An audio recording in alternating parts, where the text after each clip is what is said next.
3 million years ago, during the dawn of human history, planet Earth looked very different from how it does today.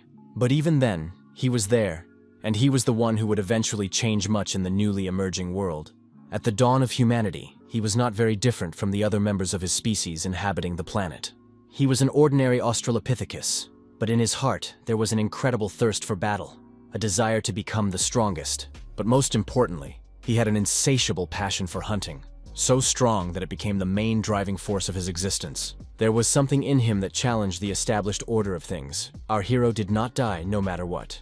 Numerous battles, injuries, and deadly adventures left no trace on him. Time kept the hero intact. Even when his entire species died out, and eras changed one after another, he continued his existence from one battle to the next. Battles with dangerous predators only strengthened the muscles and determination of this creature, which could have been human. But it became something completely different, obsessed with the idea of endless war, hunting, and achieving immense power. Over 3 million years, his body reached its peak, his muscles became rock hard, and his combat skills became absolute. It became a god, the Lord of the Earth named Mu, a creature that became invincible to all its enemies and random rivals. And now, after such a long time, he was simply bored, deadly bored, because there were no worthy opponents left. He simply kicked one of the worlds with his foot, not expecting it to change anything in the current state of affairs. The planet spun in a direction completely unexpected by the laws of physics. For Mu, it was just a toy. Like a ball, the sanctuary of the gods called the Heavenly Kingdom hit the wall and bounced away. The ruler of this planet, named Elmore, watched what was happening with surprise, but did not intervene yet. He was second in command in the Divine Kingdom in terms of both status and influence. But another name of this creature, Lucifer, was of much greater interest. Meanwhile, Mu continued to suffer from idleness, languishing from it, as there was no being capable of even commenting on his antics. He thought about how difficult it was to be the strongest. The last time the god had fought was about 1,000 years ago, maybe even more. Then the hero had a brilliant idea. In order not to be too strong for battles, he simply needed to become weaker. If he took possession of the body of an ordinary weakling loser, a bunch of enemies would appear around him. Mu called out to his dragon, Yong-Yan. After a fairly short period of time, the monster responded to its master's call and flew to him. It landed, and the ground beneath its feet shook, even though it wasn't ground in the usual sense of the word. The dragon was huge, and retained the ability to walk on 2 legs, like his boss, the Lord of the Earth. Yong-Yang held the position of Mu's chief secretary and took great pride in this, taking his duties extremely seriously. The dragon asked why his master had summoned him and given him the task of looking after things while Mu was away, which sounded suspicious. Therefore, the dragon instantly took action and cast absolute shackles so that Mu could not disappear before explaining what was going on. The chains clanked as they wrapped around the god's figure. But could they really prevent him from carrying out his brilliant plans? Yong-Yang pulled the magical shackles toward himself and reminded Mu that a meeting of the gods was about to take place, so he couldn't just up and leave. The Lord of the Earth continued to move forward, noting that he did not care about the meeting at all. And anyway, it was nobody's business where he was going. Yon-Yan slid behind his master and lamented that now all the gods would be angry with him and seek revenge. That it was unfair to leave the secretary to be torn apart. With a loud explosion, our hero simply broke the magical chains, demonstrating that his patience had also snapped. He asked the dragon viciously if he wanted to settle the matter with his fists, his eyes flashing with rage. Yong-Yang was frightened by this prospect and simply wished his boss a safe journey. For some reason, the monster began to stutter and tremble. Mu announced that he was leaving, stretching out his hand. The Lord of the Earth began to consider whose body he should borrow. He scanned the thoughts of all the inhabitants of his territories and suddenly heard someone addressing the god with the words, "If you exist, then go to hell." That was just what he needed. Smiling, Mu decided to grant the wish of this insolent person, whoever he was. Listening to Yon-Yan's sobs, the god thought he should explain himself, so he asked his secretary to look after his body and take care of whoever came here to take his place. The dragon cried out that one cannot leave the body, for if it perishes while the soul is outside, the soul will perish too. Mu replied that who else should worry about whom. Yon-Yan continued to shout that it was too dangerous, and that one could not simply take the god's body and give it to some mortal. Our hero replied that this would not happen, that the soul of a person would be separate from his physical shell, left with the dragon for safekeeping. Finally, he smiled and said that he would return soon anyway, so the conversation was over, and then he disappeared. At about the same moment, the hero of the game received his last headshot on the screen of his mobile phone. The main character, in the form of a teenager, proudly held his sword forward, having just defeated the final boss. After defeating the Demon King, it was possible to run around the open world a little longer for variety, but it was not necessary to do so. Looking at the credits, the guy thought that even though he was a cheater, he had become a real hero in this game, and that the other world was much more pleasant than the real one. Lee Ho had just turned 17. He was an ordinary inhabitant of planet Earth, although he had certain character quirks that could easily be attributed to low self-esteem. The game was over, and now the guy had no reason to keep his cell phone. It slipped smoothly from his palm. It flew several floors down and shattered on the asphalt, which was a slightly strange way to celebrate the finale. But the thing was, his owner could well have followed his phone. He didn't see much point in life, but he was still afraid to die. The young man approached the edge of the roof, shaking violently. He decided not to jump, but his anger and resentment prevented him from simply forgetting everything. Suddenly, Lee Ho slipped and fell, and his words about how it would be better to go to another world and that God had gone to the devil were heard by Mu, who chose the hero as a body donor. The guy didn't even realize he could die. He just cursed and mocked the deity who had so annoyingly disposed of his fate and caused him to slip. At that very moment, Mu entered the guy, which is why he did not die from the blow but was transported to another world, just as he wanted. While the god did not quite understand what had happened, Lee Ho, or rather his soul, stood and looked at the one who had been entrusted with watching over him, his face completely expressionless. The thing was, all the young man could see were two huge green paws covered in scales. Lee Ho looked at Yon Yun. The dragon looked at the young man, and neither of them could understand who he was or what he was doing there. So they asked their question at the same time.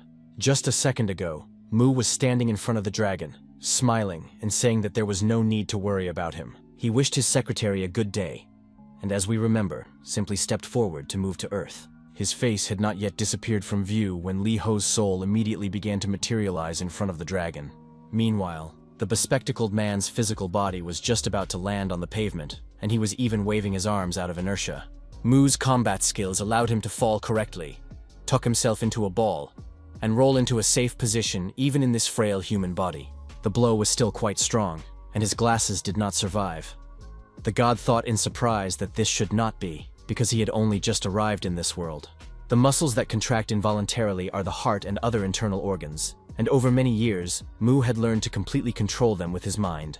After 3 million years of training, the Lord of the Earth had reached the pinnacle of understanding how the human body works. That is why it was not the slightest bit difficult for God to make this little heartbeat, and the body work even after falling from the roof. True, he felt terrible at the time, but the long-forgotten sensation of pain brought Mu indescribable joy.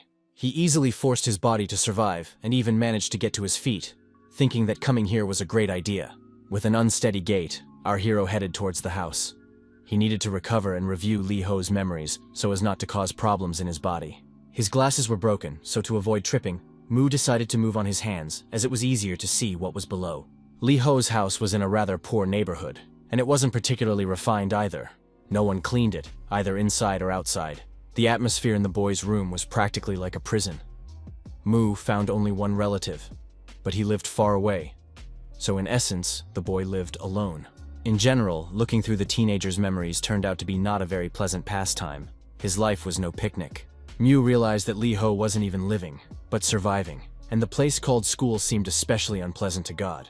And things were 100 times worse there, because the young man was constantly bullied to such an extent that he could barely restrain himself from doing something stupid. Punches, slaps, and other forms of abuse rained down on the boy from the first to the last lesson, day after day. All this is accompanied by ridicule and mockery. And while Lee Ho can endure physical pain, he is almost never ready for moral damage. Mu thought that this situation was just perfect for him, because he wouldn't have to look for a reason to start a fight. He immediately punched the air, imagining his first fight at school, which would be something like a trial brawl. His arm muscles ached badly, probably as a result of the fall. He shouldn't have swung his limbs around so suddenly. The young man felt his forearm with his other hand. After several thousand years, he felt pain in his muscles again, and it was just wonderful. The Lord of the Earth hadn't been this happy in a very, very long time, at least a couple of centuries. In the morning, the police cordoned off the scene, but apart from traces of blood and broken glasses, nothing else was found there. Our hero left the house and walked past the civil servants, whistling a cheerful tune, as if he had nothing to do with it.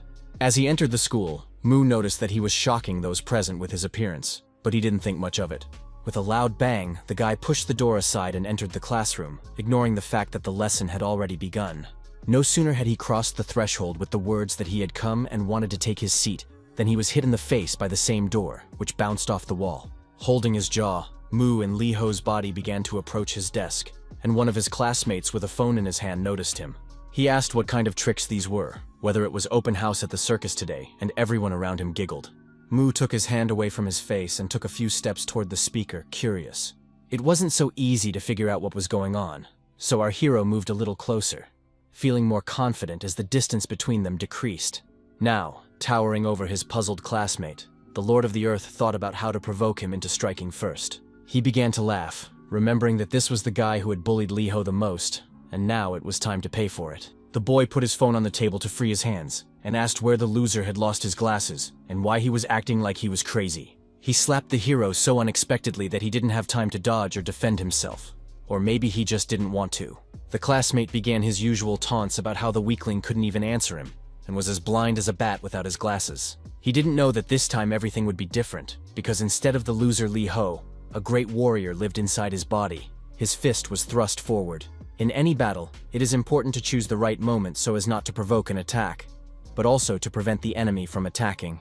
Therefore, when his classmate's fist flew towards Lee Ho's face, it encountered an unexpected obstacle, as Mu's speed was incredibly high.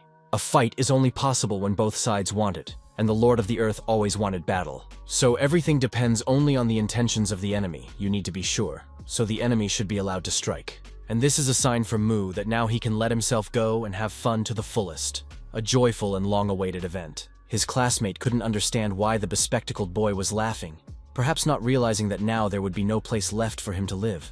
Just then, Lee Ho's fist flew straight into his face, but the force of the blow was not what it used to be. A sharp cramp shot through his forearm muscles again. Mu still hadn't gotten used to the fact that his body was injured after the fall, and that he needed to restrain himself. He flinched and cringed, crying out loudly. Everything hurt as if God hadn't spent the whole night restoring him, but had simply been fooling around. Only now did the teacher intervene, shouting loudly for the idiots to stop fighting immediately. He yelled that such behavior was simply unacceptable during class, but it was clear that the teacher was not particularly surprised by what had happened. Lee Ho stood in front of his classmate and clearly intended to hit him a couple more times, completely ignoring the demands to leave the classroom. Everyone turned and watched, so our hero's opponent pretended to be in complete control of the situation. He prepared his fist to strike and rushed into the attack, but he didn't take something into account. The person in front of him was no longer a nerdy Four Eyes. Mu took a defensive stance, waving his elbows several times. He was ready for something like this to happen, so he wasn't even going to back down. But he forgot that his third and fourth assistants couldn't be summoned, because mana doesn't work on Earth. No one appeared, and the Lord of the Earth began to shake his head in confusion. Even his classmate paused for a moment before attacking. Still, not long enough to cancel the blow, and Lee Ho's jaw cracked loudly as he barely managed to stay on his feet. His classmate prepared his fist for the next attack, hissing that it was better not to mess with him. Mu carefully glanced at his enemy, realizing that if he couldn't use mana or magic, and his arms and legs weren't in the best shape after the fall, he didn't have many options. More precisely, he had only one. But it was one that could well give our hero a confident victory in this battle. He met his classmate's flying fist with his forehead, making a counter movement for greater effect. His opponent's finger bones were much more fragile than Lee Ho's skull, which was also reinforced by Mu's skills. He screamed in pain, not quite realizing that this was only the beginning, and that even more interesting surprises awaited him. All God needed was for his target to freeze and lose his guard, and he was determined to bring what he had started to its logical conclusion. First, the Lord of the Earth grabbed his classmate by the wrist to pull him closer, reducing the distance between them. Then he delivered another blow with his head directly to the solar plexus, causing the young man to fly up, gasping for air. Tears welled up in his eyes, a scream stuck in his throat, and it was clear that what was happening seemed like a hallucination to Lee Ho's opponent. Meanwhile, our hero bent down to deliver his signature blow from below, and as he began to straighten up, the air whistled. The guy's head slammed into his opponent's jaw from below with full force, causing his teeth to clack loudly and his head to snap back. It was a good thing he didn't bite his tongue.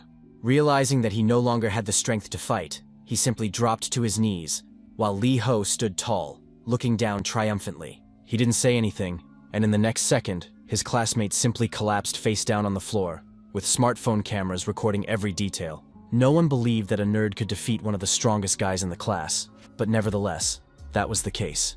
As soon as the fight ended and the excitement subsided, Mu was left with only one very faint feeling. It was a throbbing pain at the sight of the blow, the taste of sticky blood in his mouth, and regret that it was all over. Then he goes into ecstasy over his latest victory. Adrenaline rushes into his blood, and his hands begin to tremble. But there is a tradition that the Lord of the Earth tries not to break. He leans over to his defeated enemy and thanks him. Then he brought his face even closer to the guy and opened his mouth wide, as if intending to bite off his ear.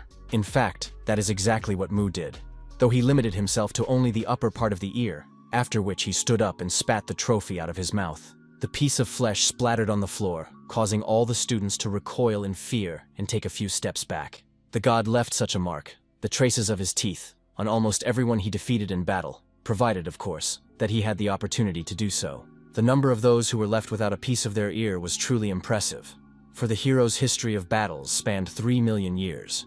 Mu's mark was only given to strong opponents who were able to give him a good fight. It was a kind of game played by the god that had lasted for thousands of years. Elves, mages, hunters, berserkers, and even some monsters received such a mark as a token of gratitude for an excellent fight. Some considered this gesture to be the ultimate humiliation, but our hero had no such thoughts. In other worlds, there were no problems. But on Earth, everything worked differently now, and rumors of the fight quickly spread throughout the school. The kids whispered to each other that they had heard strange details, and that it was just disgusting. The bully got into a fight with the nerd, and the latter simply bit off the loser's ear. It was so disgusting that it simply couldn't be true.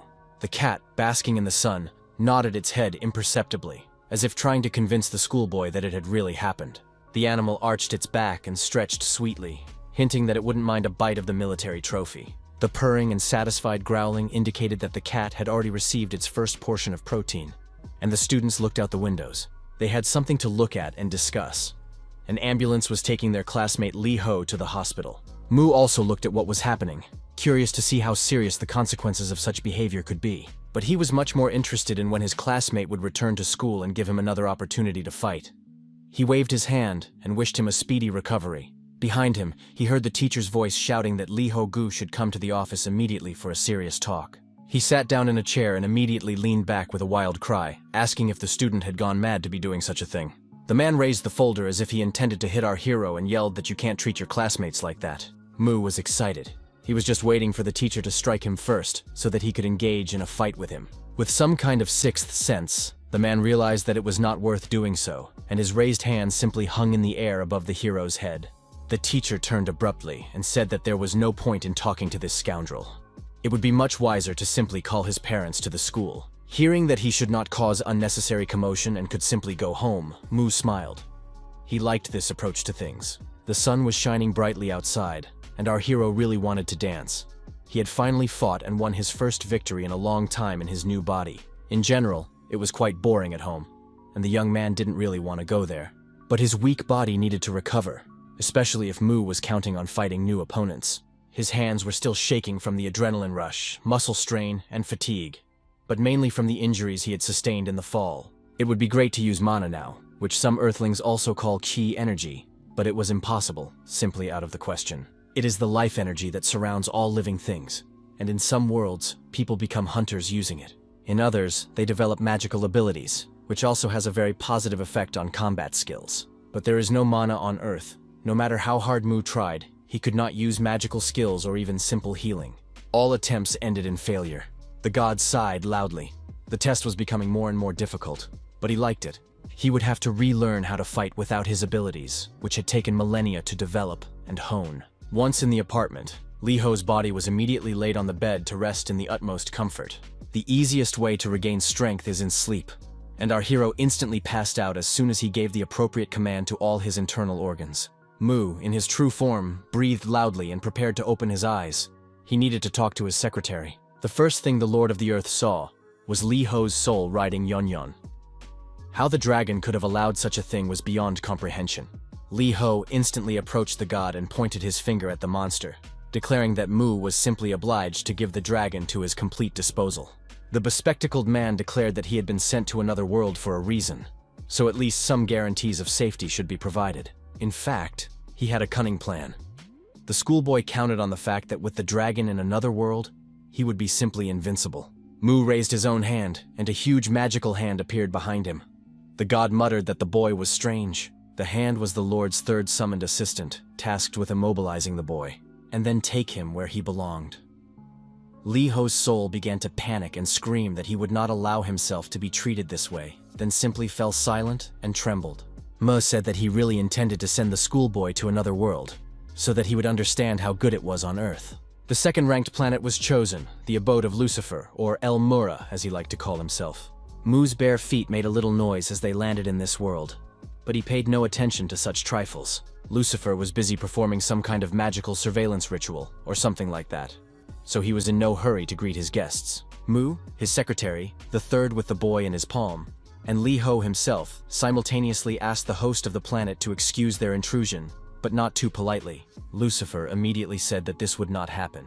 Yeon-yeon noted with surprise that he had not yet had time to voice his request, and Mu insisted that the answer would be yes. He declared that he had decided to send this schoolboy to the world of Elmer, so let him open the portal immediately.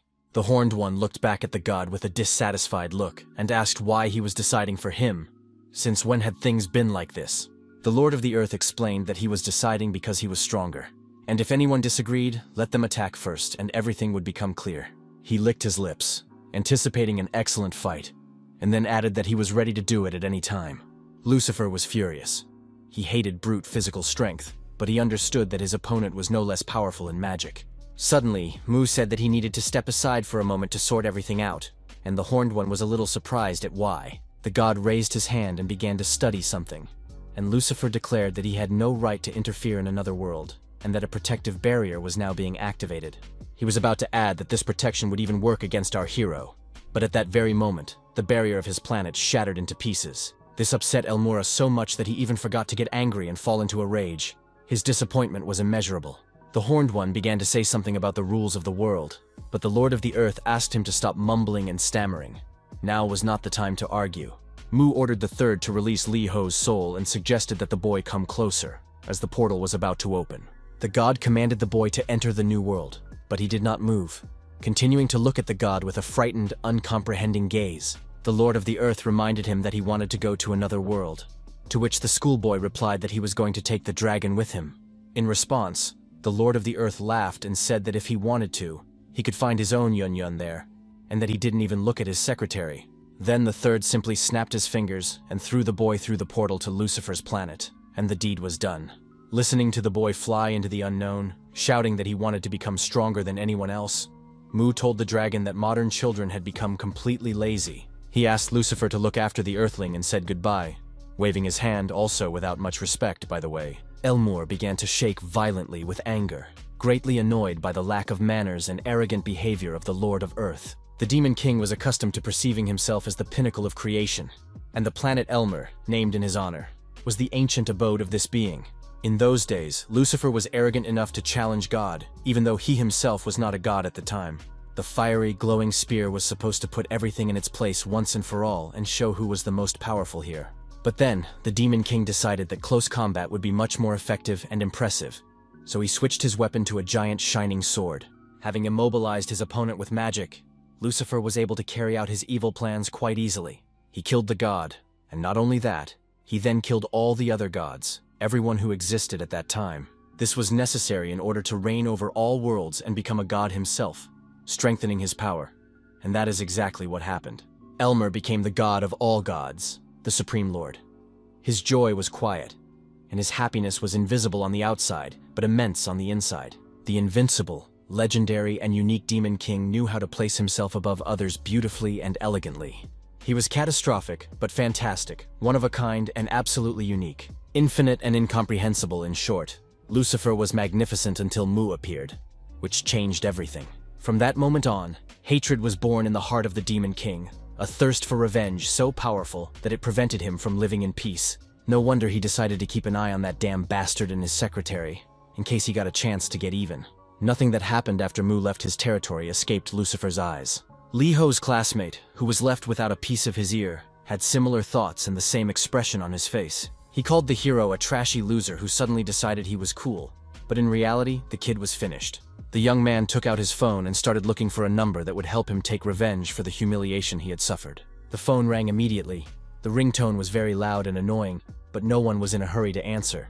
During training, the main rule is not to get distracted, so the cell phone continued to ring, but the guys ignored it.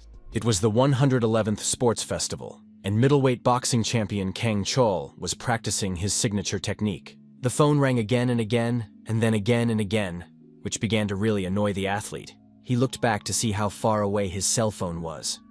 He didn't want to answer it, but the person ringing was too persistent. The young man asked who was calling, and suddenly his partner, a blonde man, said it was his. Kwan Chol had been training in the same section for 2 years. He accepted the call and heard his brother offering a new phone, in exchange for the one he had recently dropped and broken the display on. The next day, all the students gathered in the classroom, curious to see if Lee Ho's conflict with the bully would continue. Just then, he opened the door to enter the classroom, and the young man's mood did not bode well. Now all the ridicule of his classmates was directed at him, which meant that he needed to take revenge on his offender as soon as possible. Otherwise, he wouldn't last long at school. The taunts and laughter prevented him from going about his business in peace.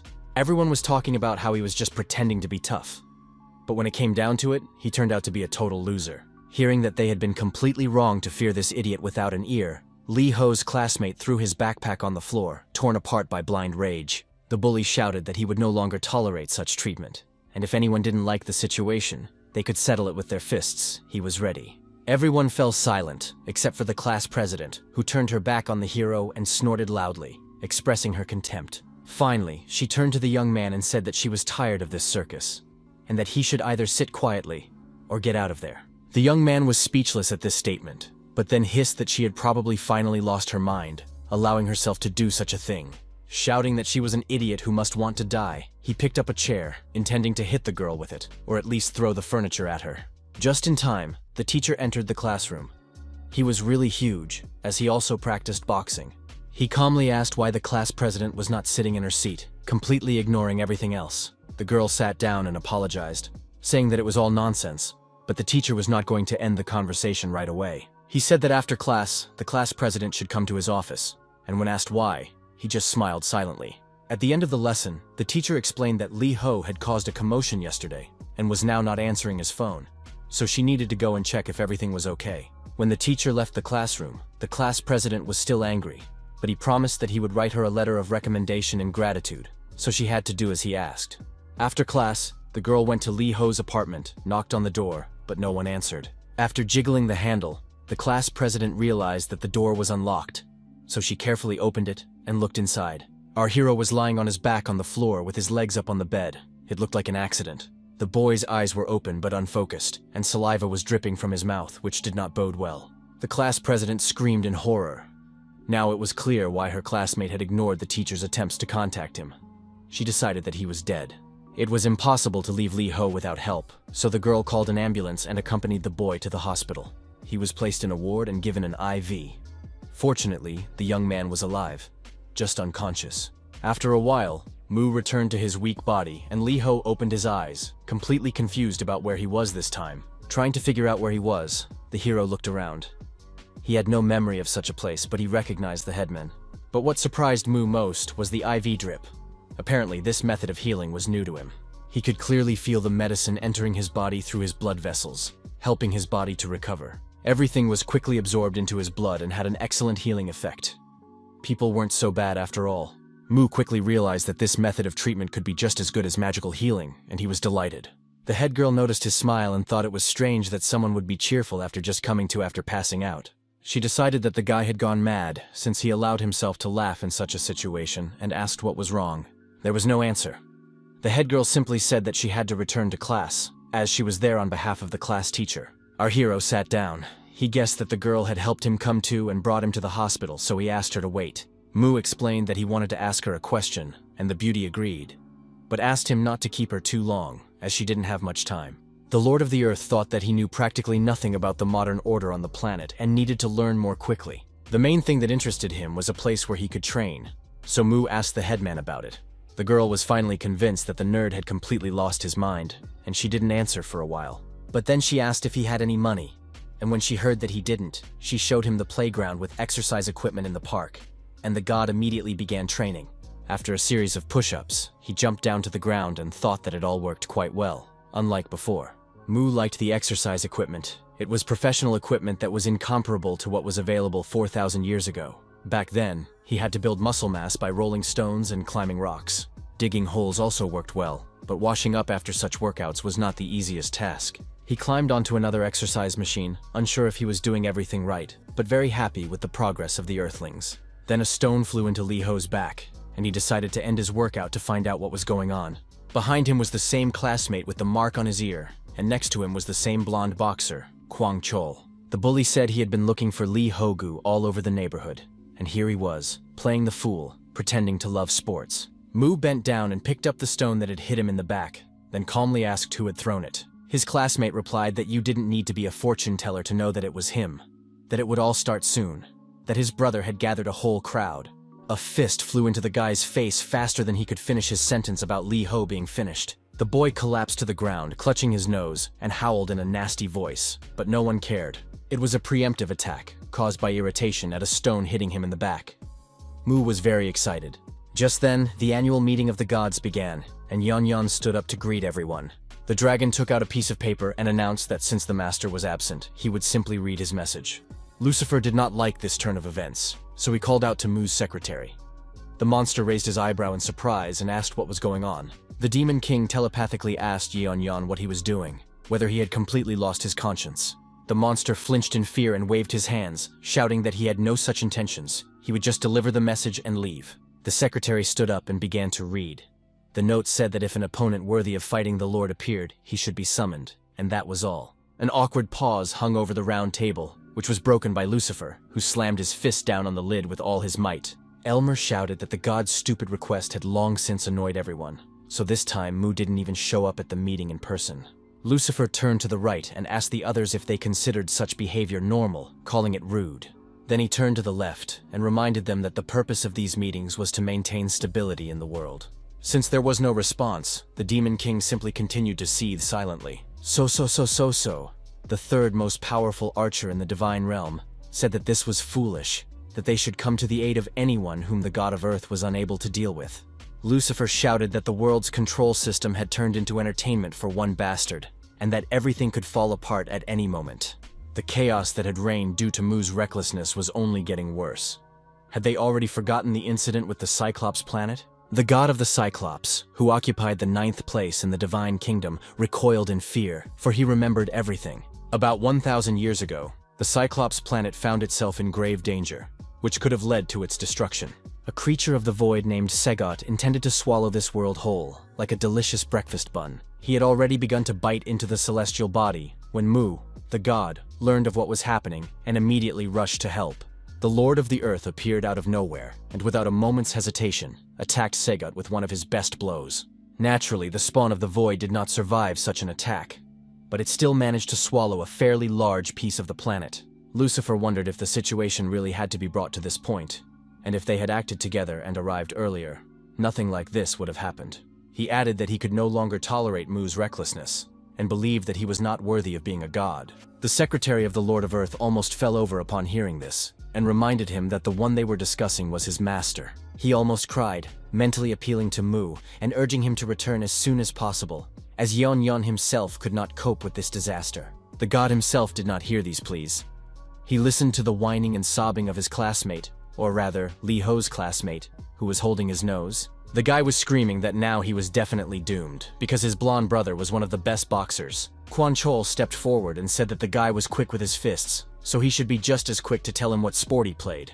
In response, our hero said that he didn't play any sports, he just fought, which amused his opponent, who immediately took up a fighting stance. Saying that he would now test how good Lee Ho was, he punched him straight in the jaw, sparing neither his strength nor the boy. The second punch was supposed to follow almost immediately, but at the last moment, the boxer froze. He couldn't understand what was wrong with this bastard. Why he was watching his hand but not trying to dodge or block the blow. Lee Ho stared intently at the fist that had frozen right in front of his nose. It seemed simply unthinkable. But the most terrifying thing was that the young man continued to smile radiantly, as if waiting for a gift, and he got it. After the blow, Lee Ho's head fell back. Blood flowed from his nose, but the smile never left his face. Then, like a madman, he licked the blood with his tongue, staring intently at his bewildered opponent. As we remember, Mu never missed a preemptive strike, and he asked if Quan Chol was really good at fist fighting, which made him feel uncomfortable. Our hero said he would now show him how it was done, and then also took a fighting stance. The blonde man smiled, deciding that the young man was just trying to copy him, and that it looked ridiculous. The blow was not long in coming, and it was so strong that his opponent's fist barely withstood the attack. The boxer almost fell and was forced to jump back, trying to understand where an ordinary schoolboy got so much strength. Never before had he been hit with such an outburst of energy, and it made him feel completely uncomfortable. Mu enjoyed the effect he had produced. He used an old trick and was extremely pleased with the result. When striking, he tried to tense his muscles in a special way so that they would work to their maximum potential. Now his arms hurt, but he didn't care. The main thing was to calm the spasms and give his muscles a chance to recover, because this was where the Lord of the Earth found a special thrill. For the first time in thousands of years, he felt truly alive. While he was fighting powerful enemies at the peak of his form, he was literally languishing from boredom. Even these memories were unpleasant. But now he had a weak body, and it was a real challenge. He had to start from scratch, using whatever means were at hand. The guy took off his belt. He wrapped it around his wrist to at least somehow protect his unfit bones and ligaments during the fight. This frightened even the boxer, and his brother began to press him, shouting that he simply couldn't chicken out, to which he was ordered to shut up and stay out of it.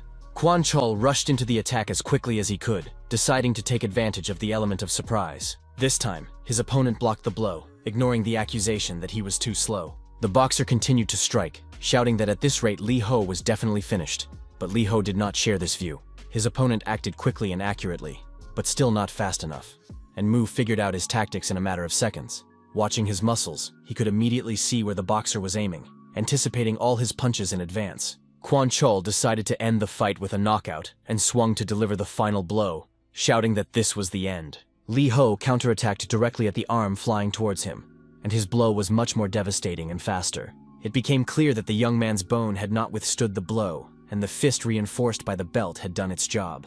The guy screamed in pain and looked at his arm, which was now completely unusable in a fight. His opponent advanced, and the blonde guy backed away, realizing that the outcome of the fight would be exactly the opposite of what he had thought. Mu enjoyed watching this panic.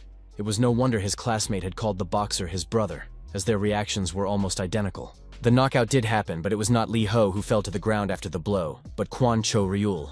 He lay sprawled on the ground and did not move, and his brother began to shout at the nerd not to even think about approaching.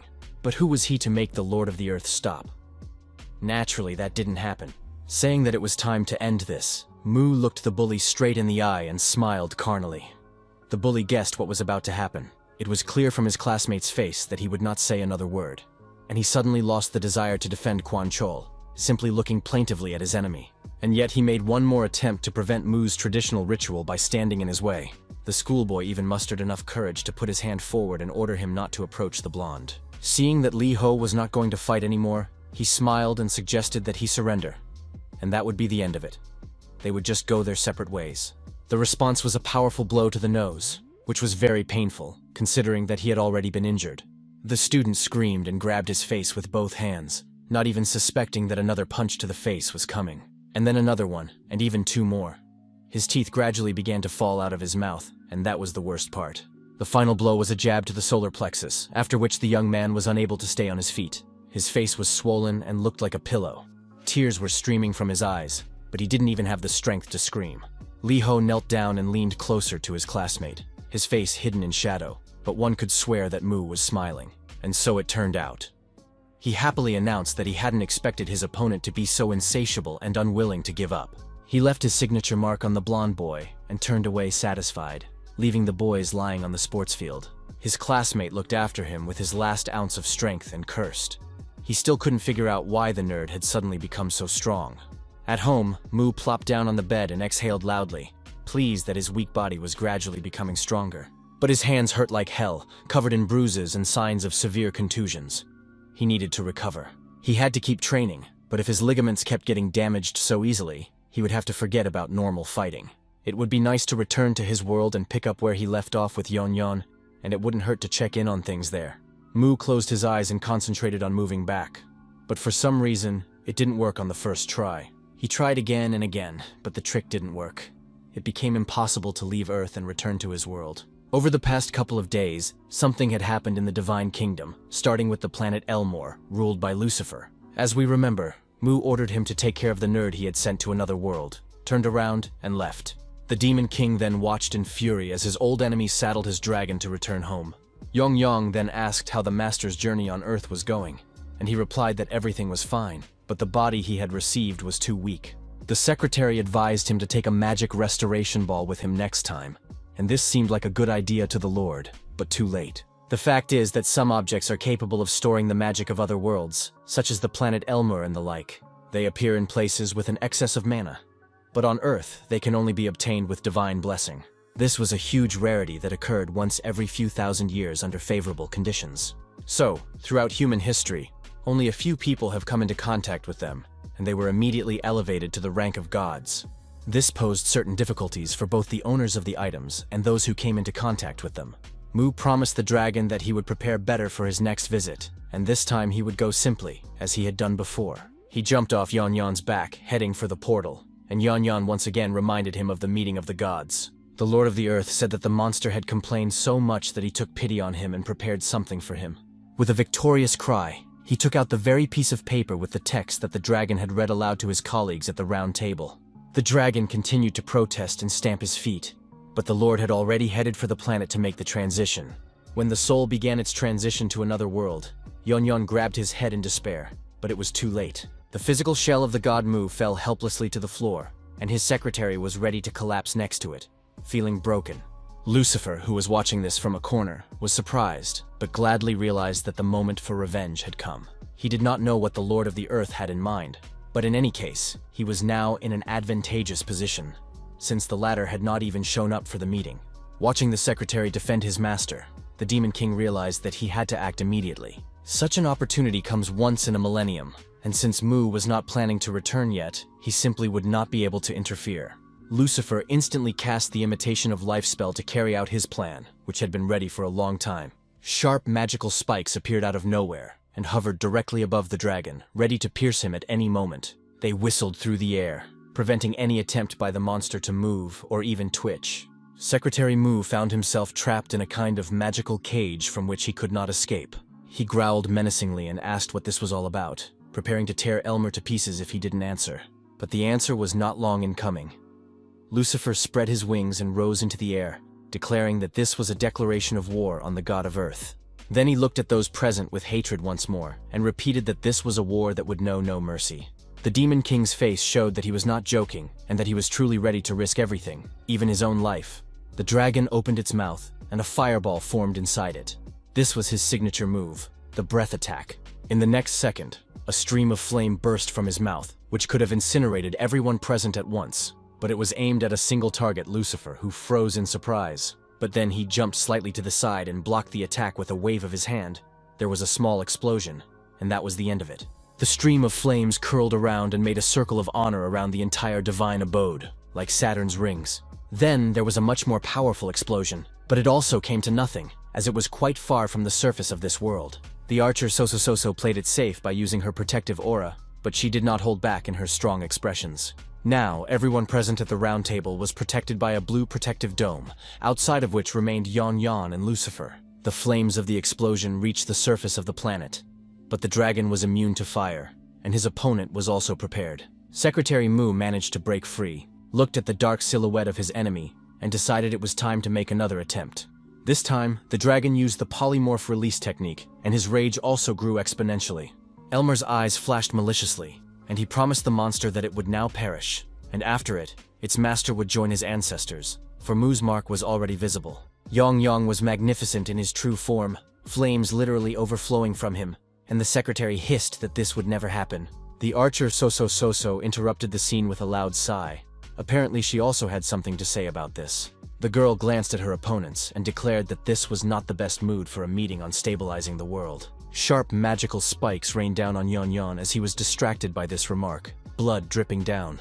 Soso couldn't care less about that. She got up from her seat and turned to leave, saying that she'd had enough. This was not part of Lucifer's plan, and he ordered the girl to stop immediately in an icy tone. The question remained open as to whose side she was on, and whether she supported the expulsion of the Lord of Earth from the gods. Soso did not obey the order and continued to walk away, stating that she would not take part in this and would remain neutral. This answer satisfied the Demon King, and he nodded, then asked everyone who was against it to speak up. He picked up one of the magic spears and added that he would deal with each of them personally, which did not inspire enthusiasm at all. Yong still did not remain silent and asked in a weak voice if he was so stupid as to think it possible to defeat his master. Lucifer asked maliciously who he was talking about, whether he meant the fool who had decided to inhabit the body of some weakling. The dragon asked where he got his information, and his enemy replied that overconfidence and recklessness always led to such an outcome. Yong had nothing to say in response, because deep down he knew that this was indeed the reason. The dragon shouted that the villain would not get away with it and swung his tail, which was still free of spikes. The blow was supposed to knock Lucifer down and at least seriously injure him. The monster had plenty of strength, but the enemy simply waved his sharp weapon and calmly jumped to the ground, as if he had just left the barbershop. The stump of his tail also fell after him, and the Demon King told Yan not to rush to die while he was still alive, as there was a chance to get to Earth. And there, he would deal with the mad god who had dared to inhabit the body of a weakling. That was his plan. The dragon laughed, reminding him that Mu had never been defeated by anyone, and that would never happen now. Then the monster's strength finally left him. He trembled and began to sink to the ground, needing to recover. Quan Chol was in much the same condition, shaking helplessly with fear. The coach scolded the guy for getting into a fight before the competition. The man ordered him to go home and not come back until his hands healed, and in the meantime, the athlete was disqualified. The boxer turned and headed for the exit, holding his ear and cursing the guy he had to fight the day before. At the door, he ran into the champion, Kang Chol, who looked at his colleague with a puzzled look. The boxer asked what had happened to his hand, but all he heard in response was incomprehensible muttering. Then, an idea came to the blond man's mind, and he smiled, thinking, why not use the strength of the best? He sniffed sadly and leaned forward, saying that young people these days were very rude and aggressive. Quan Chol lowered his eyes to the floor and began to explain that he had heard his younger brother being mocked, and decided to stand up for him.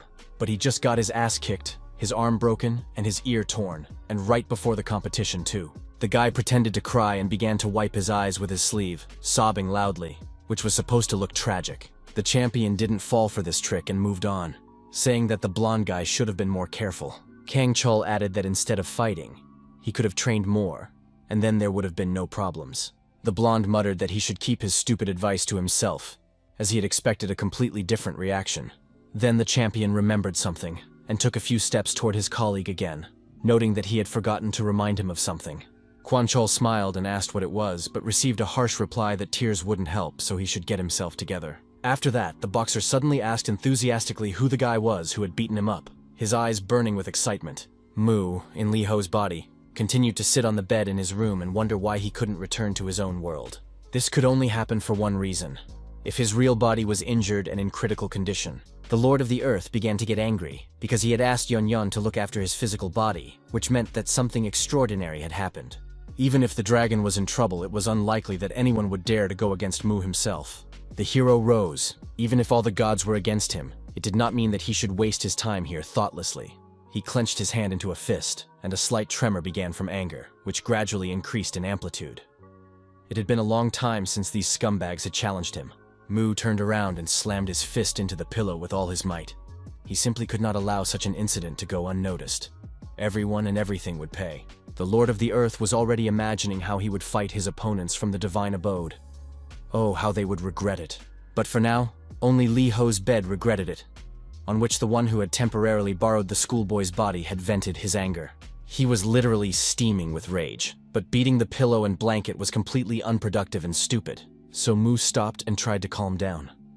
The god thought that now he needed to figure out how to get back. Even if all the gods attacked at once, the Lord was confident that his secretary would do everything possible to protect his physical shell. But until there was a way to return and a solution was found, he needed to train to strengthen this frail body as much as possible and prepare it for battle. The next day, training went much better, and due to the small amount of fat on his stomach, abs quickly appeared. This was just what he needed. By working hard to reach muscle groups, he could achieve success in a relatively short period of time. Overjoyed, our hero burst out laughing right on the horizontal bar, and passers-by thought he had finally lost his mind. This angered Mu, and he let go of the bar, falling on his back. The fall was not very soft. The thing was, one of the voices sounded familiar to him, and it turned out to be the head girl, who immediately came closer. The girl asked angrily why Li Ho was not at school, as monitoring attendance was one of her duties. The young man asked why he needed it, then looked at the park and suggested they sit down and chat. They sat down on a bench, and our hero asked if it was possible to train while studying, which was the only thing that concerned him. The girl smiled, clearly interested, and asked what the nerd had in mind. He replied that he just wanted to become stronger. Lee Ho added that he was too weak to fight, but he would have to fight, so he needed to come up with a way. The class president listened with half an ear and thought about how to get him back into class. After another vague phrase about the meaning of training, both of them were struck by an idea that could easily be voiced. Finally, the head boy asked, what was the point of training if there was no one to fight anyway? Was it reasonable? There was no one here. He was the only one working out on the machines. To fight, you had to go where there were a lot of people and get into a fight. She got up, pleased with her quick thinking, and said that she would wait for him at school tomorrow, where he would surely find a couple of opponents. The girl said goodbye and walked away. Mu looked at her fragile figure and thought with surprise that the head girl was absolutely right. Those he had already fought would not come near him, so he should go in search of new opponents while his body recovered. He had almost decided to go to class tomorrow when suddenly someone called out to Lee Ho from behind. It was a guy wearing goggles that covered half his face, and he asked again if the hero's name was really Lee Ho. Mu almost jumped for joy. He turned around and was met with a fist right in the face. He really liked Earth. Kang Chul began to make his first successes in boxing at the age of just under 15, and it wasn't easy for him then. He was motivated to train by a necessity of life. He had to protect his sister, a beautiful ballerina. While the whole family admired the girl's success and the beauty of her performances, something frightening was happening. The artist had a fan who was so obsessed that he began stalking her, following her literally every step of the way. And this stalker didn't just watch. He photographed literally every step the girl took, following her day and night. The man's obsession grew and grew until it reached its peak. And one day he took action. And not just action. He crossed the line, stalking his victim in a deserted alley in her neighborhood. The ballerina was just returning from rehearsal, deciding to visit her parents, and she had no idea of the danger looming over her. And that's a good thing, because someone came to the girl's defense so quickly that she didn't even have time to be scared. It was Kang Chol who was passing by, but he was in a bit of a hurry and beat up the stalker before he could attack. So the criminal was not arrested. Not feeling the full force of the law, the stalker began to hatch a new plan, his obsession growing. The man began to prepare much better for his next attack, now armed with a knife. And although Kang Chol managed to neutralize his opponent this time, the incident was not without consequences. The ballerina began to suffer from paranoia and fear everything in the world. Her swan wings were broken, and she fell into depression. In addition, the girl suffered a rather serious injury. Her leg had to be operated on, and now dancing was out of the question. From that moment on, the young man no longer trusted the law. He realized that criminals often go unpunished. The boxer decided to do what law enforcement couldn't do: teach the scoundrel a lesson himself. His fist now knew no mercy. Anyone who crossed the line of the law got what they deserved if they crossed his path. With each passing day, Kang Chol became more and more enthusiastic about the idea of punishing criminals, and at night he would raid dangerous areas of the city. The hero personally ensured that criminals were punished before they had a chance to harm anyone. His baton and glasses became familiar props, and now the gangsters ran away as soon as they saw the boxer's silhouette in the distance. If they were quick enough, of course. Fighting and justice became Kang Cho's guiding star, so he decided to teach a lesson to the person who had deprived his colleague of the opportunity to compete. Lee Ho, or rather the Lord of the Earth in his body, received such a powerful blow that he could barely stand on his feet. It came as a complete surprise to him. And yet, thousands of years of practice in fist-fighting did not go to waste, and our hero instantly regrouped to fight back. He was glad that his opponent had attacked first, because now he could continue the fight with a clear conscience and great pleasure. Mu thought he was very lucky, because the opportunity to fight so soon was a pleasant gift for him. Kang Chol asked why the kid was hanging around here and beating people up, whether he was planning to become a gangster or a criminal. The nerd smiled and replied that he was not a fan of small talk and preferred to work with his fists rather than his tongue. It was like in a computer game. The opponent froze, and for a moment, all his stats dropped sharply due to a debuff caused by surprise. But Kang Chul was not a timid man. He immediately gathered himself and rushed into the attack because he considered himself a great avenger. Lee Ho took a defensive stance, his speed was also high, and his reactions were lightning fast. The battle promised to be exciting. Several of the boxer's punches missed their target because his opponent skillfully dodged them, which came as a surprise. After another futile attack, the boxer whispered that such a reaction would make the boy a champion. But then he decided to block his opponent's right side, limiting his field of vision, and it paid off. The blow reached its target and was so powerful that it almost knocked the Lord of the Earth off his feet, but did not. The young man managed to put his elbow up, so he didn't suffer any serious damage, but he realized that he had an excellent sparring partner. In addition, the very talkative Kang Chol praised the block, and there was something like respect in his voice. Another lunge followed immediately, and it also hit the guy's radius bone, who was not going to let himself be hit for real. His plans were disrupted by a sudden jab to the back. One must not forget that a boxer has two hands, not one. Mu clearly realized that Kang Chol was deliberately trying to target the areas that were most damaged. He stepped back, figuring out how he could protect himself and launch a counterattack. The boxer took the pause as fear. The hero declared that he understood that his enemy now had nothing to defend himself with, but he was not going to let him go just because of that. Putting his fist forward, the Avenger pompously declared that true justice knows no mercy. These words caused Li Ho to burst into laughter so hard that his whole body began to shake and sway. This left Kang Choryul in a real stupor. No one had ever reacted to his threats with such unrestrained laughter before. Mu understood perfectly well that with his damaged hands, he simply could not beat the boxer properly right now. The tremors were making themselves felt, as were his damaged ligaments, and his hand was completely unsuitable for striking. Our hero laughed because he still wanted to fight so badly that he didn't want to back down. So strong was his thirst for battle. He commanded himself to calm down and start thinking about how to defeat his opponent under such circumstances. He couldn't just enjoy what was happening. God remembered very well that even he, the Lord of the Earth and Supreme God Mu, did not always win. He had various rivals. Several times he had to bow his head, acknowledging his own powerlessness and defeat in battle. And yet it was always fun, because such a situation only meant that the battle had been a great success. Each time he found himself in a dire situation, the god pulled himself together and began to analyze the enemy's vulnerabilities. He figured out how to counter strength with cunning. Mu could not be accused of lacking intelligence. He managed to turn the tide of battle in such a way that disadvantages quickly became advantages. And the calmer the Lord of the Earth was, the faster he managed to take the situation into his own hands and bring it under complete control. To become stronger, Mu tried with all his might to engage his mind and strictly suppress his unbridled emotions. But when he received another crushing blow, the Lord sometimes simply could not help but rejoice. Spitting teeth and blood onto the ground, deep inside he felt endless happiness and joy. That's why he simply couldn't hold back a smile and laugh, sincerely, from the bottom of his heart. It was a kind of psychological attack. Now, in order to win, he had to suppress his emotions as much as possible. And our hero tried to do this as best he could. He managed to make himself look sullen, but it took all of his energy, every last bit. Kang Chol recoiled, noticing such a sharp change in the criminal's mood. He was almost certain that he had serious mental problems. But this did not scare him.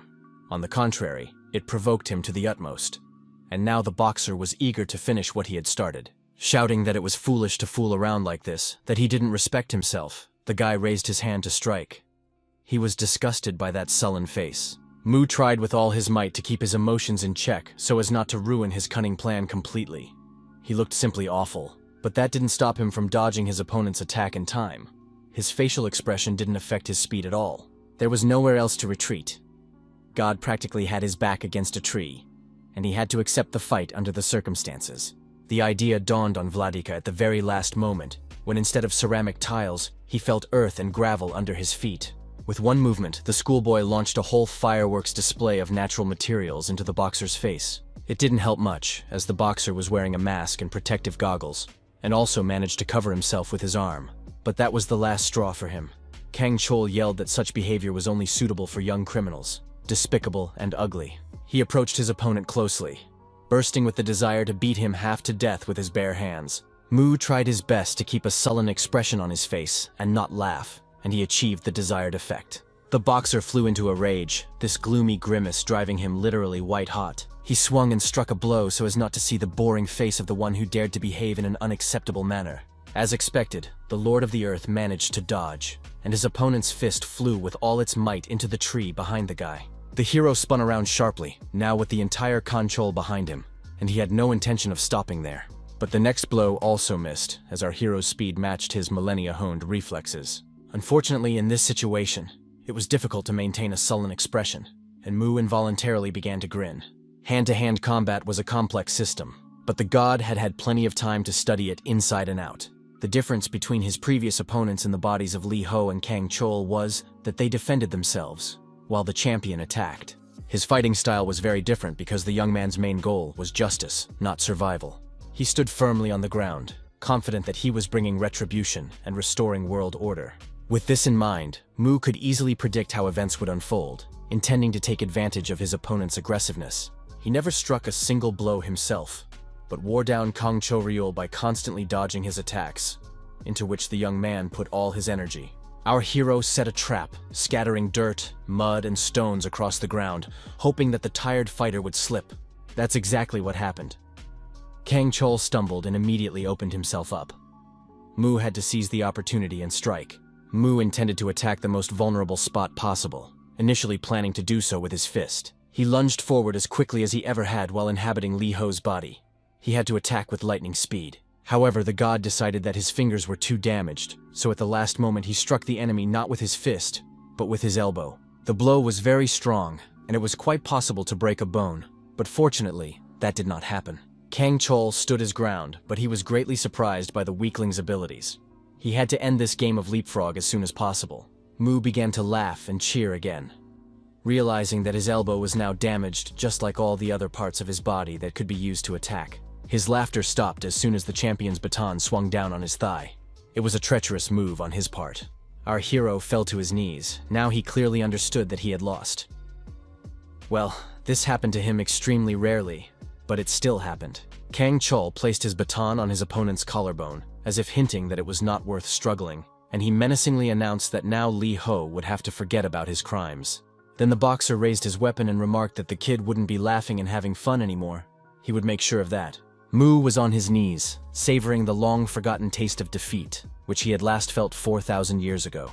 And yet, the Lord of the Earth did not allow the club to fall on his head. He skillfully dodged the blow. However, the next blow still caught up with him, hitting him squarely on the head. It was even funny. Killing the young man was now quite easy. Perhaps that was how it was meant to be. But at the last moment, a heavy cobblestone flew into Kang Chol's head. The stone flew off his skull and rolled away. The champion was afraid that someone was watching his revenge on the nerd, and he didn't need any witnesses. If someone was really there, he wouldn't be able to finish the job. The boxer was angry, but he had no choice. At that moment, another stone hit him right in the back of the head and also flew off to the side. Mu began to giggle nervously. Kang Chol decided to get out of there as quickly as possible. He grabbed the jacket that was tied around his waist and cursed. The blue fabric flew up. It was necessary for camouflage, and the champion didn't need any extra trouble. He put on his hood, dropped the police baton, and ran away at a trot, spurred on by the stones that continued to fly in his direction. A strange green creature emerged from the bushes and called out to Mu, addressing him as its master in a thin voice. Our hero turned around and saw a small but very cute monster, vaguely resembling Yon Yon. It was hard to believe that it was really him. When Lucifer took possession of the Lord of Earth's body, he bound it with chains and immobilized it with magic spikes and a special barrier. The Demon King was eager to get even with his enemy as soon as possible, but he understood perfectly well that there was no point in rushing. Elmore was pleased that he had managed to weaken the enemy's body so much that he could not return to it. He tore open space with magic so that the god's soul could not enter its own world. All that remained now was to open the earthly barrier. The villain suddenly snapped out of his thoughts and glanced back. There was a dragon securely bound in handcuffs, breathing heavily and clearly not thrilled with what was happening. Elmer promised Yon Yon that he would make him the god of Earth as soon as he defeated Mu. He was that unprincipled. The secretary of the Lord of the Earth muttered something and growled. It seemed that he was about to explode with rage, so much did this little blonde boy irritate him. Lucifer asked him to repeat it louder, as the monster was so huge that it was impossible to make out his words. The dragon asked if the broken connection meant that this magical barrier could not be attacked. Elmer crossed his arms over his chest and replied that this was indeed the case, that no matter how much he attacked, no damage would be done. So let Yon Yon agree to his proposal. The dragon replied that this was excellent, as it meant his master would not be harmed, and then began to prepare his incredible attack, which the villain had not yet guessed. The glare of the flames behind him made the Demon King look back again, and what he saw did not please him at all. Yong Yong used a powerful explosion spell, and everything around him was already lit up by its flames. And it was getting closer and closer to Elmer, who only cursed, calling the dragon a freak. A beam of flame shot up from Lucifer's tower into the sky, engulfing the master of this world. And although he had protection from fire, the stream of light was no longer ordinary, but cosmic in scale. Yon Yon was very powerful. Lucifer's entire world shook from the explosion, which was so powerful that the planet Elmer nearly flew off its axis. It was difficult to understand what was happening because of the thick, bright smoke, but it was clearly a catastrophe of universal proportions. Taking advantage of the commotion, Yon shrank and slipped through a hole in the barrier to help his master. He had used all his strength for the explosion, so he was in terrible condition, but he did not lose his fighting spirit. Lucifer gave chase, shooting the monster with his magic spears, not wanting to let it warn Mu about what was happening. The Demon King cursed Yon and promised to wipe out this insolent lizard and its vile master as soon as he got his hands on them. Elmore swung his weapon and threw it straight at Yon, who was running away as fast as he could. The spike almost reached its target, but due to the small size of the enemy, Lucifer was unable to calculate the trajectory accurately. The spear got stuck in Mu's throne chair, which allowed his secretary to use the portal and go to Earth. The dragon flew, trying to figure out how to find the Lord of Earth in this vast world, as he did not remember exactly where he had been transported. However, his internal compass worked perfectly, and Yon moved to the exact location of his master. And although the monster was now about the size of a lizard, he found a way to help Mu even in this form, using stones. Although the first cobblestone was himself, a shrunken dragon who had just overcome all the layers of the planet's atmosphere. It was the impact of his far-from-soft landing that forced Kang Choryul to flee the battlefield, almost losing his slippers. Mu went home and took his secretary with him. They needed to talk calmly and without prying eyes. Yon told the Lord of the Earth everything that had happened in the divine abode, and he sat on the bed, gloomier than a cloud. The Lord of the Earth's eyes burned with anger. He could not even imagine that Lucifer could decide to do such a thing. Then Mu's face broke into a happy smile. He thought that the enemy was behaving as if he no longer planned to fight, but that could not be the case. God chuckled, thinking that in fact Elmer had been preparing for battle for a long time, because fate itself had decreed that it was destined to happen. He rolled up his sleeves and felt his muscles. This won't do. He needed to train as much as possible to strengthen this useless body. Our hero simply raised his arm, but even that caused him intense pain. This won't do. It's impossible to fight now, and impossible to train as well. Mu began to tremble with anger. He urgently needed healing, and only then would he be able to do anything. He turned to Yon and asked if he had brought the item they had discussed last time, the magic ball. The monster smiled and replied that he had fulfilled the task. Everything would be fine now, so he shouldn't worry too much. Immediately a strange lump appeared in the dragon's throat, growing larger and larger as it moved toward his mouth. Then Yon simply burped up a blood-red ball, which appeared to be a dragonstone, a mineral made from dragon blood. The secretary explained sheepishly that he had only brought one ball, which was enchanted with a spell of complete healing, available for a single use. If he had known, he would have brought more. Mu did not get upset or scold him. He just put his hand on the stone, which somehow managed to increase in size. The Lord of the Earth looked at it with great joy and smiled. It should be enough to completely heal all his injuries. The process began instantly. The dragonstone began to dissolve, and streams of greenish steam rose from it. Mu felt his muscles strengthen, and a pleasant wave of energy spread through his body, which was a little unexpected. He asked Yon if he was right in understanding that this was not a normal healing spell, as his muscles had become more sensitive. The dragon modestly replied that he had tried his best and put all his strength into this ball, and now it healed and improved the body. The stone's effect ceased, and it shrank but did not disappear. It seemed that in the human world, not much mana was needed, and the ball could be used again. Mu threw it to his faithful assistant and offered to use it himself, and Yon gratefully caught the gift. The dragon said he would not do so, leaving the stone for later, in case it was needed again. He swallowed it and began to stroke his belly with his paws, waiting for this peculiar pill to reach its destination. Another lizard, but this one yellow, was stroking someone's index finger with its paws in the same way. It was Dooley, the headman's pet. They played together for quite a long time every day, and the girl enjoyed the reptile's company. She let it go into the terrarium, lamenting that the lizard couldn't talk. Otherwise, they would definitely have become best friends. The girl headed for the exit, shouting one last time that the little one shouldn't be bored. They would see each other right after school. Everything in the classroom was the same as usual, except for one thing.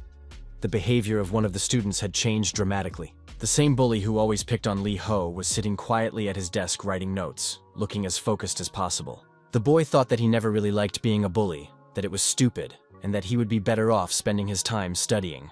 At that moment, the classroom door opened, and our hero appeared in the doorway, acting quite relaxed and cocky. The classmate began to write even more rapidly and intently, afraid to be alone with his enemy. Lee Ho, or rather Mu, who had taken control of his body, suggested that the student take part in the competition. The class president muttered that he hadn't had time to show up, but already had something in mind. Our hero turned to the girl and said that her words had been decisive in his decision to go to school. They had convinced him. The young man smiled radiantly and said that now all that remained was to find someone to fight, as the head boy had advised.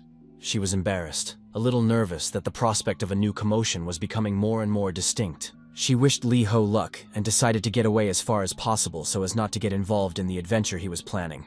Rumors immediately spread throughout the school that the recent events had been caused by some kind of neutralizer. All this was told by a pretty girl who was clearly delighted with Lee Ho's new image and behavior. The girl chattered incessantly about how there was this nerd who everyone made fun of. But then he suddenly rose like a phoenix and gave his tormentors a good thrashing. The funny thing was that when Kang Chul heard this story from the beautiful girl, he wasn't particularly pleased.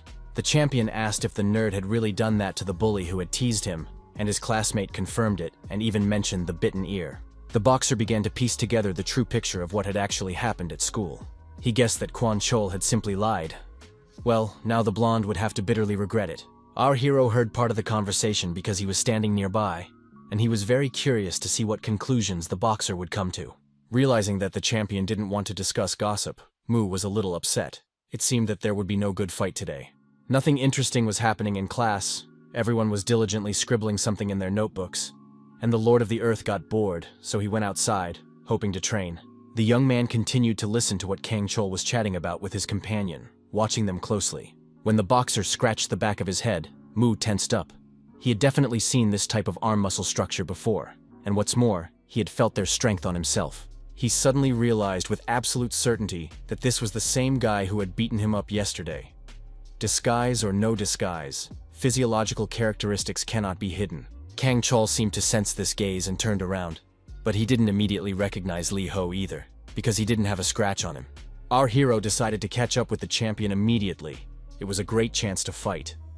The other guy was afraid that the kid wanted to catch him and turn him into the police. He started to run away, wondering how the nerd managed to recognize him, since he was wearing glasses and a mask to hide his face. Kang Chol ran with all his might, but Mu was right behind him, practically keeping up with him, because he had fully recovered. The boxer tried to speed up, but his main advantage was strength, not endurance, and the chances of escape were becoming slimmer and slimmer.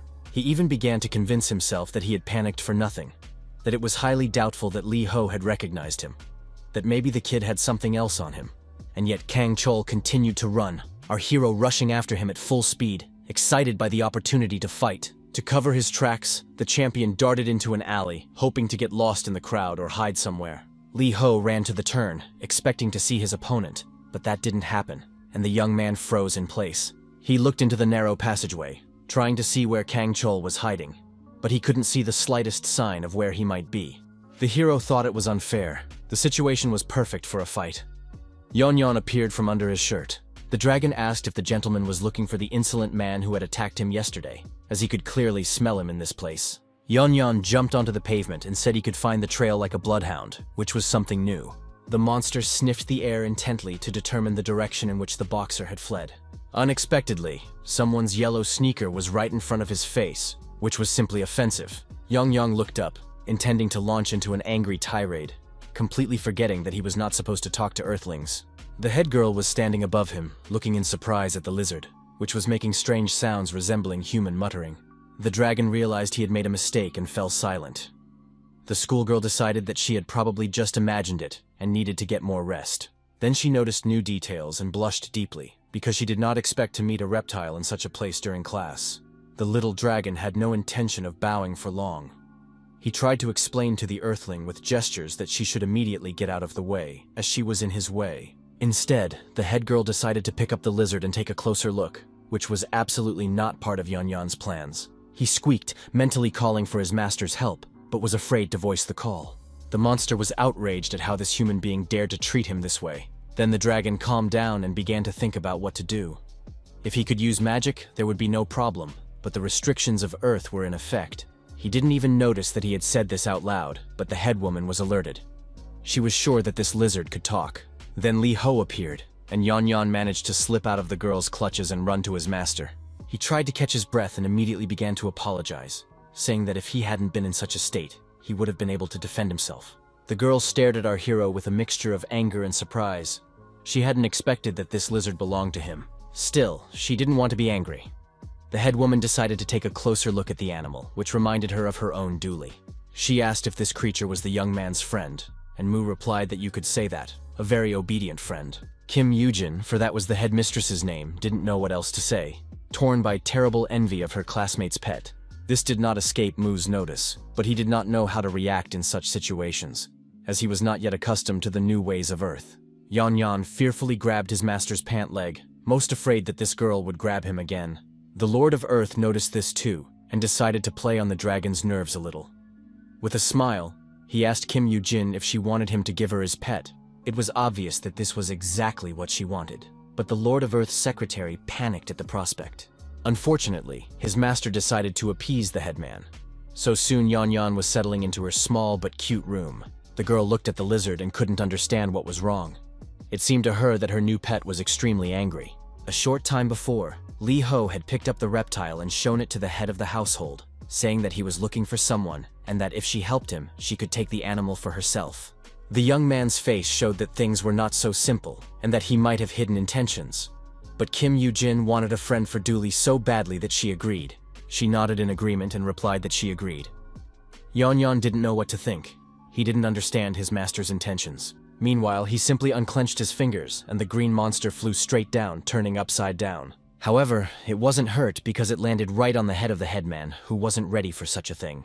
The guy asked his secretary to stay with the girl for a while and then come back to him. It would be good for both of them. The dragon just spread his paws, not knowing whether to consider such an act of vile betrayal or a particularly cunning plan. In the end, Yan decided not to get upset and simply asked where his master was going, as he needed to clarify the situation. The answer surprised both him and the headman. Our hero informed them that he intended to go to the training ground. Now the dragon stood on the floor of the girl's room and wondered how he, the personal secretary of the Lord of the Earth, could find himself in such a dire situation. He had to explain to Kim Yujin that from now on, she was also working with the god Mu because she had taken his assistant under her wing. When he told the girl about this, she clutched her heart, saying that what she had heard had given her a severe attack of tachycardia. Then Kim laughed and reached out to the lizard, promising to help both him and Li Ho, whom he calls Sir. The girl proudly announced that she was the class president, so she had enough authority. The dragon asked what that meant, and Kim Yujin explained that she was the leader, number one in the class, or, if that made it clearer to him, the most important person. This reassured Yan, and he replied that he had thought so, that his master would not choose just anyone. Suddenly a thought struck the monster, and he asked tensely why the leader was not his master. The girl thought for a moment, then slowly muttered that Li Ho was not only not the leader, he wasn't even at the top, which threw Yan off balance. After a short pause, he shouted that it was simply incomprehensible, impossible. His master was stronger and smarter than everyone else. The little dragon couldn't calm down and yelled that he simply refused to believe that his master was not the leader. If such a girl was the leader of the class, then Li Ho must be at least the greatest leader on planet Earth. Yan said this with such determination that the class president simply did not have the strength to argue. She just sat there and remained silent. Meanwhile, the pet declared that from now on, she was obliged to make his master the strongest. The student laughed, thinking it was a joke, and happily agreed. But on one condition, the pet would have to visit her more often. The dragon was pleased with himself. He decided that the fish had swallowed the bait along with the hook, and now she could be used for his own purposes, such as gathering information about Earth. So he replied that he agreed. He would visit Kim Yujin for the sake of his master. Yan was very excited about his success, and he mentally asked Mu not to worry, as his assistant would make sure that he became the strongest. In fact, Mu himself was doing quite well at the task of physically strengthening his frail schoolboy body. He did all the exercises he could with the equipment available and was very successful, because knowledge of physiology and control over muscles were second nature to him. After finishing another set of exercises, the Lord of the Earth jumped down, satisfied with the significant improvements. He was indeed getting stronger. His muscles, restored with the help of the Dragonstone, were growing and strengthening rapidly. Suddenly, the guy decided to check if he could do more. A crazy idea came into his head, which he immediately wanted to put into practice. Mu, in Li Ho's body, prepared his fist and struck one of the handrails he was exercising on with all his might, practically breaking it. At the same time, our hero's hand remained intact, which was an excellent result, giving him hope that he could now fight at full strength. The Lord of the Earth remembered his opponent, who had attacked him yesterday in this very place, and listened carefully. It seemed that today the mysterious Avenger had not come to this place, which was a bit of a pity, because the thirst for battle was already consuming Mu from within. He decided to leave the training ground, concluding that his rival was also a schoolboy and was probably in class now. The metal support remained in place, but now there were clear traces of a fist on it. The young man headed towards the alley where he had said goodbye to Kim Yujin and Yeon Yeon. He walked down the street, completely unaware that he had sweated profusely during class and that the smell was quite pungent. Lee Ho's body, which was in puberty, was producing a lot of hormones, which, together with sweat, could be smelled from a mile away. The wave of smell was so strong that the dragon could smell it from the girl's apartment. She was showing him a photo of clothes in an online store that resembled those worn by the attacker. Yeon sniffed again and now understood with certainty that he was smelling the body that his master had possessed. He said goodbye to Kim Yujin and told her he would come back tomorrow. But now it was time to leave because he had urgent business to attend to. A second later, the monster had already jumped out the window and was running across the roof in fairly large leaps. Too large considering his size and build. The next moment, Yeon landed on Mu's shoulder, his last jump simply spectacular. The dragon proudly informed the Lord of the Earth that he had managed to recruit the girl he had entrusted to him. Now she would swear allegiance to God just like any servant. At these words, our heroes noticed a fight in the doorway. More precisely, they walked past without paying too much attention to what was happening there. But Yeon smelled a familiar scent and reported it. Lee Ho's body froze in place, its owner burning with desire to go and check whether his secretary was right. In the doorway, the Avenger, in his usual disguise, was looming over some guy who was half lying on the ground. The latter's face showed clear signs of the boxer's fists, and he whined that stealing a bicycle was no reason to maim a person. Kang Chol delivered another kick to silence the criminal, whose chatter was getting on his nerves. His protective glasses were cracked, but the guy lying on the ground recognized the Avenger and told him that he was wanted. So let him get lost before the police arrived. The silhouette of our hero appeared behind the champion's shoulder, smiling, realizing that he had found his enemy. The boxer felt movement behind him and looked back, not expecting anyone else to be there. Taking advantage of the enemy's hesitation, the criminal on the ground attempted to get to his feet. Yeon suddenly started shouting that he could smell something strange, but his master ignored him as he prepared for a fight. The dragon continued to sniff persistently and bark about a suspicious smell coming from the neighboring store. He was agitated. Nevertheless, Mu had already started moving forward, his face showing his determination to start the fight immediately. Kang Chul put out his hand, showing that he was not going to attack. Our hero had already started running to start the fight as soon as possible and was rapidly approaching.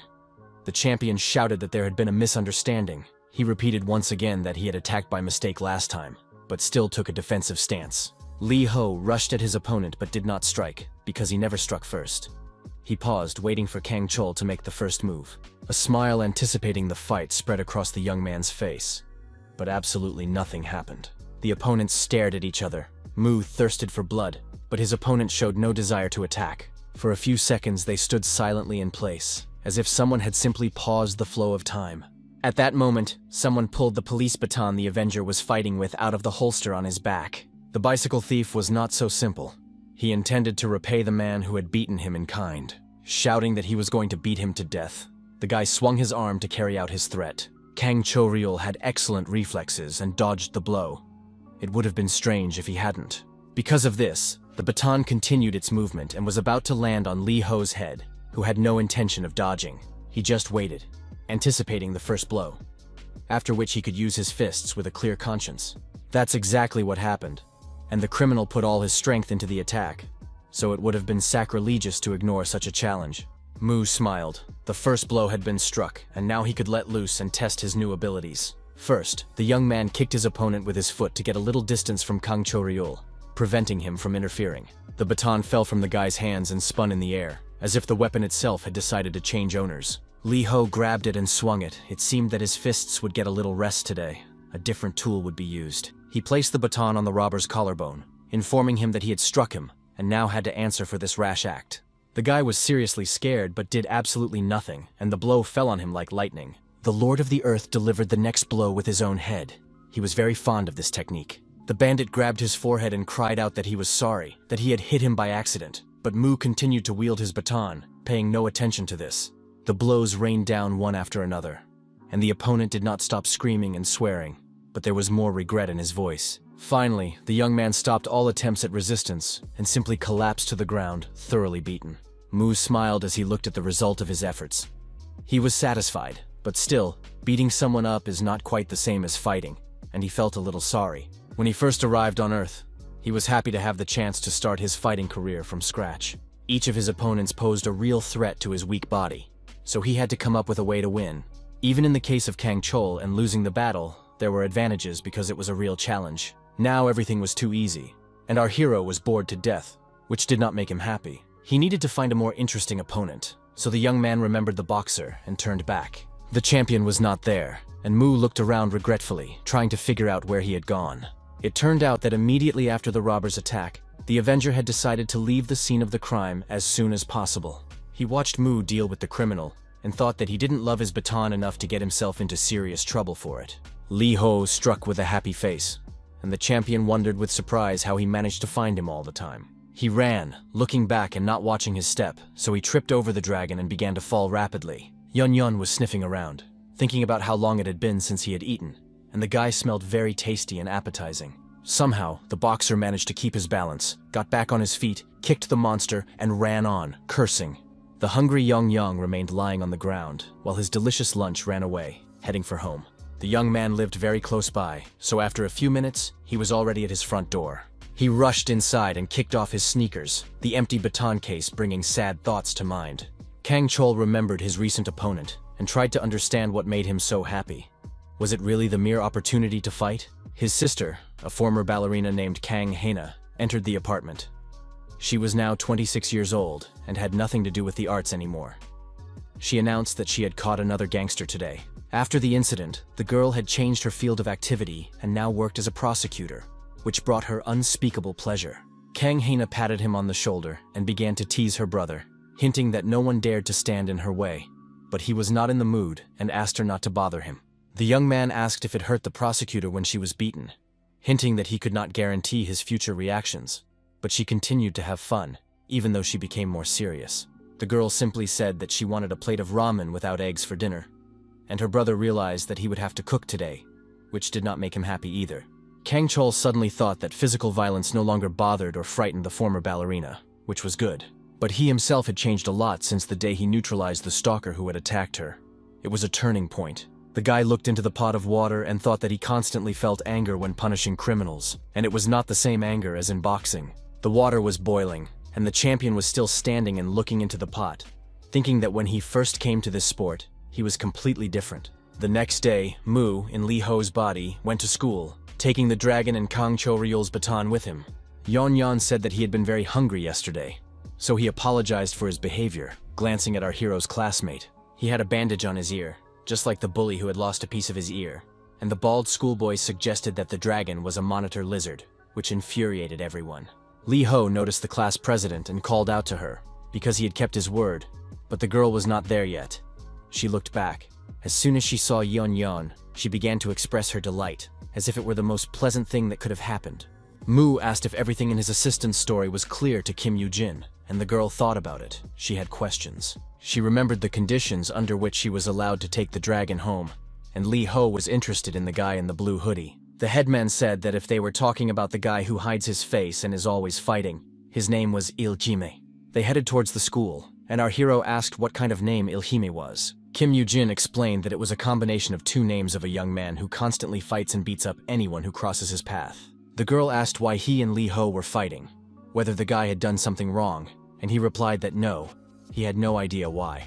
Mu noticed that the man who attacked him was constantly running away, but next time he wouldn't let him get away like that without an explanation. The boxer had been following our hero for quite some time and now ordered him to stay there until it was all over, saying he would find him himself. As if nothing had happened, Kang Chol picked up his baton and ran past the guys, while Li Ho trembled with excitement. Kim Yoo-jin asked what was going on, wondering if they knew the champion, which seemed strange to her. The Lord of the Earth smiled and said only two words, Il-jime, completely confident that it was him. Throughout the entire lesson, the young man could think of nothing else but the upcoming fight with the boxer. He tried to calm himself down, convincing himself that he should just wait. But Mu wanted to fight so badly that he was almost jumping with impatience. Yon Yon, who was clinging to his leg, experienced all the delights of his master's excitement and storm of emotions. Towards evening, the students were told that the study group would have dinner first and then go to the classroom on the third floor.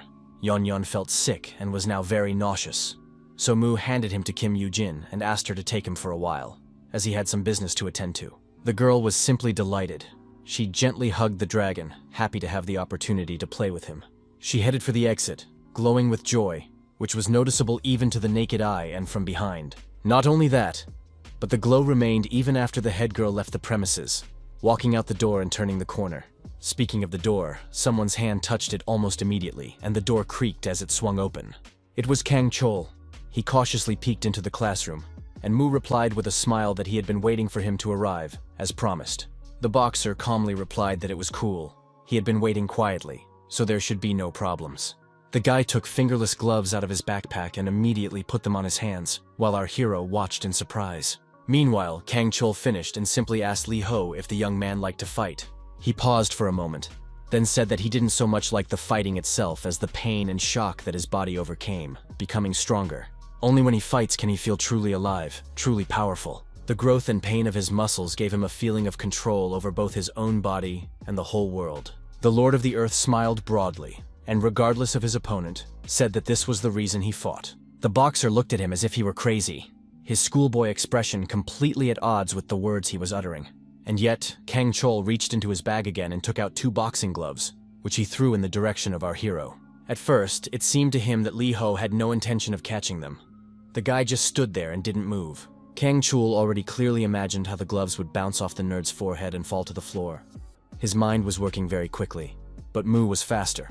Without waiting to hear that the champion couldn't fight a regular guy who wasn't even a villain, he put on the gloves and rushed to attack. He immediately lunged with his arm, but the boxer had good reflexes and dodged in time, even though he hadn't expected such a sudden attack.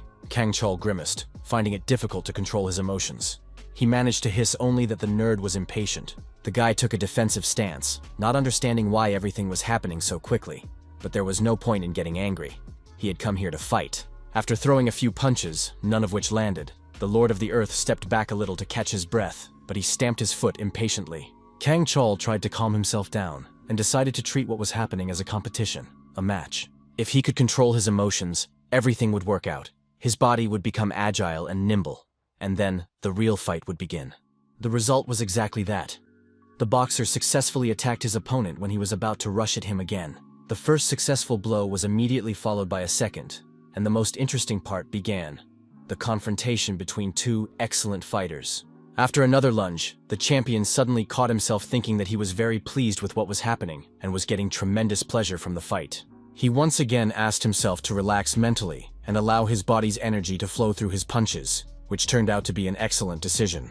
Now his attacks became much more effective, working at full power, and the boxer quickly protected himself from his opponent's blows. He was overcome by the same feeling that had motivated Mu himself in battle, and Kang Chol began to enjoy himself. The same expression that had so surprised him before appeared on his face. The same expression that belonged to Li Ho, or rather Mu. Our hero was also pleased. He thought that boxing was a very interesting thing, which would be dangerous if it weren't for the power-up ball. Now his body was strong enough, so it was time for some real fun, and an amazing fight began. As we remember, evening classes were being held on the 3rd floor of the school at that time, but not everyone was studying. One of the students was simply sleeping. He was snoring so loudly that he was startled by his own snoring, and woke up with a start, almost jumping out of his chair. The guy sat up and looked around the classroom. Some others were also dozing off with their faces in their books, but most of the students were still trying to write and read something. The young man wiped his face with his sleeve and decided it was time to cheer up. His attention was drawn to a chocolate bar on the edge of the desk. The clock read 5:48 p.m., and under the bar was a note asking why he always slept when he came in. Perhaps the hero was a sleepwalker. It wasn't too late to slip away. The student got up from his desk and grabbed the chocolate bar and the note. He tore open the wrapper and began to run down the stairs. He had to hurry to make it in time. Time was running out. On the floor below, the student stopped and took a bite of the bar. He did it, and now he didn't have to worry. Suddenly, the boy's attention was drawn to 2 silhouettes fighting in one of the classrooms. It seemed he wasn't the only one skipping class. The fight was very intense, with Kang Choriol attacking and Li Ho successfully blocking every blow with his arms outstretched. But the fight had long since gone beyond just fists. Legs were now involved, and our hero delivered a knee strike. Then he kicked his opponent backward, who remained calm despite everything. The next blow was with his foot, but this time in a jump, and the boxer flew to the ground and tried to roll back and cover himself with his gloves so as not to get hit directly in the face. Then he got up again and took his starting position, muttering that this was boxing and such kicks were not allowed. Lee Ho asked curiously what boxing was. In the next second, he pushed off the ground and made an incredible jump to attack again. While the champion scratched his head in confusion, the guy exclaimed that no one had told him that blows should only be delivered with fists. Legs were just as good. He kicked Kang Cho-ryul with such force that he simply recoiled backward as if struck down. The young man felt the full force of the blow and was genuinely surprised at where the nerd got so much strength. Meanwhile, the Lord of the Earth had already launched his next attack, swinging his legs like a windmill caught in a hurricane. The boxer tried to parry the blows, but gradually retreated, hoping that his opponent would limit himself to his torso and head and not strike his legs.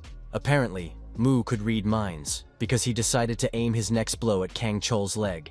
The damage would have been very severe because the god chose one of the most vulnerable places, below the knee, and it was very difficult to stay on your feet after such a blow. But for some reason, the force of the blow left much to be desired. There was no trace of its former power. Something had gone wrong. The boxer remained standing, while Lee Ho himself almost fell. It was strange and did not correlate with previous events at all. Our hero quickly increased the distance between them, realizing that the Dragonstone's effect had worn off, and the ball was no longer strengthening his body. At the same time, the young man continued to smile, so as not to give his opponent the opportunity to notice that everything would now be different. If the ball had lasted a little longer, he would have been guaranteed to win the fight. But now that was out of the question. Kang Chol had good intuition, and immediately sensed the change. He asked what had happened, wondering if his powers had run out. The same smile that had previously been characteristic of the Lord of the Earth appeared on his face. The boxer laughed, deciding that his opponent was simply exhausted, and smiled back, pretending that this was the case. For a while, both guys just laughed, looking at each other, each with their own reasons for laughing. While Kang Chol was laughing loudly, Lee Ho noticed a dark silhouette in the door window. Someone was watching the fight. It was the same guy with the chocolate bar who had skipped evening classes. He continued to chew and stare out the classroom window. Hearing his opponents laughing during the fight, the schoolboy turned to leave, calling them pathetic people. He was definitely a strange one. The young man's face was contorted with anger and disgust.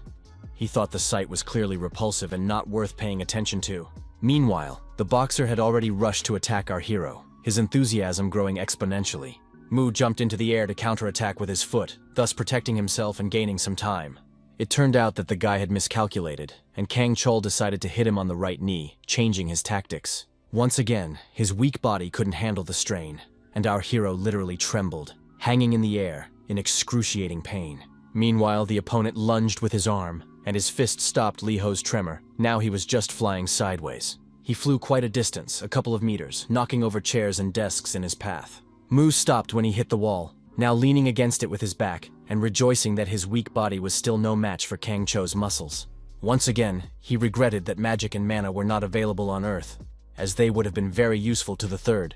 The Lord of the Earth had already mentally used his power, but immediately realized that dreaming was harmless, and yet it was time to get back on his feet. On his first attempt, he managed to get up on one knee, but that was still better than nothing. Then Mu managed to stand up to his full height, and not only that, but somehow grains of mana began to gather under his hand. He clenched his fist, gathering all his life energy into it, which should have been enough for one crushing blow. The guy jumped towards his opponent and raised his hand to strike, then exclaimed joyfully that he did not expect his opponent to still be alive. Kang Chol simply grabbed the fist flying towards him with his hand and stopped it. From the outside, it looked like real magic. The boxer smiled and thoughtfully said that he thought Lee Ho only had weak legs, but it turned out that his arms were weak too.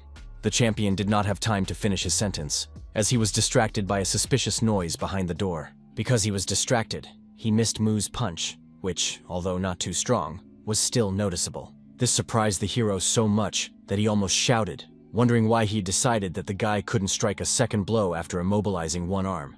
Kang Chul thought that even though the nerd's blows were weak, he couldn't miss them because his head was already spinning, and he needed to stay focused. He grabbed Lee Ho's second wrist, but continued to experience severe dizziness, which had never happened before. Tiny particles of mana glimmered around him, and the young man decided that he was beginning to hallucinate. Just then, Mu delivered his signature headbutt, hoping that at least this attack would work. And so it did. Kang Chol flew forward with a broken nose, grimacing with hurt and pain. Our hero was extremely pleased with the result. It seemed that some of his divine tricks worked in this world too. To use magic, you need to gather the mana circulating around you and concentrate it in one point. But on Earth, Everything is complicated by the fact that there are many other substances circulating in the air, such as dust, and oxygen also reacts. And yet there is a way. When there is a lot of mana, it concentrates and burns off everything unnecessary, purifying itself. Since this is prohibited on the planet, the process does not have the final result that one might expect.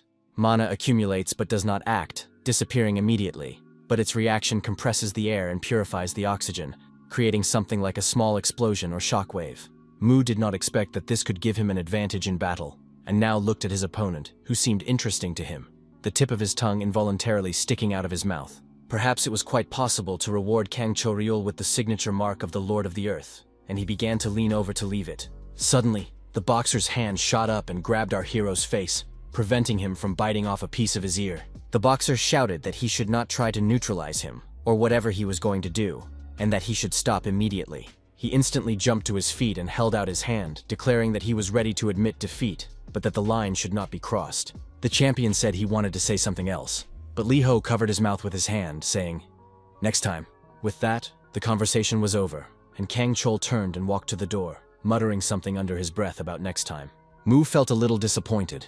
He was upset that his best opponent had not been marked, but that could be fixed later.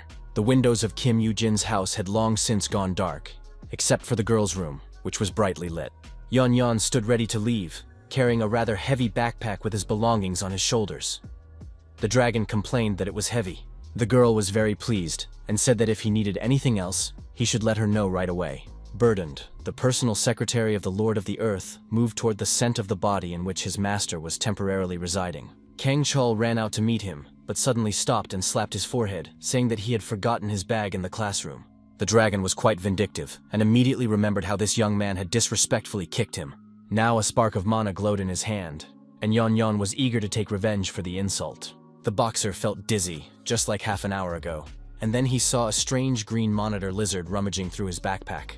It was a diversionary tactic, and a moment later, the lizard, baring its teeth, flew into an attack on the champion.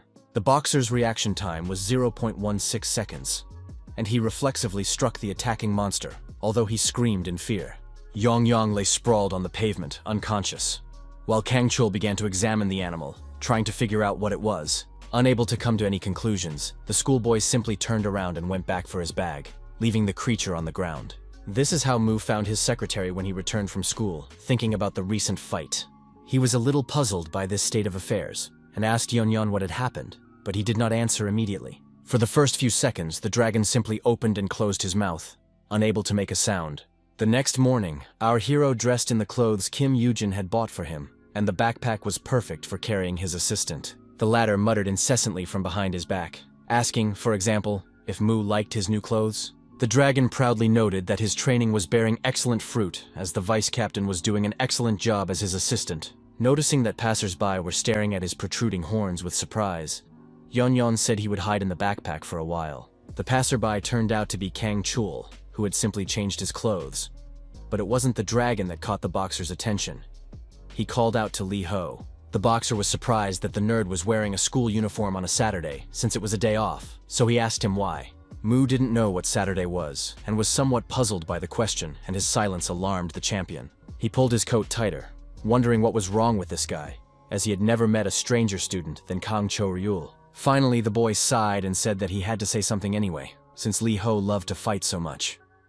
Lee Ho replied that he didn't like it, but he had to. These words did not fool the boxer, who remembered his opponent's happy face during the fight. He suggested that our hero hang out with him, and if he agreed, he could be sure that he wouldn't be bored without a fight. Mu had never heard a better offer in his life, but he couldn't react too enthusiastically, so he just nodded. Only then did Mu allow himself to smile from ear to ear, because a few seconds later it was much more appropriate. Without stopping smiling, he told Kang Cho-ryul that he thought he was a great guy, which was absolutely true. The Lord of the Earth happily asked to be taken to a place where he could fight, but Bok with air noted that this was not what he meant. They would not fight right away. Mu began to boil over and argue. The boxer explained something, and all this talk made Yeon feel a little sick. Friday morning, the previous day, was no different from any other at the old Giryogi school. Access to the toilet in this establishment was regulated by senior students, and during lessons, it was restricted. The fact was that it was a room for secret negotiations and shady deals among the upperclassmen, or rather, some of them. The same thief who stole the bike brought the money he managed to get, but it wasn't enough for the deal. Yang Cho, who had been in each class for several years, so he was now 19, got angry and started yelling. The bandit shouted that it was all Ilhime's fault, that if he had managed to sell the bike, he would have brought in much more. The senior student punched the wall with all his might, showering Ilhime with curses. He didn't like it when someone interfered with their plans. He yelled that he needed the money even after paying off the debt and interest, so Ilhime had better figure something out. Then Yang Cho thought about it and changed his mind, hissing at the guy to gather everyone immediately. The next day, on Saturday evening, Kang Chol met with Lee Ho to take him to the place he had promised when they met in the morning. The boxer shared that he used to beat people because he was blinded by rage, but after fighting him, he began to enjoy fighting. Our hero asked if it wouldn't be better to fight him all the time instead of wasting time on weaklings. The champion looked at him seriously and said that words were unnecessary, that they would soon have a rematch. Mu asked what that meant. Kang Chol did not have time to answer. He turned his head slightly to the side, his intuition telling him that something interesting was about to happen. The first thing the athlete smelled was cigarette smoke. Since he didn't smoke himself, he was very sensitive to the smell. Soon, the entire space around them was filled with gray clouds of smoke, and the boxer put on a mask. How much did they have to smoke to make it smell so bad? It turned out that not that many. Through the smoke, he could make out only two guys who were animatedly discussing something. One of them had a neck brace, and it seemed that the guys knew Kang Choryul, and he muttered that it was a real jackpot. One of the young men said something about playing more cards, and the champion came up close and asked why they were intimidating people. The attackers just laughed and said it was none of his business, but since that was the case, he should hand over his wallet immediately. Instead of answering, the hero punched him in the face. Such talk irritated and angered him terribly. Only now did the thugs realize who they were dealing with. The second one shouted that it was Ilhime, and that they needed to get out of there quickly. The smoke cleared a little, and it became clear that there were quite a few swindlers gathered here. But when they heard the name of the Avenger, they all panicked. Kang Chol was a little puzzled. There were far more opponents than he had expected to see. He called out to Lee Ho and asked him to get ready and give him his hand, but the guy didn't immediately understand why. Shouting for him to keep up, the boxer rushed into the crowd. It looked like the fight was going to be spectacular. Mu pulled a vest over his head to disguise himself, but didn't move. He really wanted to fight, but waited for the first blow. Just then, one of the young men knocked down by Ilchim grabbed his ankle. It wasn't an attack, but it would do. The criminal grimaced in pain, but still managed to ask if this weakling had come with the Avenger. The Lord of the Earth looked at him enthusiastically and asked if the bastard had really just grabbed him. Shouting that he could expect no mercy now, Mu swung his fist to strike, satisfied as an elephant. In a few minutes, our heroes took care of all the villains. Their bodies were weak, their endurance was poor, and their muscles were undeveloped. Kang Chol picked up a blue women's purse from the ground and asked the red-haired girl who had been robbed by the jerks if she was okay. The beauty sobbed loudly, but held out her hand to take her belongings, not rushing to speak. The boxer immediately recognized the girl from school, with whom he had recently discussed Lee Ho's behavior, and he only hoped that she would not recognize him. Meanwhile, the dragon warned his master that a large group of enemies was approaching from behind. A few minutes ago, one of the criminals sent a message to the boss that Ilhime had been spotted in an alley near the store. The boss immediately roared that this time they had definitely caught the piece of shit, and they immediately set off for the specified location. Kang Chul tried to keep his cool, but now it was clear that he would need his baton. He took it out and prepared to repel the attack. Mu, in Lee Ho's body, was also on the alert, just waiting for a preemptive strike. The guy was smiling, but it wasn't visible under his disguise. However, his eyes clearly showed undisguised pleasure and anticipation of the most delicious treat. The boss ordered his men to take them, and the bandits rushed towards our heroes to immediately carry out the order. Lee Ho broke into such an ominous smile that at first they were even afraid to attack him, which, it should be noted, was the right thing to do.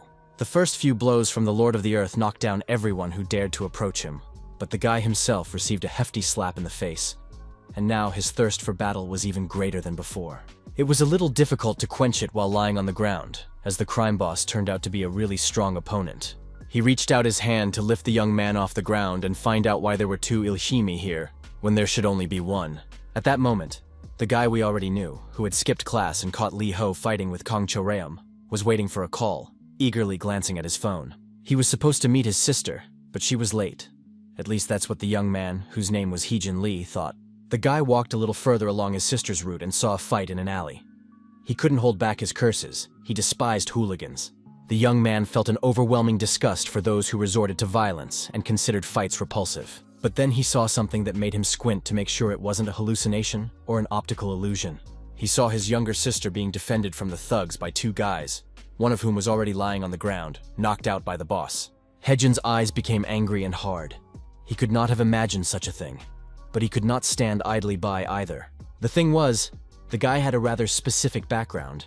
His father was a professional boxer.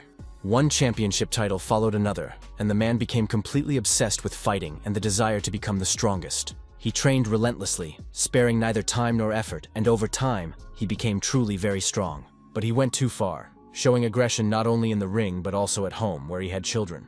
Heijin understood that his father had turned into a real monster, and more than anything else in the world, he wanted to run away so he wouldn't have to endure the beatings. But he couldn't run away, because otherwise this monster would surely hurt the person who was dear to the boy, the one for whom he took all his father's aggression and blows, the one for whom he endured all his cruelty, the one who sat quietly in the closet, afraid to breathe, a girl trembling with fear. His younger sister, Hej, was the reason the boy was forced to endure all the vicissitudes of fate and his father's aggression. He had injuries and broken bones, and for a long time, the child did not dare to fight back against the monster his parent had become. But he grew up watching his father's fights in the ring, learning the theory and secretly practicing, even though he hated fighting. So Heejin grew up without realizing it. And one day, after his father hit him, the boy felt an irresistible urge to respond in kind. And he did it. It turned out that the young man was indeed very strong, even though he himself did not realize it. But now he understood that he could stand up for himself and protect his sister, that he could fight back against the monster. For Heijun, fighting meant survival, and now he felt a real threat to his life from his enraged father, who was hurling curses at him.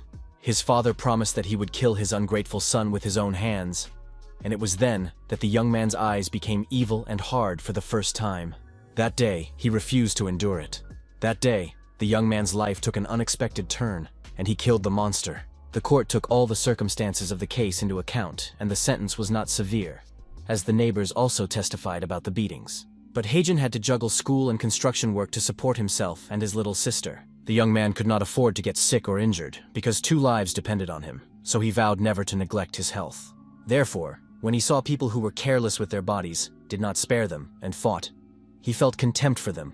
This was especially true of those who chose dangerous sports, hoping to make a career that way. Heijun would never have done such a thing, and in general, anything related to fighting disgusted him. But now it was different. Now he realized that his younger sister was in danger again, and even though someone had come to her defense, it could end in disaster. Daejin was 19, and she had already managed to forget her nightmarish childhood. But now the girl had a flashback to those times. Heijun called her name, realizing that it was time to defend his sister again. Meanwhile, the gang boss looked at Lee Ho lying in front of him, completely convinced that he was Iljime. The frightened dragon tried to warn his master, but he was unconscious, and it was useless. Then a voice from behind confidently announced that Iljime had not yet arrived, and the thug stared in surprise. At that moment, he received a powerful kick to the ankle, all because he should not have been distracted. The criminal's eyes widened even more and he fell to his knees. It was very strange that the man did not make a sound. Someone's hand fell on the back of his head, grabbing his hair tightly, and the boss tried to figure out who could afford to treat him this way. He didn't succeed because the attacker immediately slammed the big man's face into the asphalt, sparing no force. Yong tried again to revive the Lord of the Earth. They had to get out of there as soon as possible. He didn't have time to carry out his plans because Heejin wasn't looking where he was going. He was rushing to his sister, so he simply used the backpack with the dragon as a springboard. The young man's speed was so great that the monster only managed to track a red spot flashing into the distance. Kang Chol froze in place. He had fought the bandits and taken down many of them, but not all. And now a newcomer had appeared. And this newcomer was taking out the criminals in batches, approaching the place where the boxer was. Soon, the champion had no opponents left, and he just stood there, assuming a fighting stance and contemplating the eternal. Heijun fought like a superhero, with a strength, speed, and technique that Kang Chol had not seen in a long time. The young man's eyes burned with fire, as if he really had supernatural powers. But in reality, it was just anger and determination. He stopped in front of the boxer, thinking that he was also a member of the criminal gang. But the guy put his hand out and tried to explain that this was not the case. Dajun called out to her brother to explain that she was fine and that this man was trying to protect her. Kang Chul was surprised to hear that his classmate had a brother. This information was completely new to him, even though he and the girl were quite close friends. Before the champion could process what he had heard, Heejin was already a few inches away from him, attacking with a headbutt in Mu style. Kang Chul's reaction was quite quick, but not quick enough. He softened the blow, but still couldn't avoid it. His brother pushed him in the chest with his hand to make sure that his opponent was knocked off his feet and posed no threat. He flew backward, trying to kick one last time, but it was to no avail, and the boxer fell. Hae-jun grabbed his sister by the wrist and ordered her to get out of there immediately, to run after him and not to delay. The girl tried to explain something else about what had happened, but her brother didn't listen. Kang Chul began to get up, grabbing his baton. The gang boss, who had already come to his senses and was now completely enraged, blocked the couple's path. He yelled that he didn't understand a damn thing, and where the hell 3 Ilhime had come from. But it didn't matter. He would kill them all. Hae-jun didn't answer, just got ready to punch, and it was clear that he wasn't scared by the thug's threats. But the young man did not have time to attack, as someone else's fist flew into the thug's jaw faster. It was Mu, who had regained consciousness thanks to the dragon's efforts, but had not followed his advice to leave as soon as possible. Hae-jun did not expect such a turn of events, and now he was trying to figure out who this guy helping them was. However, the brother and sister did not think about it for long. They took each other's hands again and ran away as far as possible. Lee Ho began to laugh and wish the bandit peace, while Kang Chul shouted for him to hide his face immediately. Meanwhile, the gang leader was not dead at all. He had already begun to try to get up. But all the man could see were 2 dark silhouettes running away as fast as they could to the end of the alley. The criminal cursed, not holding back his emotions, and it was obvious that he was now consumed by a thirst for revenge. A schematic portrait of someone appeared on the board. The face was funny, but still bore some resemblance to the original. Kang Chul explained to Mu that he had seen this guy today. A criminal named Yang Cho, one of the hooligans in the area. The boxer sketched out the entire neighborhood, pointing out the 3 high schools and the gang leaders who ruled there. Yang Cho, Kim Chung-gu, and Kwak Duen. Together they were known as Godori, and although they committed petty acts of hooliganism, they did not commit any major crimes. But recently, these guys started extorting money from people, and it turned out that the people they had just fought with had been intimidated by Godori. It seems that now the leader, Yang Cho, can be considered a real criminal, as he has proven recently. Our hero listened to all these lengthy explanations, but he didn't understand anything at all, because he hadn't been on Earth for very long. So Mu asked again what it all meant. How to distinguish a gangster from a hooligan, and what the difference was, why extorting money was so bad, and what high school was. Kang Cho became enraged and shouted that it was time to start thinking, asking if the boy's brain was just a useless accessory. At that point, Yan Yan lost his temper and lunged at the boxer, biting him, then announced that he had endured his master's insults for too long. The dragon continued to loudly express his outrage, not mincing his words at all, and it seemed as if he was about to burst with rage. Kang Chul froze in surprise, then asked with slight confusion where this talking frog had come from. Yan Yan did not want to be called a frog, and Mu had to introduce him as his friend. But that did not explain the animal's ability to speak. The champion began a monologue about how the guy was very suspicious, didn't know what Saturday was or other basic things, and was walking around with a talking frog like an alien.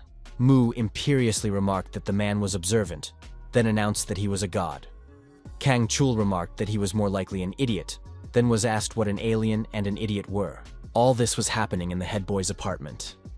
The girl was sewing clothes in her room, and now came out to the living room because of the noise.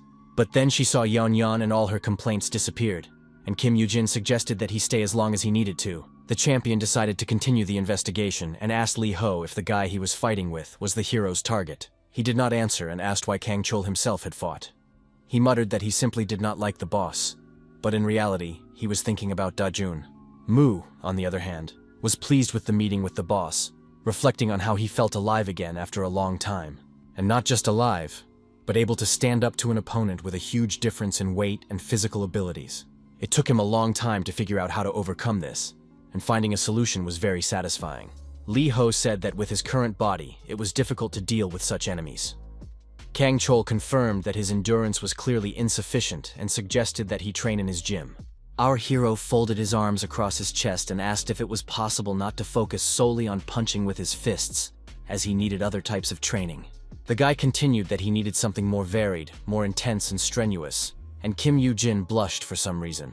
Mu continued to try to articulate his needs, while Yun-yun read something on his phone screen. When the desired result was found, the dragon brought the gadget to the gentleman in his teeth and offered to take a look. There was something strange on the screen. A red-haired, brown-eyed girl in a robe was winking at someone invisible. Then she delivered a direct blow to the solar plexus so quickly that it was impossible to follow what was happening. The opponent lay on the ground and could not get up. A voiceover announced that the challenge had failed, but the Lord of the Earth did not understand what that meant. The 13th was declared the winner. Then it was announced that any schoolchild could compete in the arena and win 1,000,000 won. Kang Chol and Mu looked closely at the screen, and the boxer read that the fight took place every Saturday at 7 p.m. in Seep Park. Looking closer, they suddenly realized that the defeated participant, Godori, named Kim Jong-gu, was lying on the ground.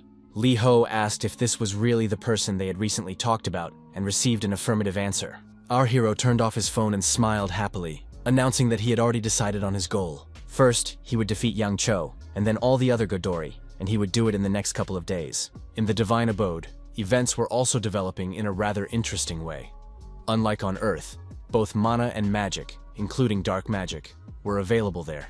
The mana needles that Lucifer used sometimes appeared randomly when the Demon King flew into a rage, and this was one such occasion. Most of the Divine Kingdom trembled at the wrath of the second most important and powerful of the gods. But the domain of Mu, the god of Earth, suffered the most, now left without proper protection. Lucifer hated him so much that he flew to this part of the world of the gods in the hope of getting even and taking revenge on his old enemy. But it did not work out.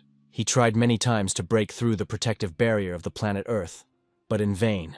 Nothing worked. The celestial body under Mu's control remained untouched. This territory was inviolable to outside interference. Lucifer was ready to cry with frustration, but his status did not allow the villain to stoop so low and show emotions of weakness. He remembered how easily Mu had broken through the protective barrier of the planet Elmore to send Lee Ho there. Wondering why everything came so easily to this scoundrel, Lucifer growled with rage, wanting to be as powerful as the Lord of Earth, but that was out of the question for now. Yang Cho felt the same rage towards our hero, or rather, the collective image of Ilhime. Even his facial expression was the same. The criminal constantly remembered how he had been beaten, how he had failed to deal with his enemy and everything else, and was ready to howl with frustration. He went into a public toilet cubicle and decided to take out his anger on the doors, working them over thoroughly with his fists. Outside, he had an appointment with the bicycle thief, and he needed to shake some money out of him. The young man didn't have any money, but he handed his boss the wallet that Dajun had lost. Yang Cho calmed down a little and immediately began to shake out all the contents of the wallet. But there wasn't much in it. A few coins fell to the ground with a loud clink, and there were no bills at all. The gangster was clearly disappointed. He muttered that kids these days were poor, and at this rate, he would soon not even have enough money for cigarettes. Suddenly, Lee Dajun's student ID fell out of the wallet, which was a slightly more interesting find.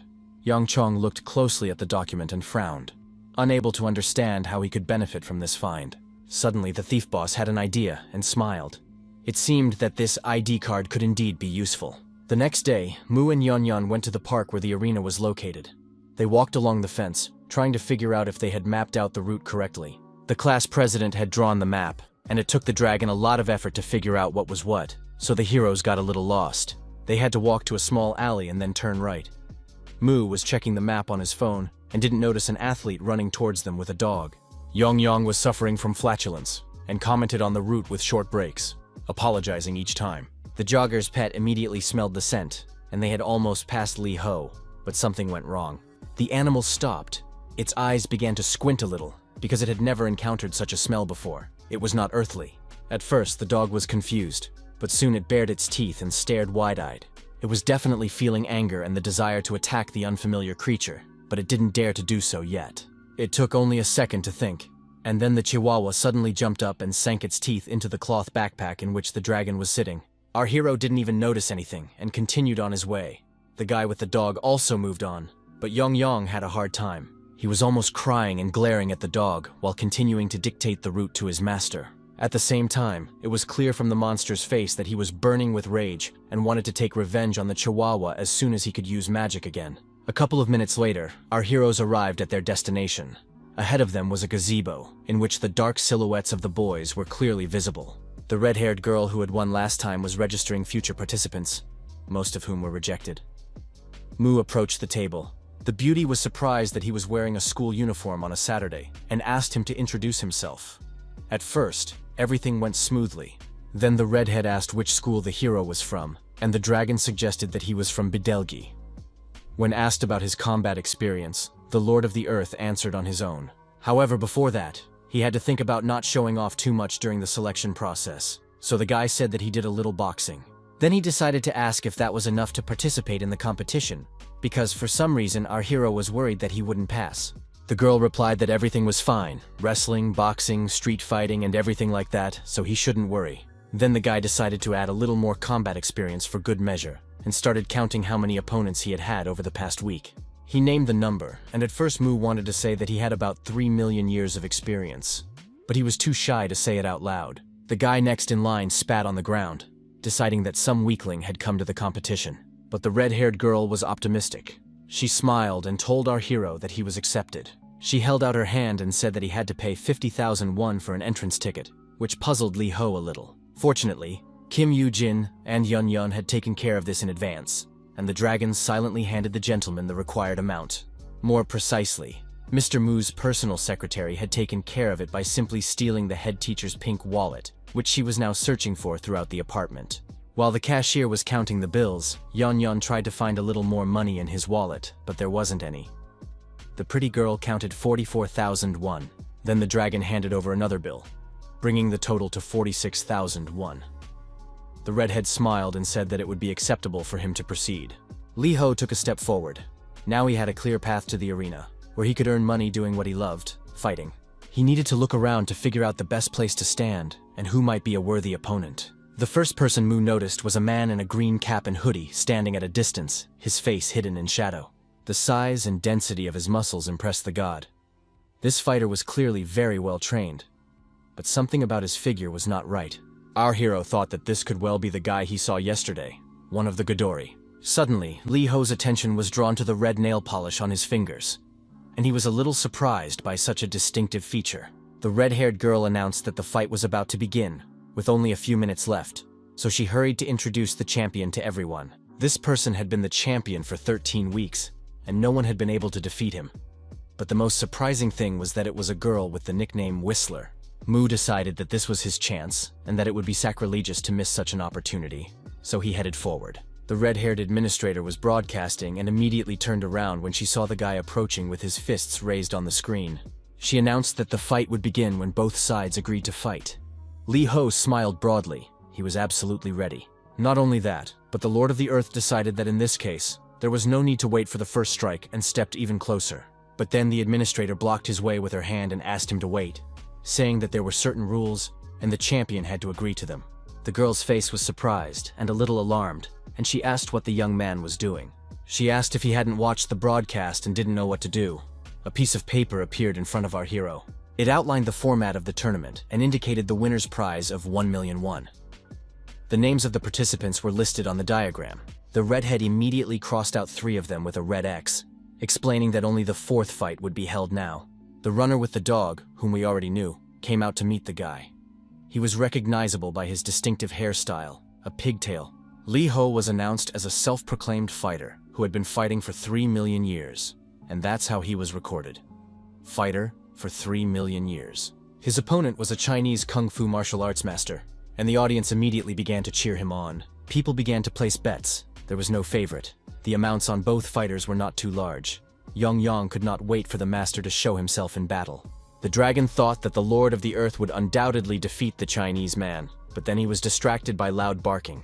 The disgusting chihuahua smelled a familiar scent and began to growl at the green monster, deafening everyone with its loud growls and squeals.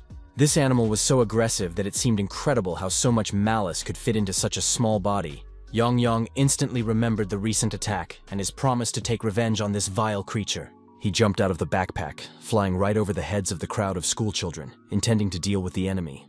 The dragon landed on the pavement near his master, directly opposite the chihuahua, looking extremely aggressive. Mu was a little surprised by this behavior, and the god asked the dragon what had happened and why he was there. The monster did not answer. His eyes filled with blood. He only hissed at the dog to come out and fight. For some reason, the dog began to shake its head frantically, as if trying to get rid of annoying insects, but in fact it was shaking off its collar and leash. A second later, the chihuahua had already jumped forward and stopped at his master's feet, ready to fight. The Chinese man did not expect this, and asked why Cerberus had run up and how he had managed to break free from his leash. Everyone around shouted that this was madness, but the red-haired manager suddenly realized that a fight between pets would be amazing content. She immediately announced loudly that there would be a double fight, with the fighters and their pets facing off. The The fighter, who has been fighting for 3 million years, is declared the opponent of the Chinese martial arts master, the first pair. Yang will face Cerberus in the second match, which is sure to surprise everyone present.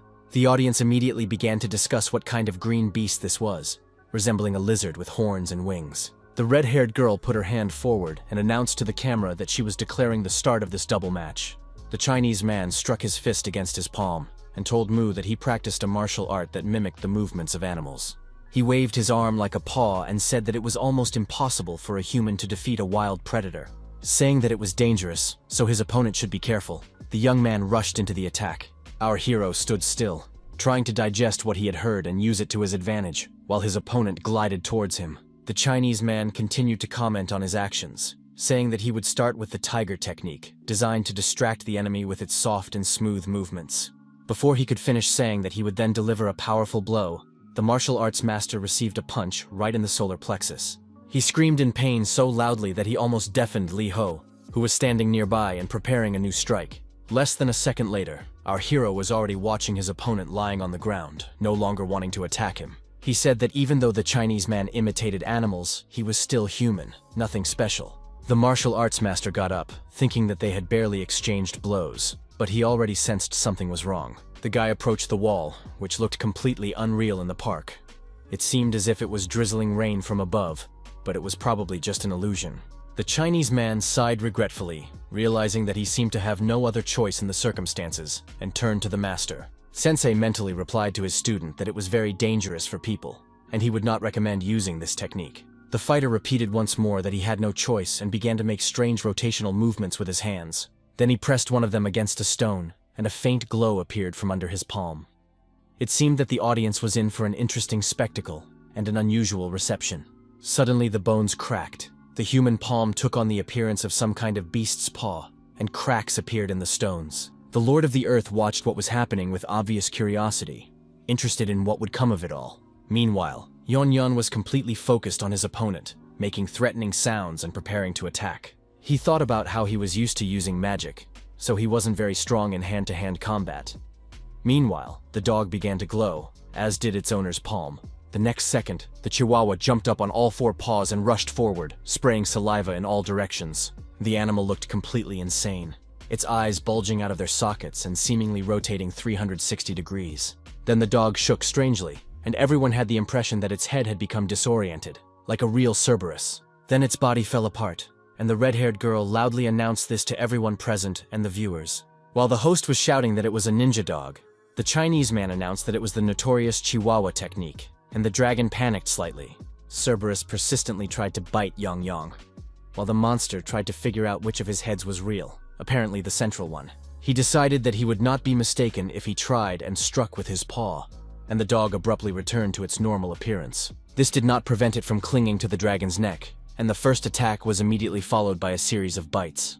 Yang managed to roll on the ground and shake off the Chihuahua, with the host actively commenting on all the pet's actions. The dog took up an attacking stance again and growled viciously, clearly not considering its opponent a serious threat. Meanwhile, its owner activated the four-legged mode of his beast technique and growled, still emitting a faint glow. Then he made a barely noticeable forward movement, as if a predator were sneaking up on its prey. This was followed by a strong kick, and the Chinese man leaped toward our hero. The gathered guys began to laugh, making jokes about the fighter on all fours. Only his master remained calm, although excitement was evident in his eyes. Li Ho continued to stand and wait for his opponent to reveal the essence of his attack so that he could counter it. Like a tiger's paw, the martial arts master's hand darted toward Mu, looking a little ridiculous. Even stranger was that the paw pressed against the young man's face with soft pads, not claws. A moment later, everything changed, and our hero's head was adorned with several long scratches. He grabbed his face, and the beast man jumped back to assess the result of his attack. Mu thought that if it had been a real tiger's paw instead of a human hand, the consequences could have been much more serious. The god realized that he would already be dead, but fortunately, the martial art only imitated the habits of the beast and could not endow the guy with its strength. Meanwhile, the Chinese man had already crouched down to the ground to launch another attack on the Lord of the Earth, looking ridiculous. But the attack itself was quite effective. The fighter really managed to make his muscles work like those of a feline. This did not escape the attention of our hero. Although he had repelled the attack, he now stood confused, not knowing what to do next. He couldn't decide how best to attack himself, and he couldn't predict his opponent's next moves. But Mu knew exactly what he wanted. He wanted to fight, so it was time to act, and a smile lit up the guy's face. He was slightly distracted by the Chihuahua's barking and immediately understood what to do and how to counter the Chinese man. He just needed to think of his opponent as a four-legged creature, like his pet, and then he would be able to predict his attack. Yong Yong and Cerberus rushed at each other and tangled together, while Li Ho prepared to fend off another attack from the martial arts master. The latter was already rushing towards the young man, as before, on all fours. Suddenly, the Lord of the Earth abruptly dropped to one knee, lowering himself lower than his opponent expected to strike. He decided to use the sudden expansion of his powerful leg muscles to jump out at the last moment. Just as the Chinese man made his final leap, which was supposed to end with a blow, our hero soared high into the air. The attack failed. Mu simply hovered over the fighter, leaving him somewhat confused, with his paw hand raised. At that moment, the god regrouped to descend on his enemy with his feet down, and the commentator even stopped talking for a moment and just filmed. It seemed as if time had frozen, and the martial arts master even managed to look up and curse when he saw Mu. Immediately after that, both of the young man's legs landed right on top of his head, and there was a crunch of bones and a clatter of teeth. The guy collapsed and sprawled on the ground, with Li Ho's second leg standing right on his back, pressing down with the weight of his entire body. The Lord of the Earth smiled and said that the weakness of four-legged creatures was the sky, and that he had understood this very well during his long life. The hero made a few more movements with his knees to finally deprive the Chinese man of the opportunity to continue the fight. Apparently, only his pigtail survived. The battle was over and the spectators cheered with delight. The ending was truly unpredictable and spectacular.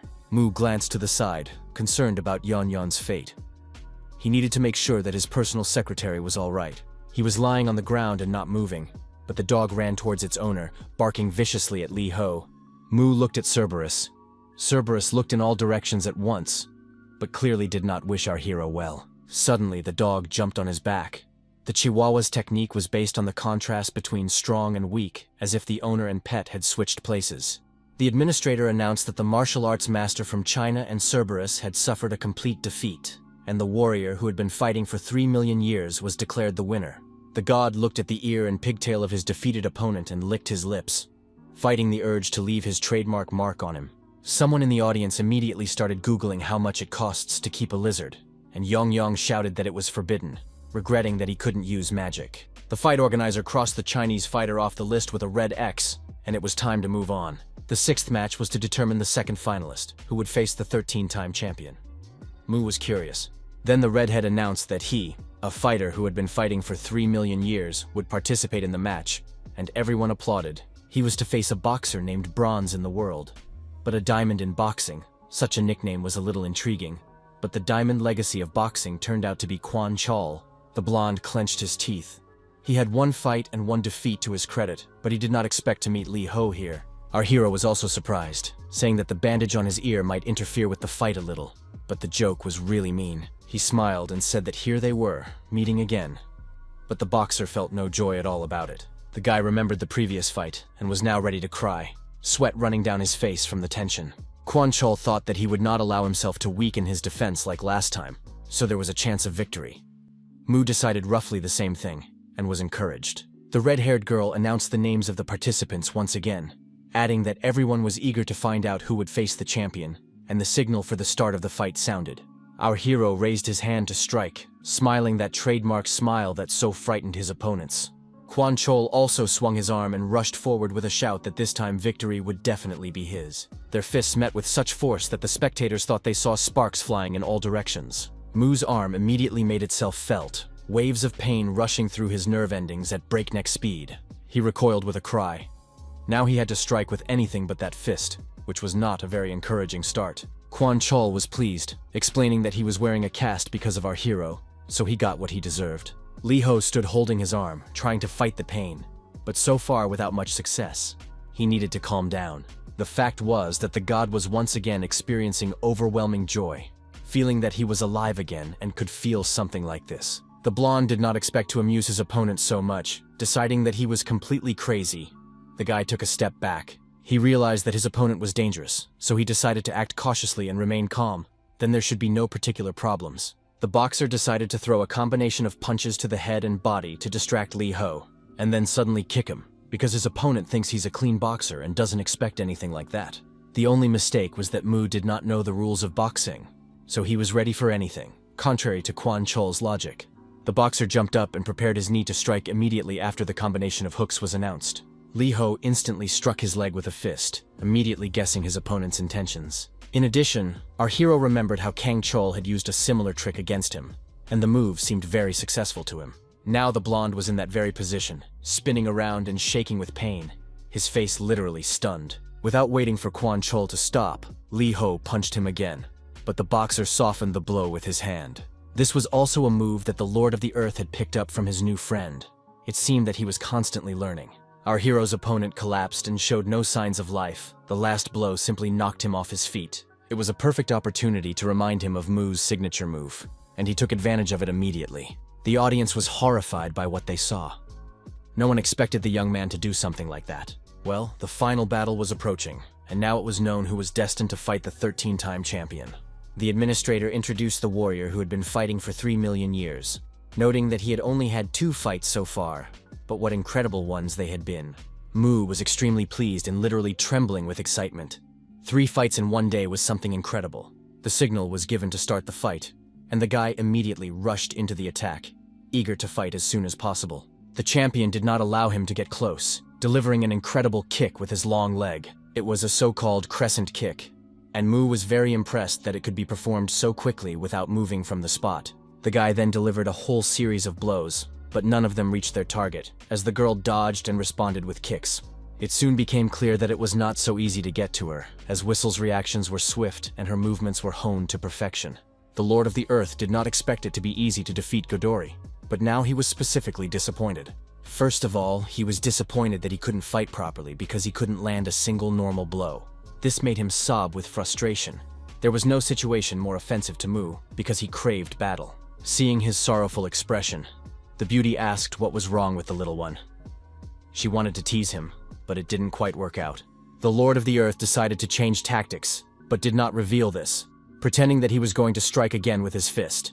As expected, his opponent did not let him get close to her, delivering a second crescent kick without even straining, keeping her hands in her pockets. Li Ho flew backward, and it seemed that this would be the end of it. No one suspected that the god had a military trick up his sleeve. As he fell, he suddenly kicked out with his leg and hit the girl right in the face with such force that her cap flew off her head. It was the first time that a headdress had left its intended place during a fight, and Whistle was taken aback. But not enough to show her emotions in public. She continued to stand as if rooted to the spot and looked contemptuously at our hero. Mu assessed his opponent's parameters and thought that she was not very suitable for him as a battle partner, as the difference in height and leg length made her unreachable. Svistok wasn't going to give up the fight so easily. She prepared to attack in order to avenge her beloved cap.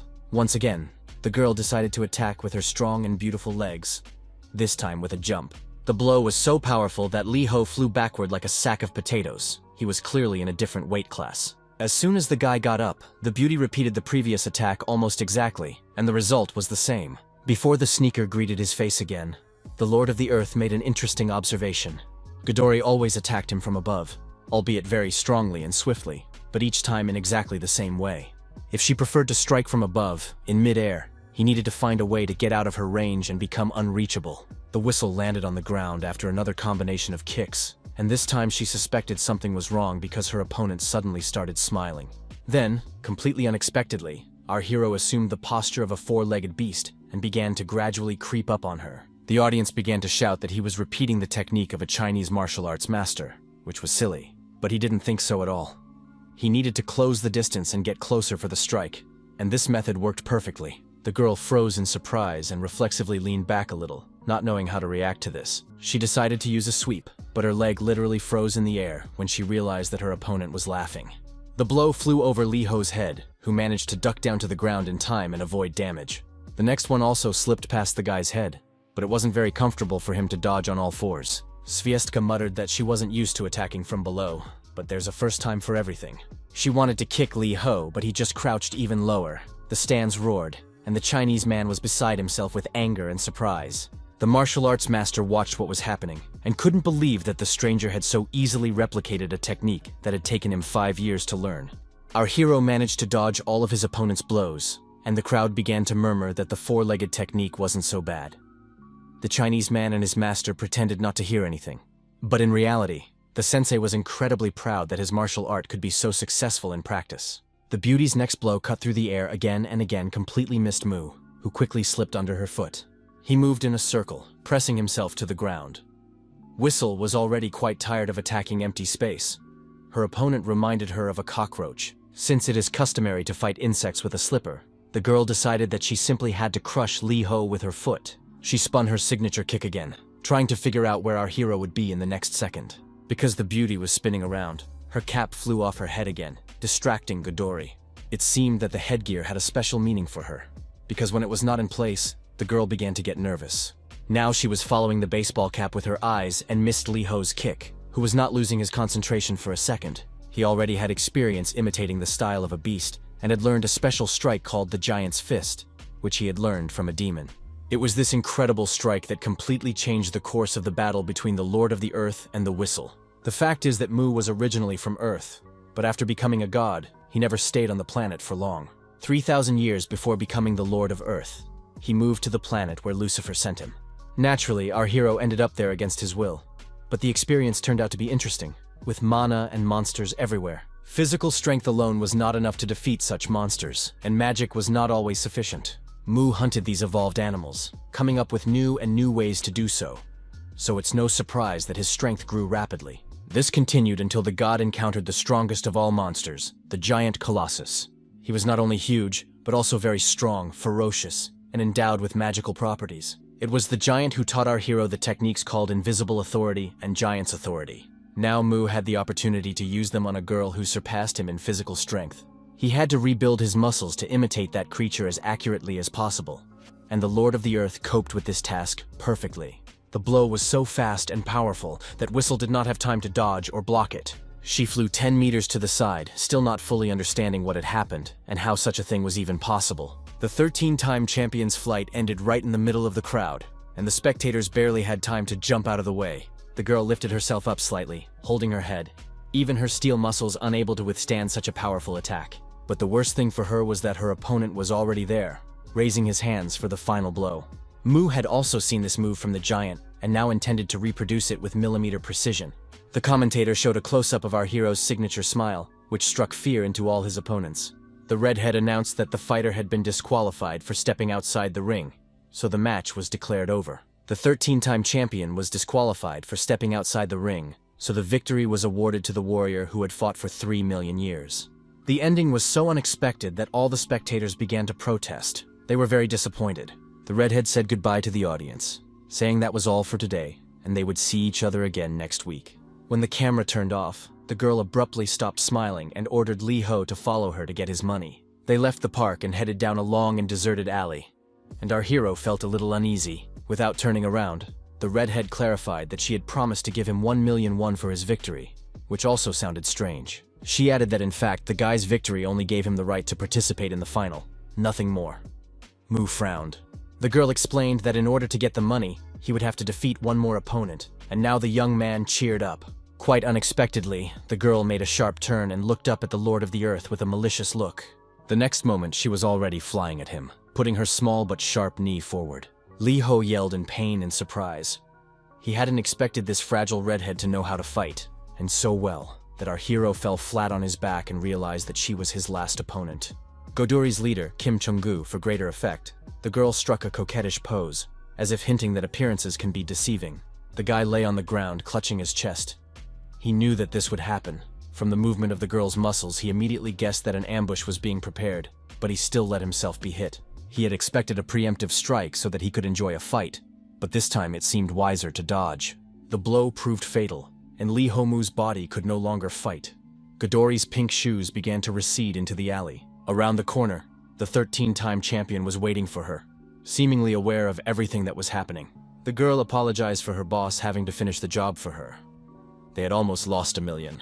The redhead replied that it didn't matter, because the situation had been resolved in their favor anyway, so it was time to leave. Our hero crawled after them, muttering not to leave so quickly that he could still fight, but in reality, that wasn't the case. Mu slowly moved forward, urging Yan Yan to quickly get the healing ball, but the dragon was nowhere to be found.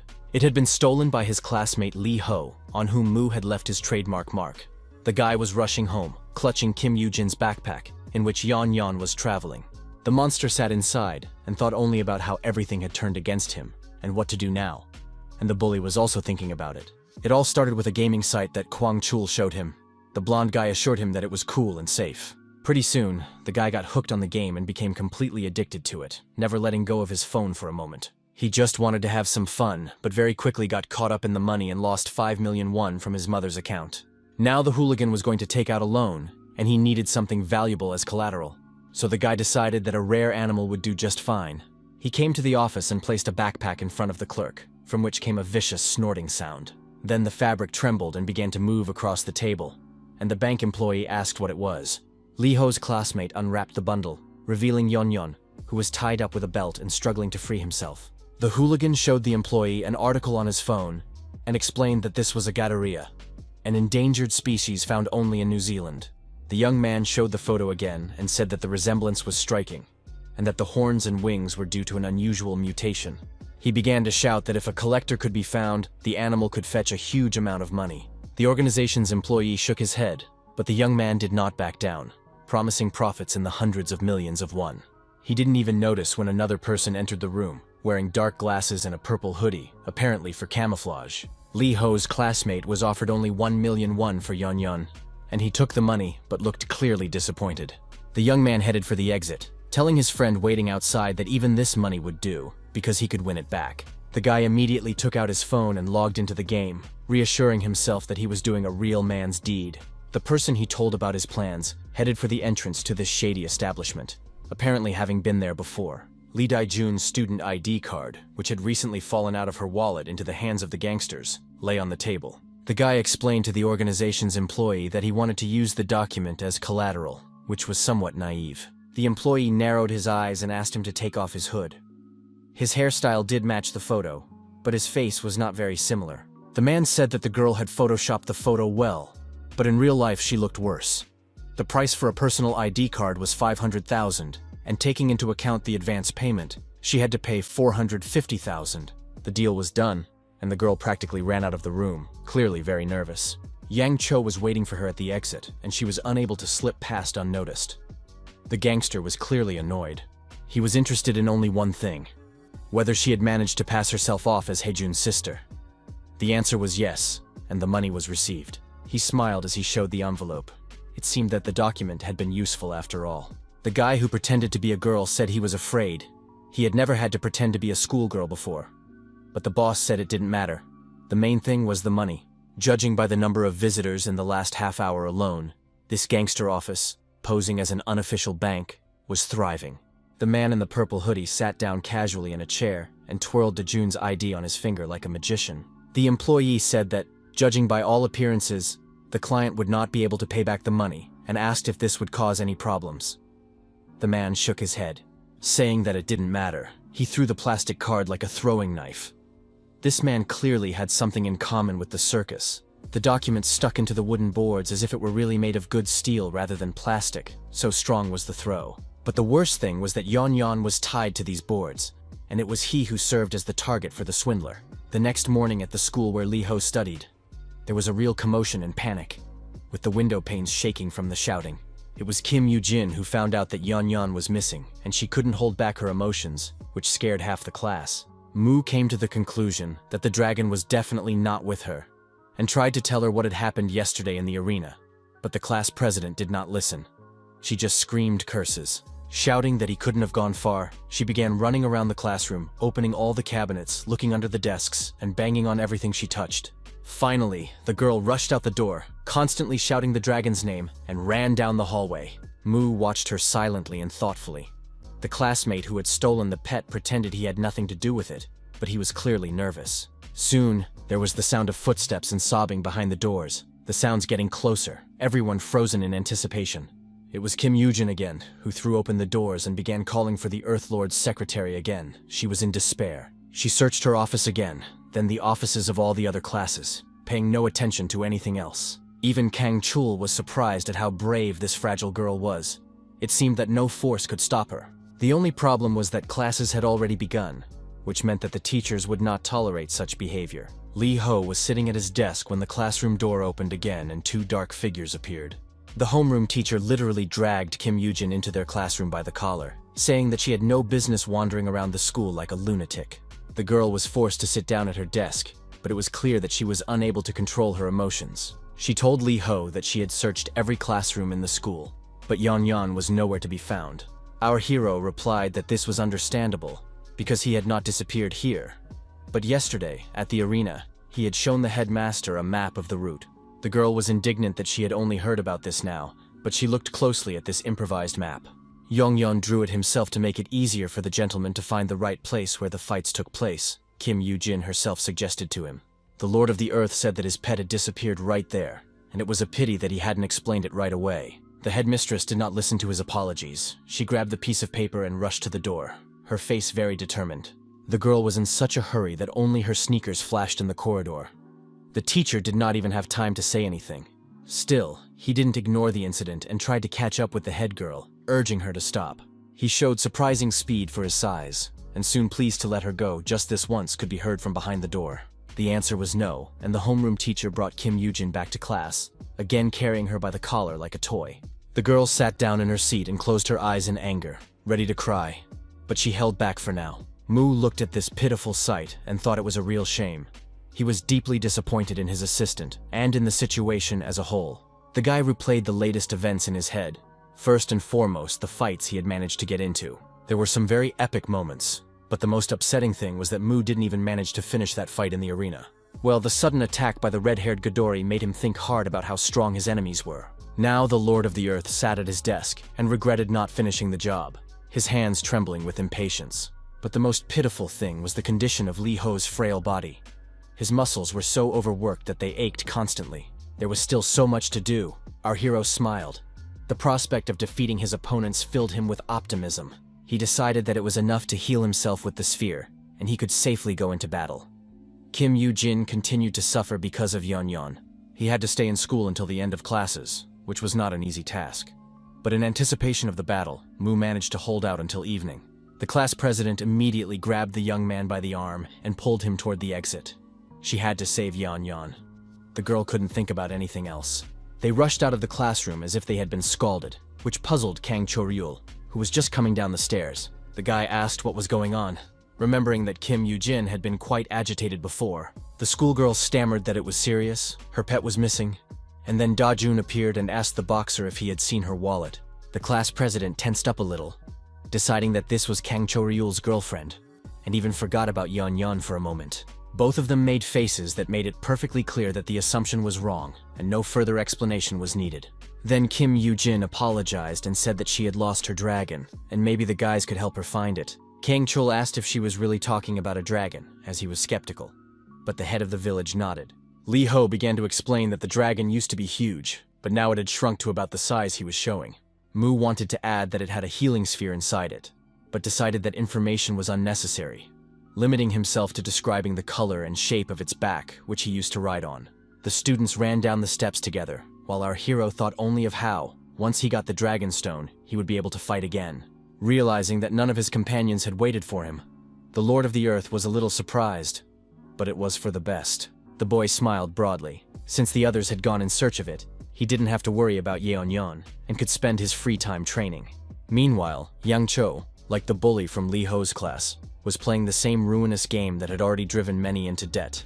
The money was flowing away like water down a drain, and the thug was so angry that he was ready to smash his phone after every loss. The toilet door shook as the guy stamped his feet and begged the system to give him another chance to win back his losses. And the gangster got that chance because he banged his forehead on the plywood with a loud curse of joy. The next emotion was relief.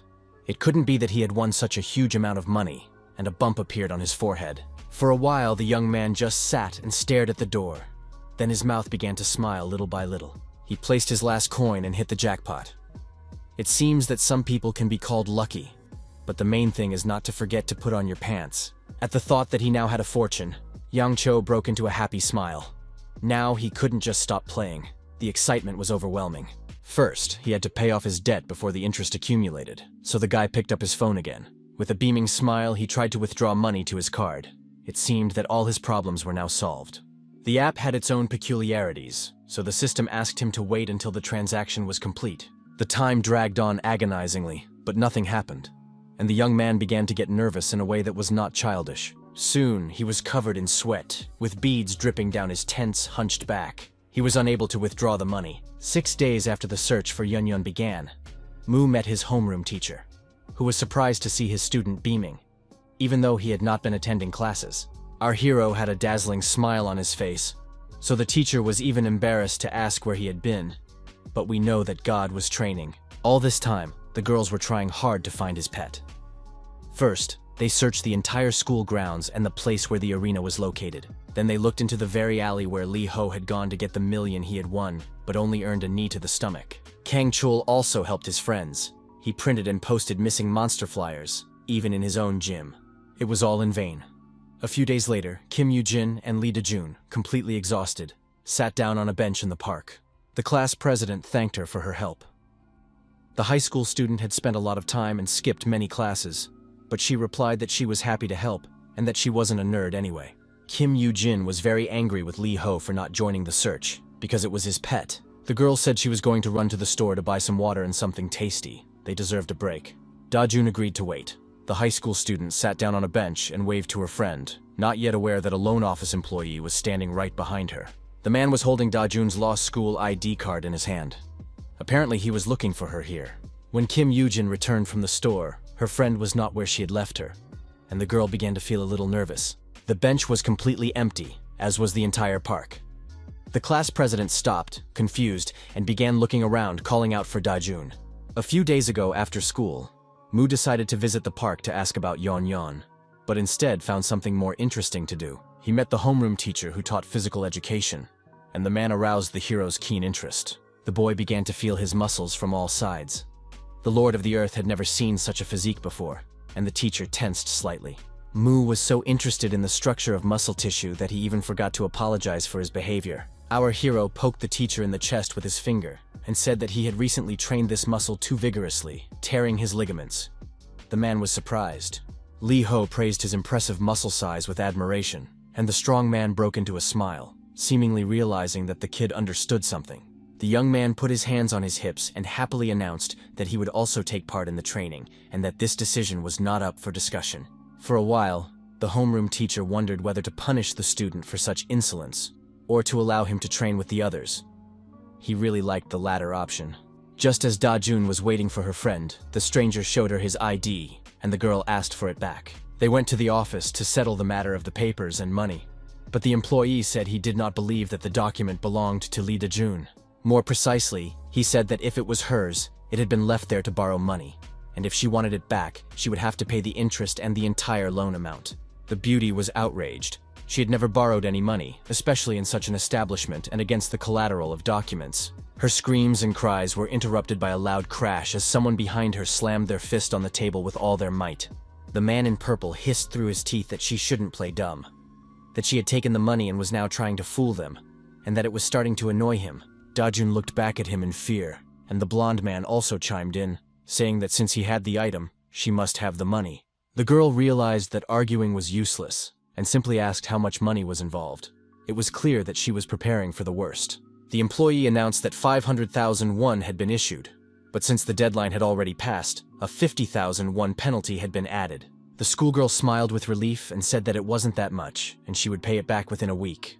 The office employee threatened that if the girl did not keep her promise, she could be sure that they would find her. He pulled out a desk drawer and threw Da-jung's ID card into it with the other documents, throwing it very contemptuously. The man added that they knew her school and class, but the beauty asked only that they not lose the document, as she would return for it. Da-jun left without saying goodbye and slammed the door loudly, which clearly did not please the blackmailers. The blonde man cursed, noting that young people these days had terrible manners, and the guy with glasses snorted meaningfully. He asked who the employee was referring to, and when it turned out to be him, he raised his hands in fear and apologized to the young gentleman. The guy in purple asked if it was time to call his subordinate's uncle for a talk, and the latter began to beg fearfully not to call his boss, as the end of the working day was approaching. Soon evening came, the lights in the offices went out, even the snack bars closed. It was quite late. The blonde man left the office and locked the door. He had stayed late today because he was afraid to go home. The employees always left the key in a flower pot, and this day was no exception. Rules are rules. The guy walked down the hallway, exhausted and grumbling about how much he hated serving small fry like Purple. It was quite dark on the stairs, and the employee decided not to turn on the light as there was no one else in the building anyway. Dajun was hiding on the floor above. The girl peeked out to make sure the blonde guy was gone for good. She quietly crept down the hallway to the door, thinking that she would just take the ID card. Giving money to these scammers was pure madness. The schoolgirl tugged at the door handle, but it was locked, which for some reason Dajun hadn't thought about. A car drove by on the street, and its headlights illuminated the key in the pot, which glinted and caught the beauty's attention. A second later, Dajun had already unlocked the door and was preparing to go inside, feeling a little uneasy. The girl carefully opened the door and peeked inside. Fortunately, there was no one there. At that moment, someone was walking cautiously down the hallway. Their footsteps were heavy, so it was safe to assume that it was a man. Dajun slipped across the room to the desk, trying to move as quietly as possible. The ID was in a drawer that, by a lucky coincidence, was not locked. The job was done. Just as quietly, the girl headed back toward the door, when suddenly the cabinet she was walking past shook. A moment later, someone banged on it hard from the inside, and the high school student jumped in surprise. Dajun opened the doors and saw a cage inside with some small creature lying in it, which she couldn't make out clearly. It was Yon. He woke up and jumped up to the bars, shouting at the top of his voice for her to let him out. The girl screamed in fear and backed away, bumping into someone who was walking down the hallway and was now in the room. She looked back and froze. Seeing this man here was not the most pleasant moment of the day. It was Yang Cho, and he didn't notice Dajun either because he was heading for the very table she had already searched. The guy covered the schoolgirl's mouth with his hand so she wouldn't scream, and the beauty nodded that she wouldn't make a sound. The bandit explained with gestures that he had come here just to pick up the documents, so she shouldn't worry. He immediately recognized the girl whose wallet he had stolen, and remembered the photo on her ID, so he guessed that she was here to steal it. Young Cho said that she had obviously already taken her documents, and he wouldn't tell anyone if she let him take his in the same way. Dajun nodded again and removed the guy's hand from her mouth. Now they were both on the same side. A few minutes later, the heroine was walking down the corridor with Yon under her arm. He was surprisingly heavy. The schoolgirl remembered the posters they had put up, and thought that the dragon looked exactly like the picture. She recognized it immediately. Dajun descended the stairs, lamenting that these scoundrels did not shy away from taking pets away from their owners. She was upset and did not notice the camera under the ceiling. The next morning, Dajun called out to Kim Yoo-jin on her way to school, and she jumped in surprise. She didn't expect to see her friend, thinking that she had simply left to run her errands yesterday without waiting for her. The girl indignantly asked where the high schooler had been, and she was even a little worried when she didn't find her on the bench. Dajun apologized, saying she was not herself, but she had good news, and immediately unzipped her backpack. Yan jumped out, wanting to get some air, and when the class president saw her pet, she screamed with joy. The girl rushed to hug the dragon, saying that she had been very worried and had been looking for him everywhere for several days. While Kim Yoo-jin sobbed with happiness, the monster spotted his master and tried to slip out of her arms. In the end, he succeeded, and Yan made an incredible leap toward Mu. He landed on the guy's arm, but for some reason, the guy wasn't thrilled about it. His muscles were pierced by a very sharp pain, the result of long and exhausting training on exercise machines. So Li-ho reflexively threw his pet away, and only then realized what he had done. Yan fell to the ground. Mu looked at the struggling dragon and was confused and surprised. He had to apologize for reacting that way. Immediately, the enraged headmistress appeared and shouted that it was unacceptable to behave this way with Yeon, the girl screaming at the top of her lungs. At that moment, someone was studying the footage from the surveillance camera, which contained quite a lot of interesting things, such as the kidnapping of the dragon. Every step Dajun took was reliably recorded by the recording device, but she herself was not yet aware of this. Yang Cho was also on the video, and he was even more worried than his unwitting accomplice. The young man ran away so fast that he almost fell on the steps, but fortunately, that did not happen. After watching the recording, the company employee paused and sighed loudly. Everything was crystal clear. The office had 2 missing ID cards and 2 people who had come to the office in the middle of the night. And on top of that, the rare lizard had disappeared. The blonde man asked what they were going to do. The guy in the purple jacket didn't answer, but just swung his arm and delivered several sharp blows, shouting that it was unacceptable to be so careless with the keys. Then he calmed down and suggested that the employee just forget about it, saying that the amount was small and the documents didn't matter. But the fact that someone had broken into the office could not be ignored.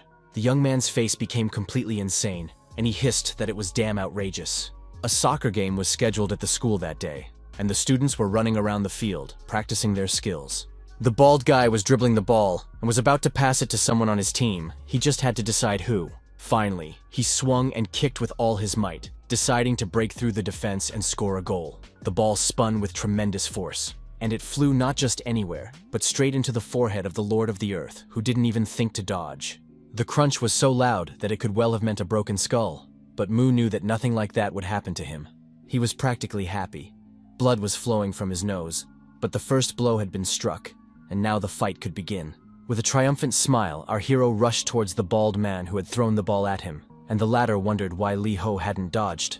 Instead of answering, the student received a punch right in the solar plexus and began to fall right on the field. His classmates shouted that Lee Ho was fighting again, and if he wasn't stopped, it could end very badly. He had gone completely mad.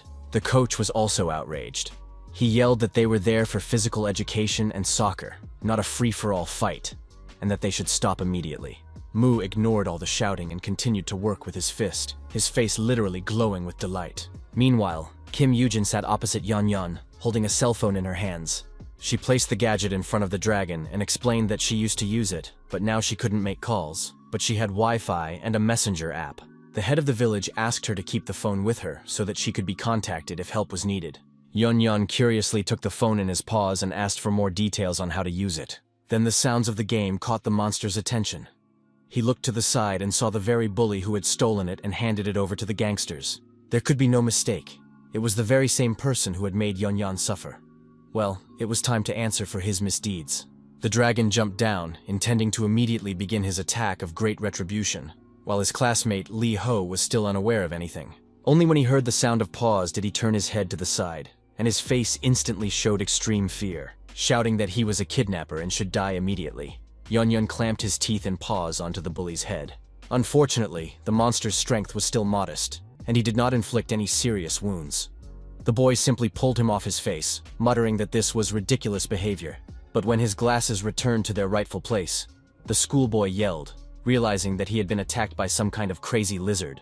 The coach scolded Mu for breaking the rules again and getting out of hand, saying that if this continued, they would have to forget about training together. Just as he said this, the bully flew past them, pursued by the dragon, and the schoolboy was so frightened that he almost crashed into the wall. As he fell, he looked at the Lord of the Earth and immediately realized that today was clearly not his day, and that a new wave of aggression was likely to come his way. Our hero looked at him and smiled, then clicked his teeth defiantly, as if confirming his fears. Shouting that it was time for gym class, Mu raised his fist to strike, deciding that his task was to return his unlucky classmate to class.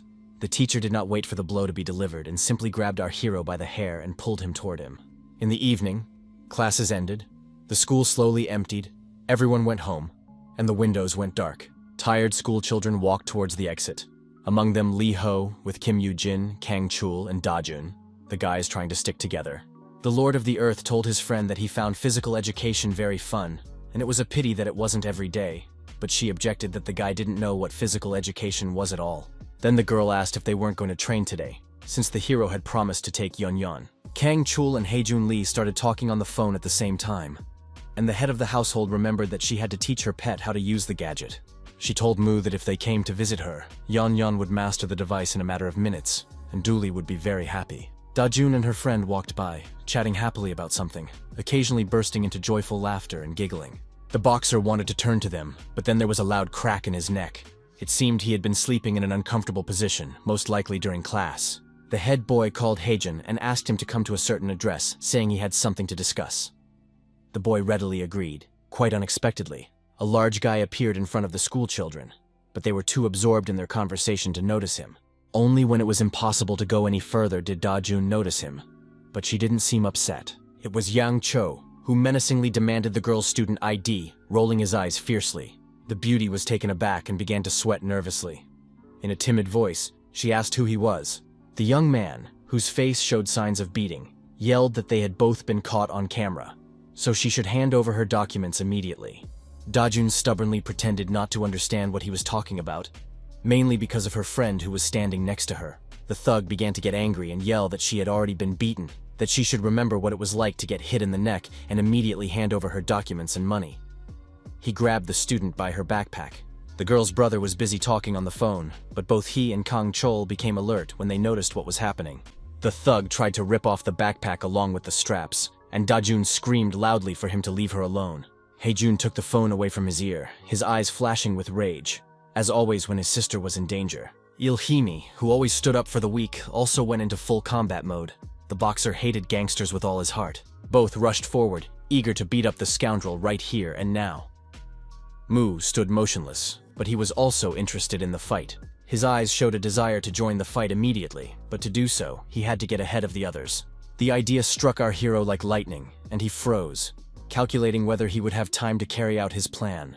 Yancho was unaware of the threat hanging over him and continued to snatch the senior girl's belongings from her hands, calling her a psychopath. Both defenders were already there, ready to join the battle, but the girls had to be protected. The guys swung simultaneously and struck with maximum force, but their fists and feet did not reach their target, as Lee Ho put his own hands in the way, preventing the thug from being hurt. With his signature smile, the guy declared that he would be the first to teach this bastard a lesson, and no one should even try to stop him.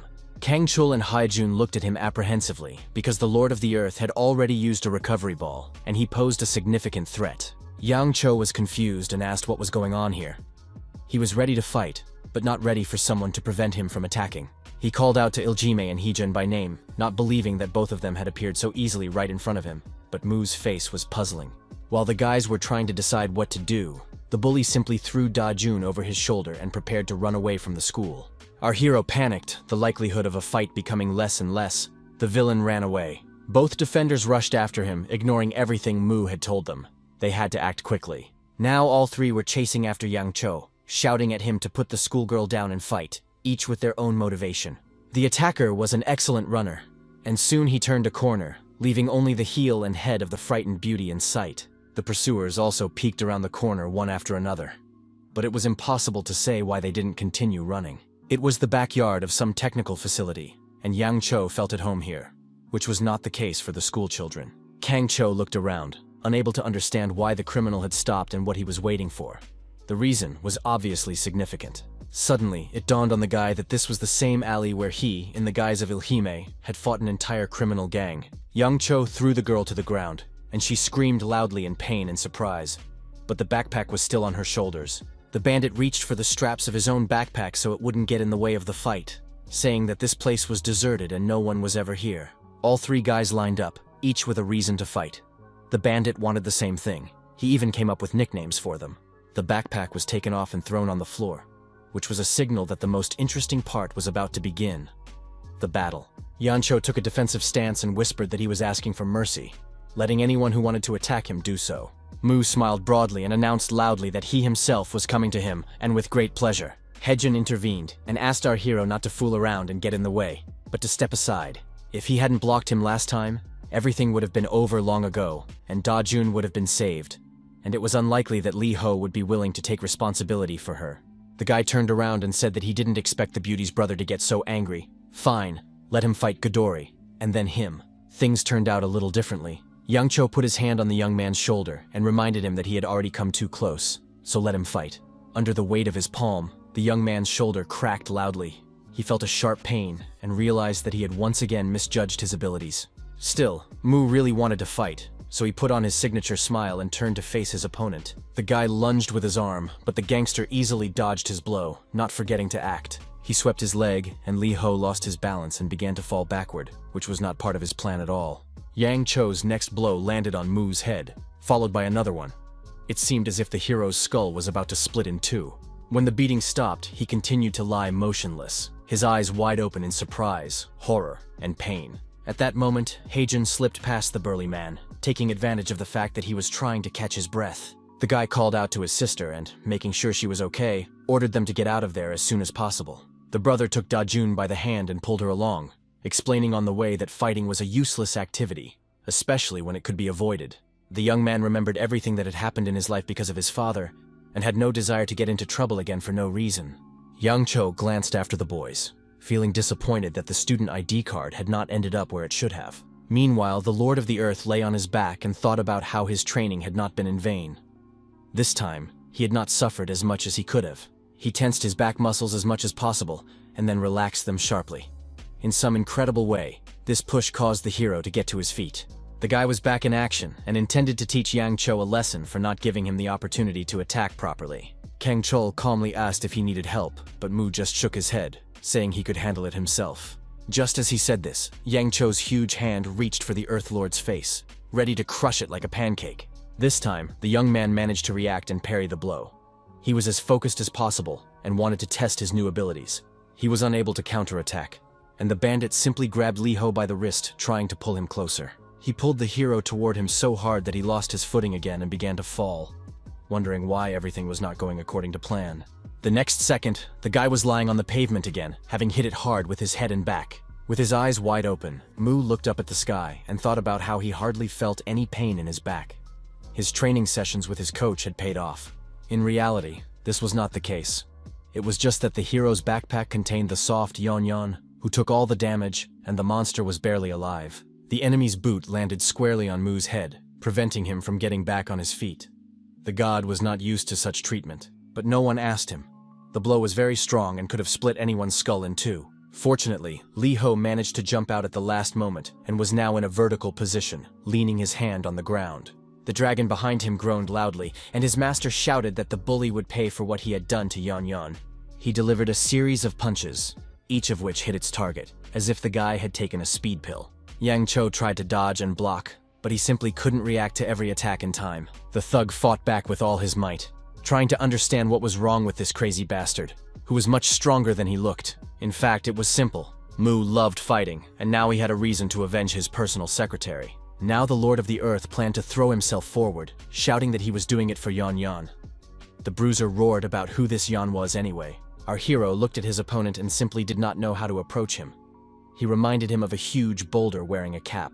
The brute's muscles were indeed as strong as stone, and Li Ho decided to use a long-proven ancient technique.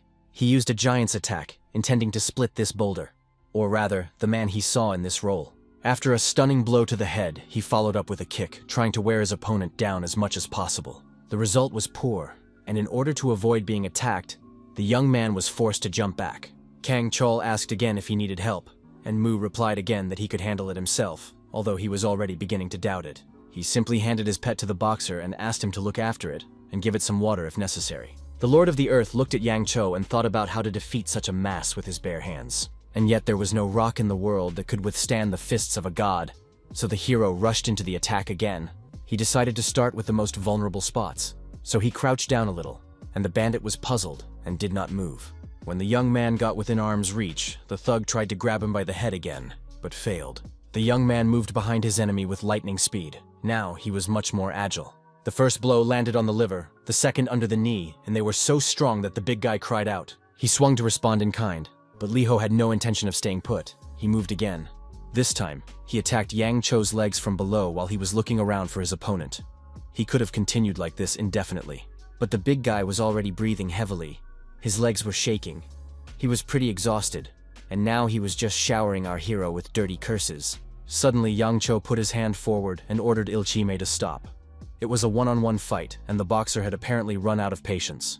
Hearing another question about whether he needed help, Li Ho confidently replied that no, he was satisfied with himself. He explained to Kang Cho-ryul that everything would be fine even if he didn't help, so he shouldn't worry so much. There was no need to be distracted by chatter, as Yang Cho's hands flew like lightning on both sides of our hero's head.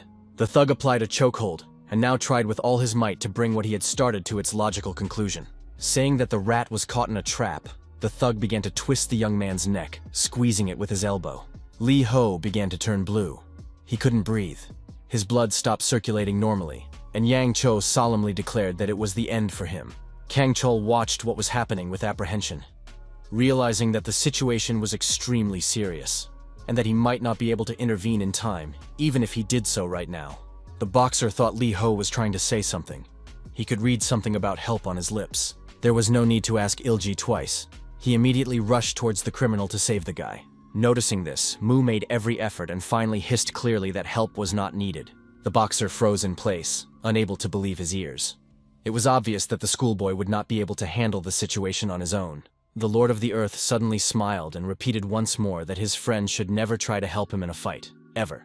And yet the bully continued to squeeze the boy's neck harder and harder. It seemed that his life was counting down by seconds. Mu felt his blood flow slowing down even more, which meant that very soon his brain would simply shut down. If nothing was done, consciousness would leave the hero. So he decided to use a technique honed over millennia. First, he had to tense his neck muscles. As if by magic, his body responded to his brain's command, and Yang Cho felt pressure on his hands. In the next second, a gap appeared and Mu was able to breathe normally. He smiled again, much more relaxed. The young man managed to slip his hands under the thug's steel grip, and now he had to use this advantage. To do this, the Lord of the Earth first tried to tense his arm muscles as much as possible, and then suddenly relaxed them to increase their volume. Everything went smoothly. At first, the thug was still able to maintain his grip around the young man's neck, but it was becoming increasingly difficult. Finally, his arms flew apart. Li Ho landed 2 blows and slipped out of the vice-like grip. Both Kang Chol and Yang Cho were simply shocked, neither of them understanding what kind of trick the ordinary nerd had just pulled off. Glyba spoke first, hissing that the jerk was a complete psychopath, but he would still deal with him. Mu immediately realized that the stone had cracked, and now he needed a precise hit to break it completely. The main thing was to strike right in the center. The young man took the necessary stance and prepared his fist for the attack. The hero had been taught this technique by his class teacher. During training, he had taken the same stance and asked him to watch his every move carefully. The man explained that proper technique is the basis of all athletic achievement, so next time he should dress more comfortably. The teacher approached the rack and took the barbell off it, placing it on his shoulders, intending to demonstrate the exercise. He was very pleased and talked about the load on the legs and lower back, saying that the main thing in this matter was not to overdo it. The guy immediately headed for the rack. Li Ho took the correct position and was about to repeat what the teacher had shown him, but the teacher panicked and said he needed to reduce the weight. When Mu lifted the barbell, his thigh muscles trembled with tension, but the guy still managed to complete 1 set. The coach shouted that it was too much, that he should stop immediately, as the consequences could be very serious. Looking at our hero's face, he realized that it was useless to ask him to stop. The Lord of the Earth was confident that he could handle it. Mu was a true master of muscle control. No, the word master does not fully convey the essence. He was a god. He had complete control over every muscle in his body, and knew how to control them together and separately. But most importantly, the Lord of the Earth knew how to redistribute muscle fibers from one part of the body to another. This gave him unmatched results, allowing him to deliver incredible blows with a single swing. Breaking a rock on the first try was not the most difficult of the tasks that the god set for himself in training.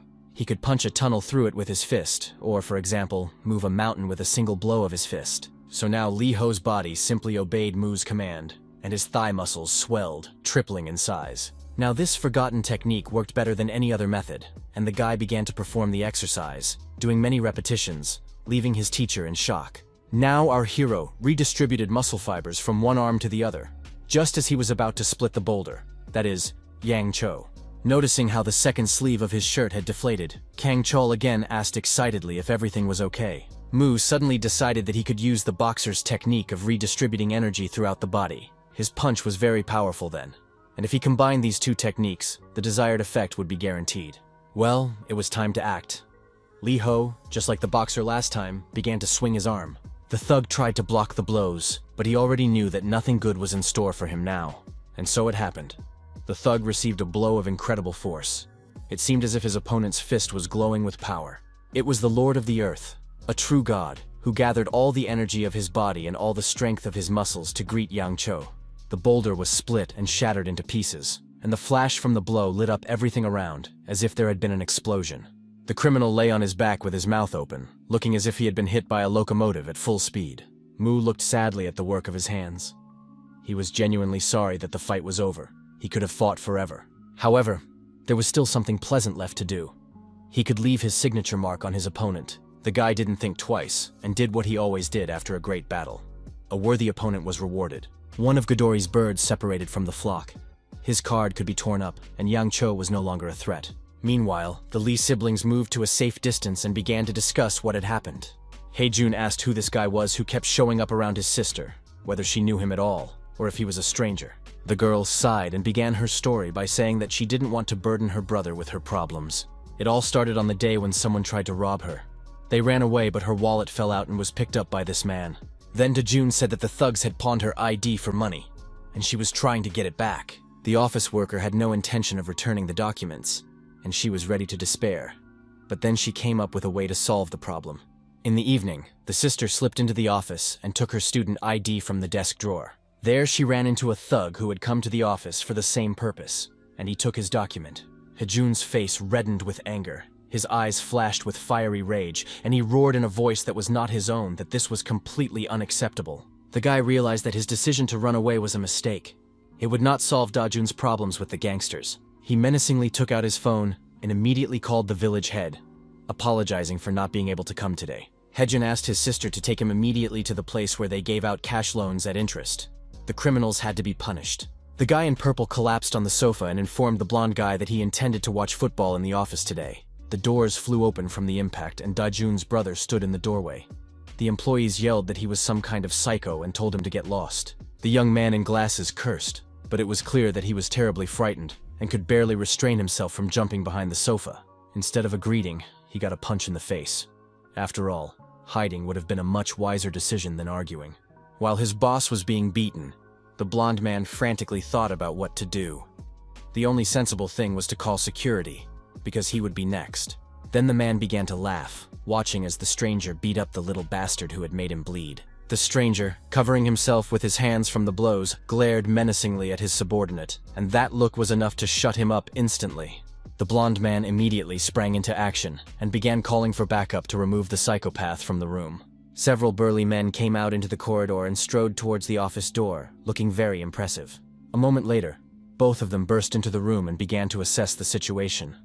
The guy in purple was clearly unwell. Hejun stopped pounding his fists and looked at the newcomers, a slight look of fear flashing across his face. The young man did not yet know that the blood of the monster he hated so much could turn him into a real killing machine. The little boy was the heir to demonic power, and now it was about to awaken again. The terrifying, devastating power of the demon was already here, and now there was no room left for fear in the young man's soul. While the employee explained the situation to the guards, Hejun had already decided that no one here would remain unharmed. He flew like a fiery blow straight at his enemies, his body controlled by the blood of his terrible father. The doors to the office of the money-lending agency were quite sturdy and locked. This did not prevent the bald security guard from breaking through them with his head and flying into the corridor after the young man's blow. The man collapsed to the floor and immediately grimaced in pain. He had not expected such a serious threat from such a youngster. Everyone else in the room was also unconscious, and Hejun stood proudly in the middle of the room. He asked if the company really wanted money from him that he hadn't borrowed, as this was simply a mockery. The guy in purple, his lips covered in blood, muttered that the bastard was finished. Let him just guess who he was. Hejun said that he didn't need the information if the persecution continued, that some people would lose their heads, and the scoundrel trembled. The young man left the office, stepping on the security guard on the way, so that he would not get the idea to get up and chase after him. The office worker in purple sobbed, saying that he no longer knew what he was capable of and what he wasn't. Kang Chul, Lee Ho, and Yun walked down the deserted street, silent for a while, digesting what had happened. Finally, our hero broke the silence, licked his lips, and said in a satisfied voice that he had had a great time. The champion did not object, but he was interested in what tricks the guy was up to, how his arm first shrank and then swelled to gigantic proportions. The Lord of the Earth decided to be merciful and showed once again how the trick worked, without explaining it in detail. It seemed that Mu himself was thrilled that his frail body was capable of reproducing his 1,000 years of experience, and he repeated the exercise over and over again. Finally, the boxer got tired of waiting for detailed information and simply tried to repeat what he had seen. But of course, nothing worked. The young man said seriously that one must learn to listen to one's muscles, and when one succeeds, one will be able to control them like an instrument. Our hero explained that not all muscles are the same. You need to address each one individually and listen to its response. Only when your soul and muscles speak the same language will you become an unbeatable team. Then you can reveal your true intentions and subjugate your body to your own will so that you can do the impossible. Your muscles will have no choice but to obey.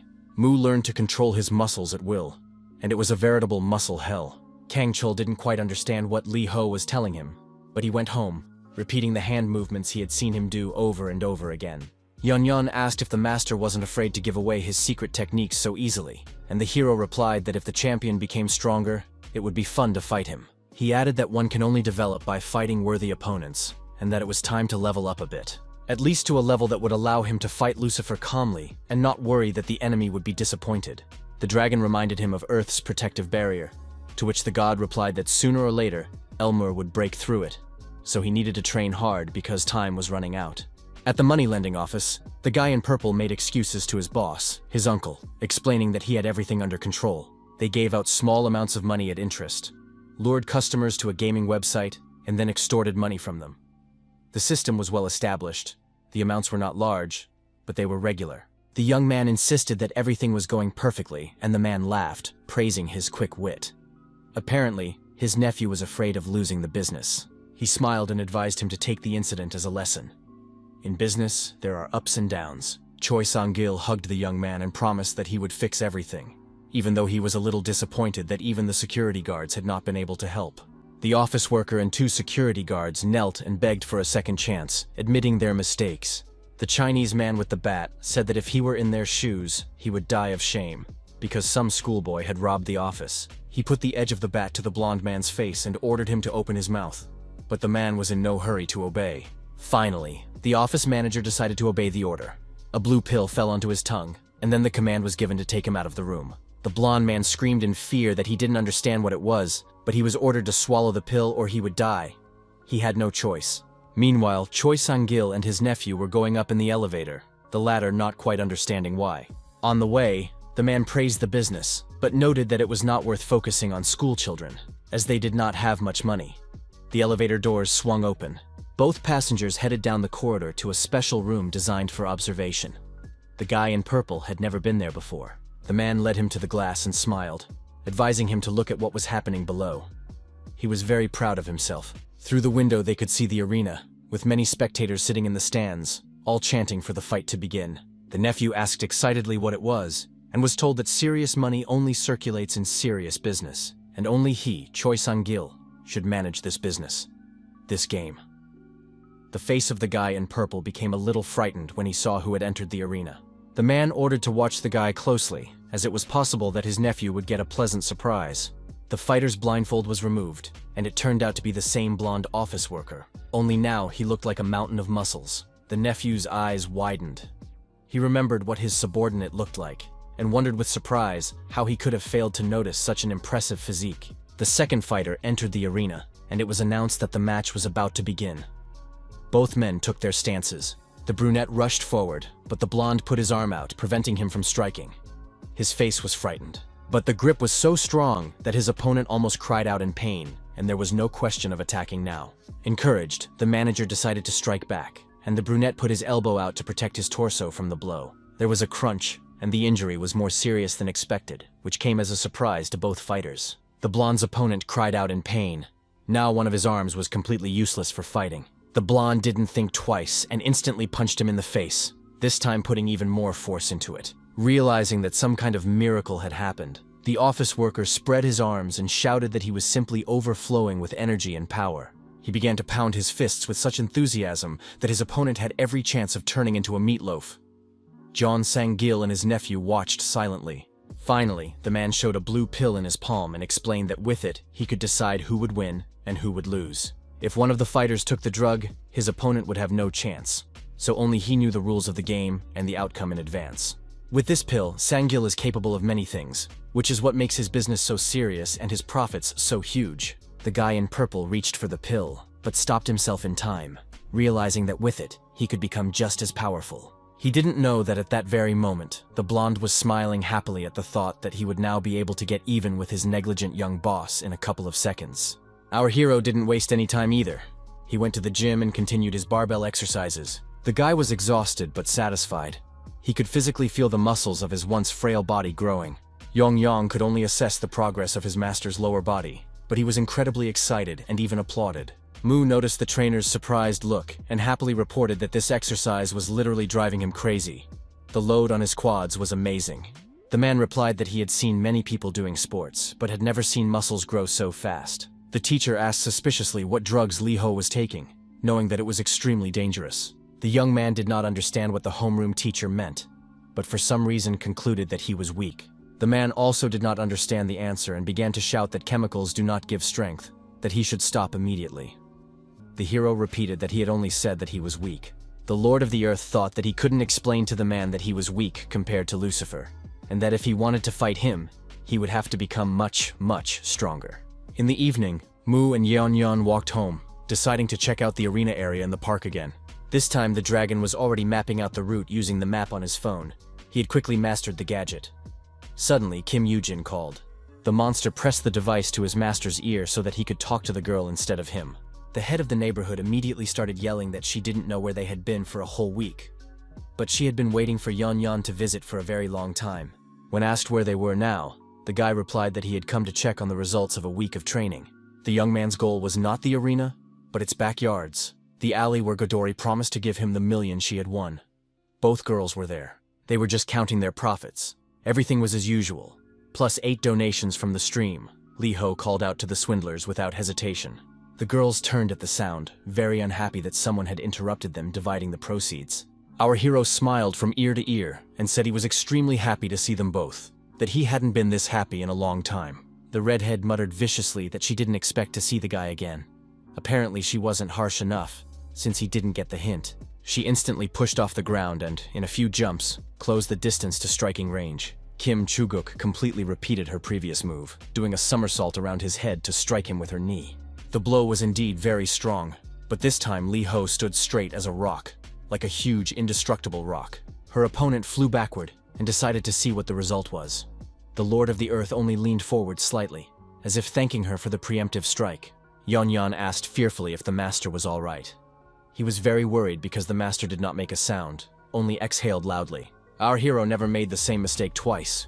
He drew the right conclusions and prepared himself, and now his muscles did not give way. Continuing to smile in anticipation of the fight, Mu declared that now she definitely couldn't win. He had corrected his mistakes. With Yeon on his head, the young man rushed to attack the enemy, strengthening his arm muscles in the process. It seemed that his fist was upset. So quickly did Lee Ho wield it. He was sure that it would thoroughly beat up the redhead. But the girl was surprisingly quick and successfully blocked our hero's entire series of powerful blows. If last time, in the battle with Yang Cho-mu, he seemed considerably smaller than his enemy, in the current situation, everything was the opposite. The young man was about twice as tall as the swindler and was going to take full advantage of this. He swung his leg to knock Godori off her feet for good, using maximum force. In some incredible way, the girl not only blocked the blow but also grabbed Mu's leg tightly, crunching the joint. The redhead realized with surprise that the schoolboy had not wasted his time. He had been training, otherwise his leg would already be useless. The villainess declared that this was even good. Now she could let loose and fight at full strength, and the attack was not long in coming. Lee Ho received a powerful blow with a sharp elbow to the thigh, and he was ready to howl in pain. His opponent clearly knew his weak spots, but the damage was not fatal, and the young man endured, although his legs were now slightly trembling from the strain. The villain rolled up her sleeves. She declared that she was eager to see how long the guy could last, given his improved form. The red-haired comet darted towards Mu, and he even tensed up a little, not expecting such enthusiasm. First, Kim Chuguk struck again with her elbow, this time to the head, to stun her opponent.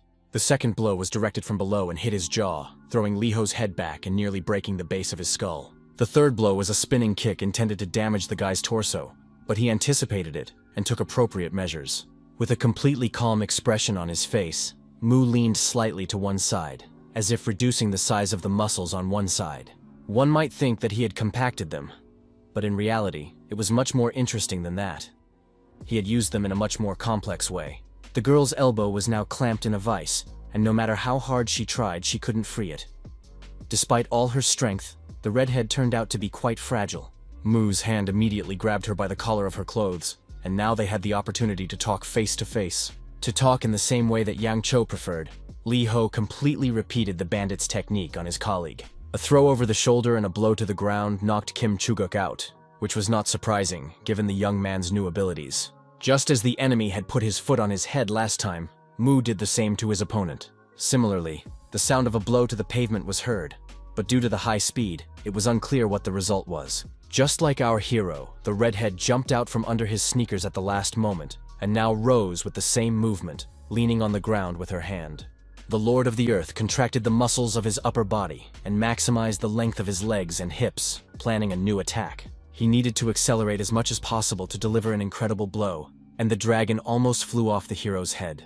At the last moment, Mu changed the size of his muscles again, and now he had huge arms. He moved his elbow, and the redhead, despite managing to block the blow, flew several meters back and landed against the wall. Her friend, Svistolka, caught the bandit, preventing her boss from falling completely to the ground, and carefully held her up. The two swindlers exchanged glances, as if communicating to each other that their opponent was much stronger than they had expected. This meant only one thing. It was time to forget about propriety and etiquette and deal with him two-on-one. The tall girl immediately put her long, strong legs to work, and it was necessary to stay away from them. But Mu chose a different tactic. He simply jumped up, landing above the strike zone and closing in on his enemy at the same time. The brunette watched in surprise as the young man's fist approached her pretty face. It would have ended with a broken nose, but at the last moment, the redhead came to her friend's aid with her signature elbow strike. The blow wasn't too strong, and the hero's facial muscles were also working properly, so he managed to prepare his hand for a grab. A second later, she was already on Kim Chuguk's face, greatly surprising the gangster, who had expected to knock out her enemy. Lee Ho was unable to execute the maneuver because the brunette's long leg prevented him from grabbing her colleague. The young man parried the first blow, then the second, and even the third, which hit Yeon. The girls worked well as a pair, covering each other. One of them did not allow him to get close to the other, and if he did not come up with something, this battle could be considered completely useless. Nevertheless, Mu was satisfied. He managed to hold out much longer than last time, and Lee Ho's body had become much stronger and more resilient. Just then, the dragon began to complain that it was unfair for two to attack one, that the scoundrels had completely lost their conscience. His remark gave the young man an idea, and he asked his personal secretary if he wanted to join the fight. Mu grabbed the dragon by the tail without waiting for an answer. But now the number of opponents was equal. To reach the tall gangster, it was necessary to increase the length of the arm and the radius of attack, and Yeon did an excellent job in this role. When they saw the dragon, both screamed in horror, although Mu's face was far more sinister than his new living weapon. Yong's first strike hit its target, and the tall bandit took a pretty heavy blow to the face. The redhead also got hit, but she was so small and fast that she dodged quite actively, managing to avoid every other blow. Realizing that weapons could be both an advantage and a hindrance, Godori closed the distance and struck at point-blank range. The assistant's tail slipped out of his master's hand, but unfortunately, Yeon had not yet learned to fly with such small wings. While both opponents were beating Mu's body, the dragon whistled over their heads, deciding to launch a surprise attack. The battle was so fierce that the monster's pirouettes went unnoticed, even though he managed to describe several circles. It seemed that Lee Ho had not two arms, but many more, because he swung his fists at an incredible speed. But the most interesting thing was that he managed to catch Yeon and, completely unexpectedly for the hooligans, became armed again. He prepared to bring the lizard down on the redhead's head, but she managed to hit him from below, strengthening her fist. Then she locked her arms around him and punched him under the chin, causing stars to appear before his eyes from the pain. Fortunately, Yeon was unharmed, and he took flight again to attack the long-haired gangster. While the monster was kicking one of them, Lee Ho hit the redhead in the head and now stood with a bump on his forehead, but incredibly pleased with himself. His opponent collapsed to the ground, unconscious, and no longer a threat, while Yeon continued to fight the second member of Godori. Finally, the girl managed to tear the dragon off and throw it far away, then rushed at the enemy with all her might. Her speed reached its maximum due to her intense desire to avenge the redhead, and this was imprudent. The brunette slid across the asphalt and jumped up, choosing her usual technique, which was a mistake. The blow landed on the body, and our hero simply repeated the same technique he had used on Kim Chuguk. Now the gangster's leg was pinned by his side muscles and, to be sure, by his arm as well. Mu decided to use the technique he had just seen and simply struck her limb with his elbow, just as the redhead had done. Her friend almost screamed in pain, but she was much more restrained than even most men, so she just frowned.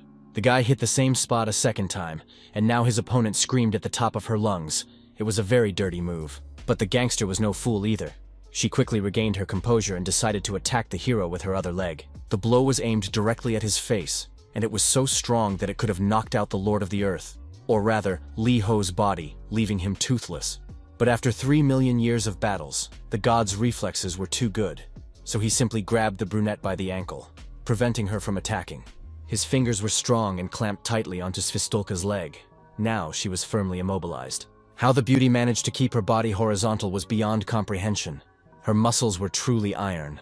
This couldn't go on for long, and Mu spun sharply with both hands, twisting his opponent's legs out of their joints. The girl spun so sharply and rapidly that her cap flew off her head again. In general, Mu preferred striking techniques to complex moves, but he had learned a few things over the long history of humanity, and now he applied Egyptian martial arts. The gangster's muscles stretched, twisted, and flattened, her tendons about to snap. She continued to scream in pain and surprise, as she had never encountered such techniques before. Realizing that serious injury was inevitable, the opponent shouted that she admitted defeat and surrendered. Continuing to pull her leg upward and listening to the crackling of bones and joints, Lee Ho clarified whether the bandit had really lost. She confirmed it again, and Mu loosened his grip, already licking his lips in anticipation of leaving his mark on her beautiful ear. But that was not to be.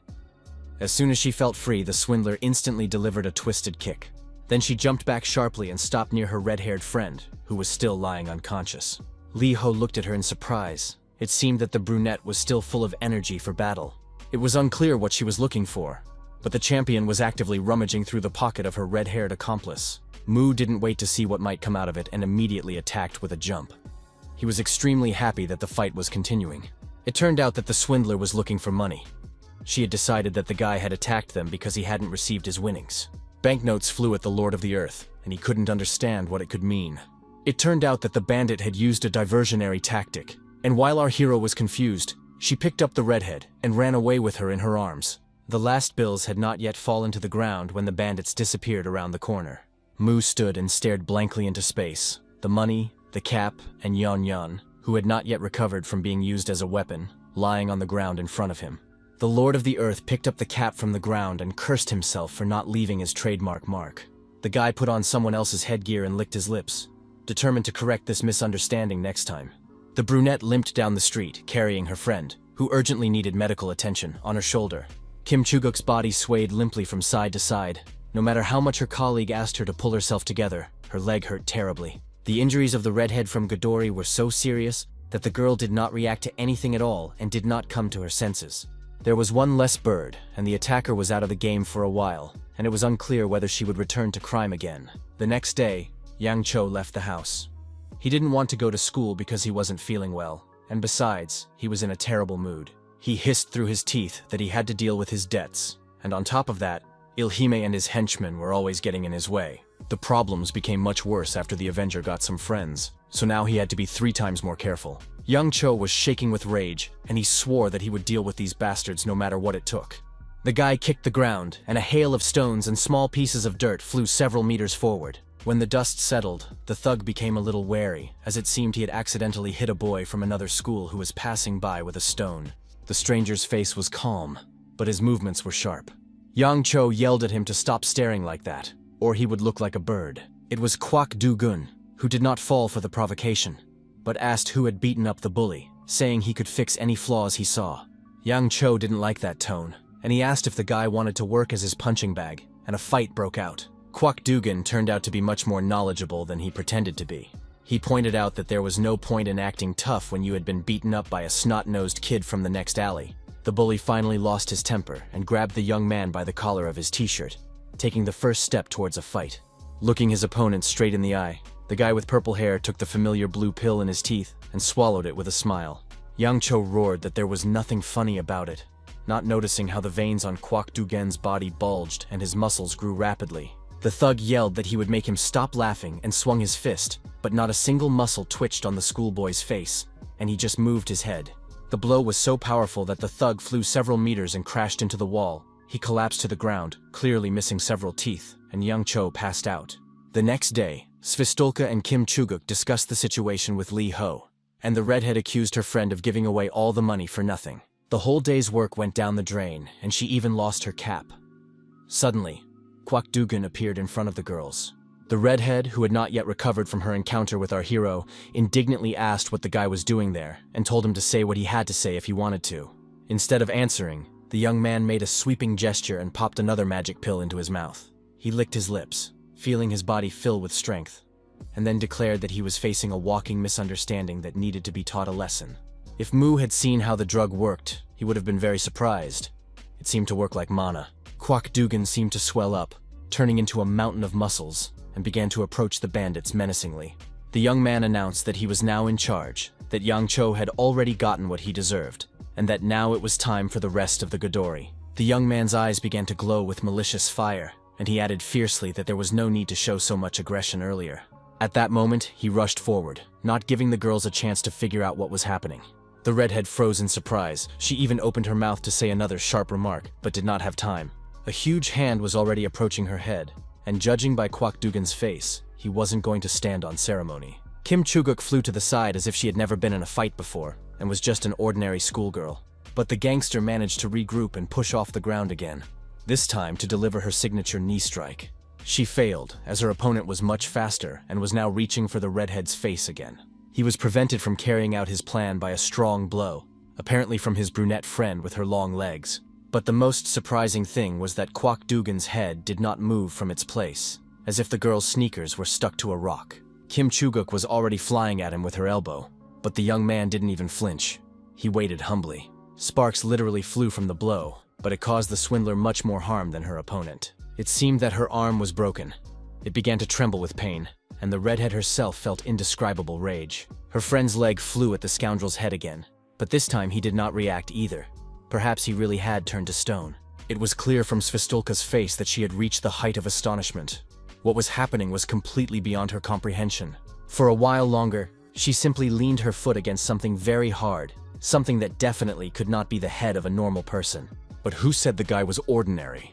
In a second, he raised his hand and grabbed the beauty firmly by the ankle. With a single twist of his fingers, he simply broke the bone as if it were a crispy cookie. Tears involuntarily streamed from the brunette's eyes, not from pain, but from the fact that she had lost her main weapon. She collapsed to the ground, clutching her leg, while her opponent and Kim Chuguk simply watched the champion suffering. Her friend couldn't stay calm for long and immediately rushed at Kwak Dugan, intending to get even. Her fist was ready to beat him to a pulp. The girl had great potential and fought excellently, especially with such determination. The blows rained down on the guy, at least 10 of them, while the villain just stood there. When Dugan got bored, he caught her face with his red hand and simply squeezed his fingers. Her eyes rolled out of their sockets in horror and pain. Godori tried to say something, but not a word was understandable. The young man asked her to stop waving her fist around because it tickled him. The girl asked what he had done to his body, but instead of answering, the guy waved his hand and simply smeared her across the wall.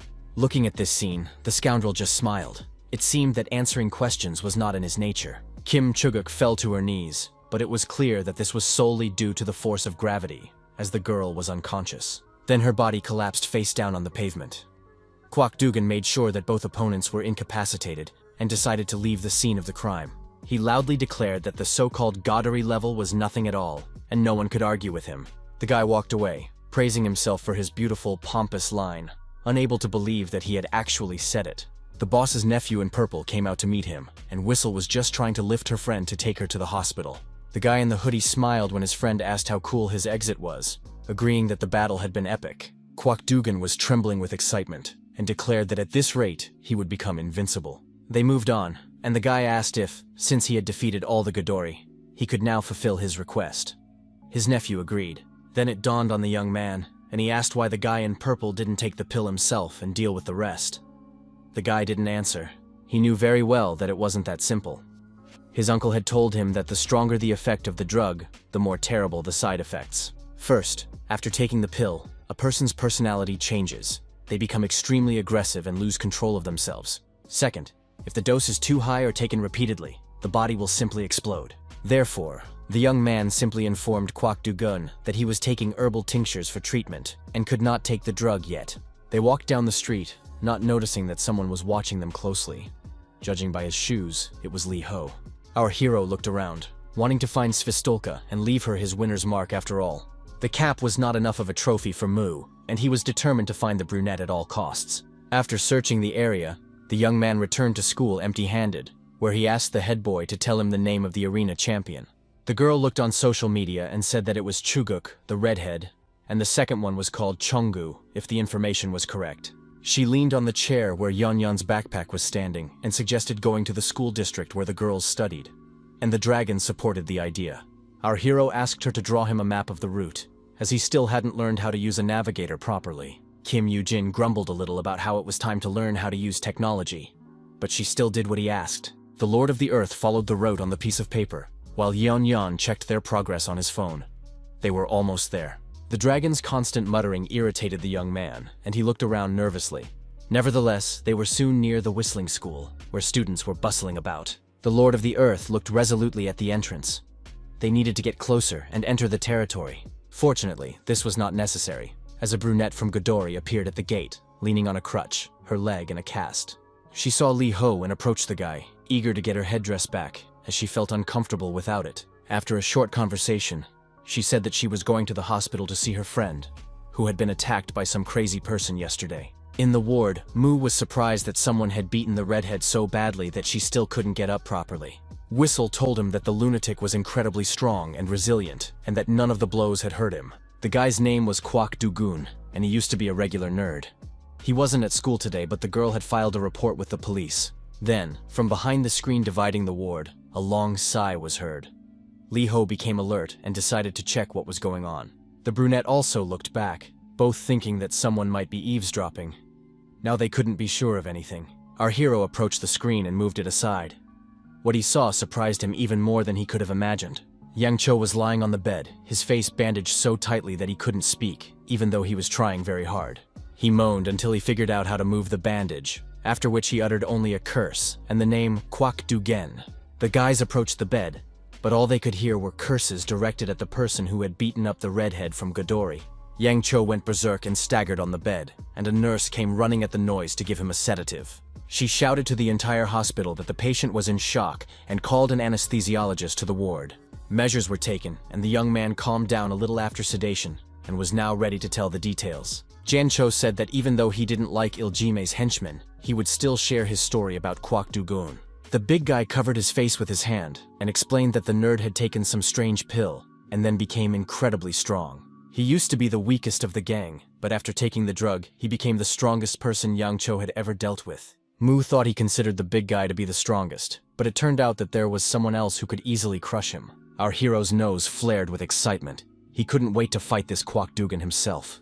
It was a real challenge. So he immediately began to ask how and where he could find a young man with such interesting characteristics. The brunette said that no one knew. Even the police couldn't find him. The Lord of the Earth asked what the police were, but no one paid any attention to that. He licked his lips greedily and declared that in that case, he would find this Kwak Dogon himself. He had special methods. However, school could not be forgotten either, and the homeroom teacher decided to give Lee Ho a session of work therapy. He instructed the boy to take the boxes to the hall, noting that he was not going to train him only in sports, as there were many other useful activities. Mu's thoughts were not on this at all. He was tormented by the obsessive idea of finding the guy who had beaten up the redhead and the gangster. Rumor has it that Kwak Dugan went into hiding, and Lee Ho continued on his way with the boxes, not noticing that the person he was looking for was climbing the stairs. The guy held a photo in his hand and reported on the phone that evening classes had already begun, so the target must be there. A shout came from the cell phone saying that it wasn't time yet. Did the idiot want the whole school to know that he was on drugs? Dugan ignored the request to wait and hung up. He was determined to complete the task right now. The round windows in the classroom doors allowed him to see what was going on inside without disturbing the classes, which was very convenient. Only Heejin was in the classroom. He was tired after work and yawned incessantly, but he didn't stop studying. He had to prepare for exams. Kwak Dugan carefully checked the photo and realized that he had found the person he was looking for. The guy looked exactly like the one in the picture. Without thinking twice, the criminal popped a pill into his mouth. Now he would show who was boss in this city. Unbeknownst to him, the young man was completely focused on his studies. The criminal stood quietly by the door, and the young man did not pay any attention to him. Everything changed when Kwon Dugan entered the room.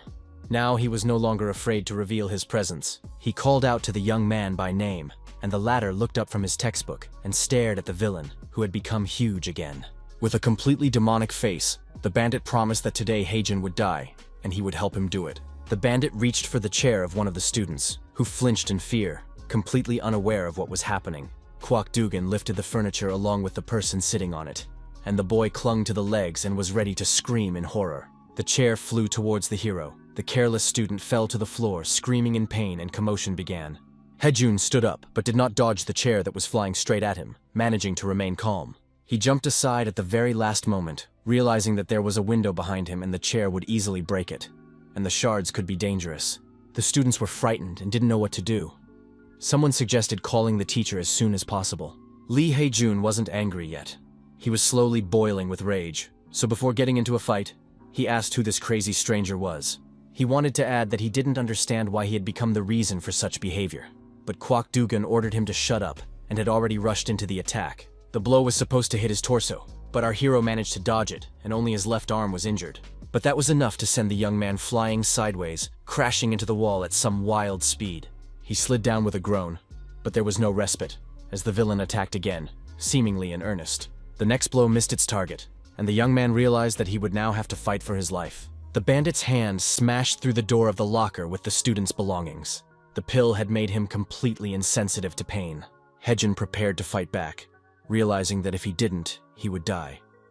The young man consoled himself with the thought that it was self-defense. He hit Kwak Dugan in the chest so hard that he flew back several meters, and his father's blood boiled again. It seemed that this time the opponent felt something, as a strange expression appeared on his face. Hejin delivered the second blow with his head, a technique he had observed from our hero and now actively employed. Kwak Dugan lowered his head, as if trying to check if his ribs were still in place. At least that's how it looked from the outside. Then he raised his head again and suddenly let out a laugh, saying that the kid should stop because it tickled too much. Instead of answering, the schoolboy punched him from below to stop these idiotic taunts immediately. The villain said that this time he even felt something, but it didn't matter because there was no time to play games. He grabbed Heijun's arm so hard that his bones cracked, and the student couldn't help but cry out in pain. The other students froze, afraid to move, while curious kids peered into the classroom from the hallway. Daejin and Kang Chul also came, and now couldn't figure out what was going on in the classroom and who had attacked the girl's brother. Something had to be done, so the beauty threw her slipper at the thug's back, drawing his attention to herself. He glanced back maliciously, and Dajun rushed at him, ready to scratch his face with her nails, or even worse. She screamed loudly for him to let go. The big guy wondered who had come here and raised his hand to prevent the schoolgirl from fulfilling her promise. He swung, aiming to hit Dajun right in the face, but luckily the girl managed to slow down in time. Her classmate, on the other hand, sped up, and Kang Chol managed to counterattack, preventing Kwak Dugan from completing his maneuver. While Sister Hajuna was recovering from her fright, the boxer declared that he was ready to personally ensure her safety. The young man himself did not waste any time either, and struck the hand that was holding him with all his might with his elbow. The deadly grip loosened, and the young man managed to jump back, hissing that no one dared to raise a hand against his sister. His face became more and more demonic, and Hajuna promised that he would now demonstrate what it meant to answer for one's actions. He rushed at his enemy with a speed that the latter could only dream of, even taking into account the effect of the pill.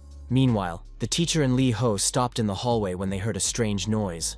The students around them were also talking, and rumors about Godor were spreading quickly. The students fearfully asked the coach to do something and hurried to get as far away as possible from the classroom where the fight was taking place. They were stopped by a terrible crash, and the homeroom teacher tried to find out which class the troublemaker was in. One of the kids replied that the bully was from another school, but he had come to the senior class and attacked one of the students. Hearing this, the teacher ran towards the classroom, saying that he would give everyone a good beating. Our hero declared that this was much more interesting than carrying boxes, and if there was a fight somewhere, he had to be there.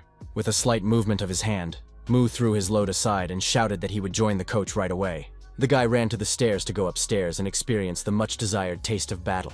Yong and his backpack didn't feel too comfortable running, but he was much more interested in something else. The dragon got out and informed his master that he could sense mana, and he could guarantee it. So they had to be extremely careful, as Lucifer might have already broken through the barrier, or something else of the same kind might have happened. Meanwhile, Kwak Dugan was fighting two opponents at once, both of whom were skilled. The boxer easily dodged the blows, his reactions were quick, and his skills had long been honed in training.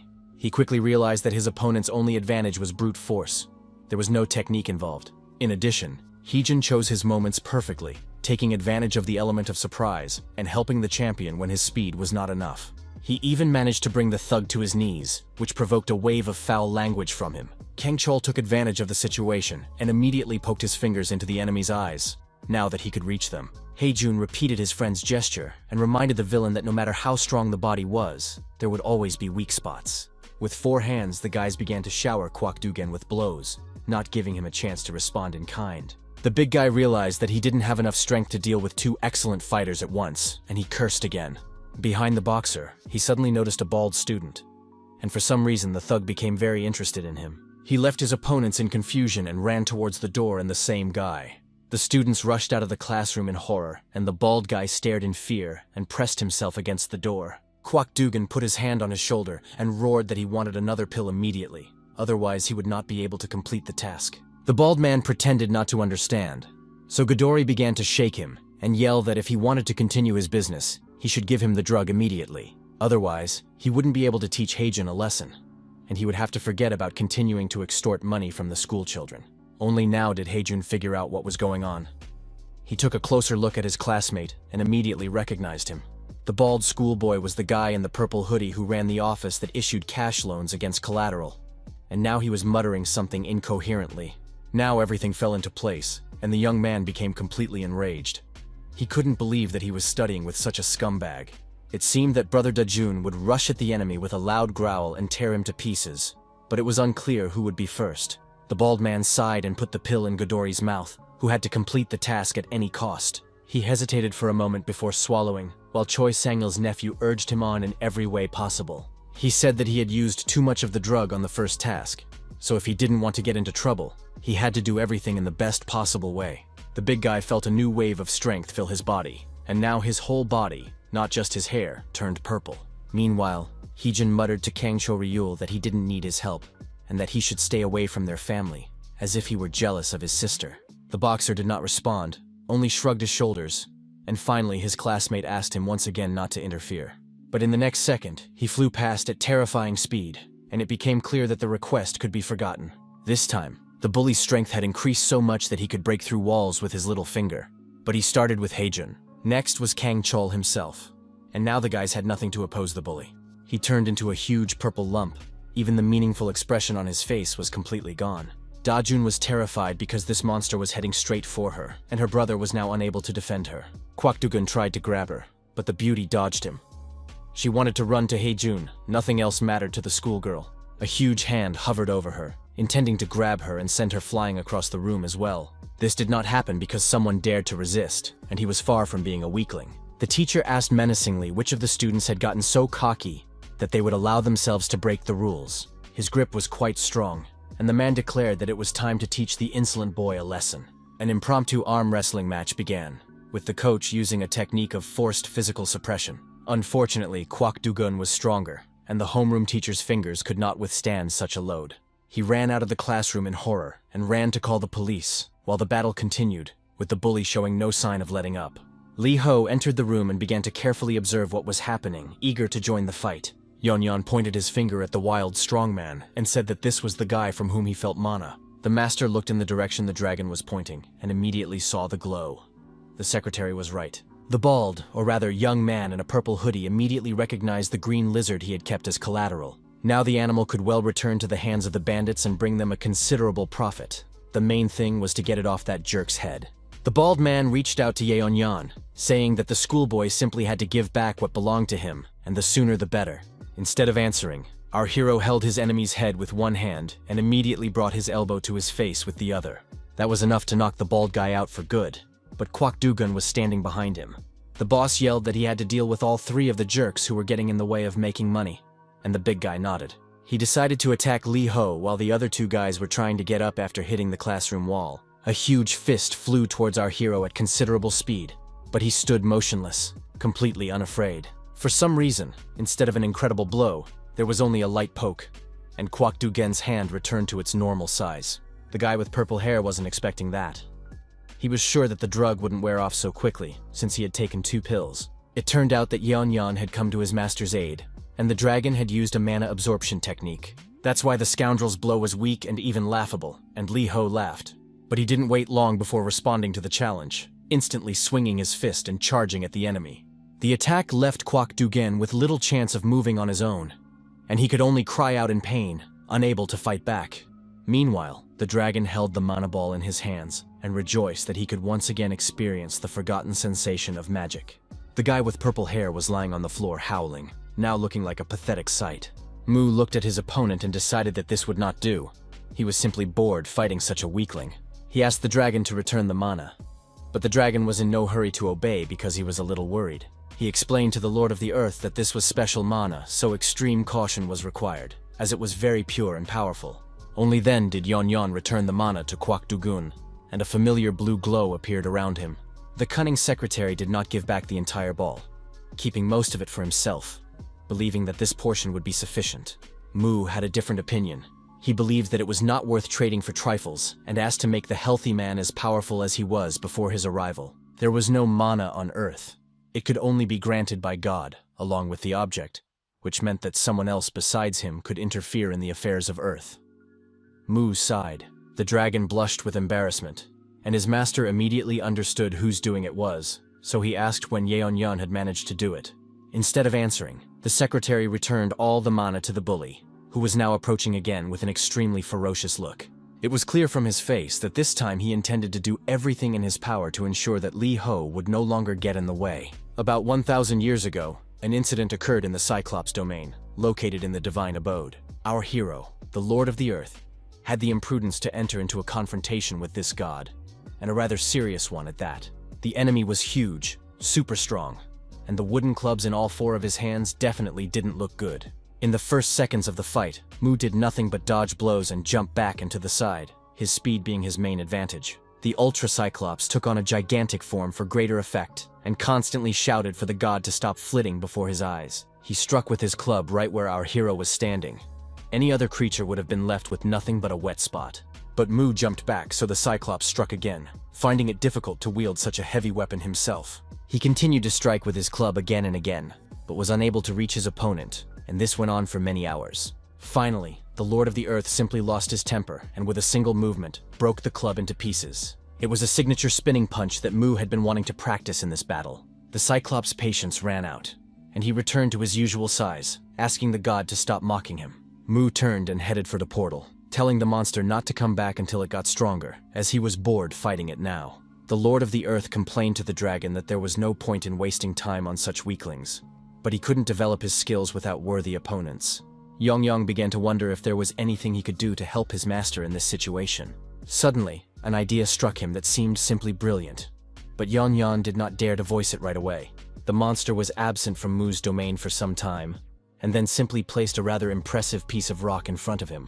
His master asked what it was, why he had brought it, and where he had gotten it, and the dragon replied that it was from Earth. He used a crushing magic spell to demonstrate a special technique he had recently invented. This resulted in the stone being crushed into powder, the grains of which were even smaller than industrial sand. Then Yeonyeon took and swallowed some of the resulting substance, which required some effort on his part.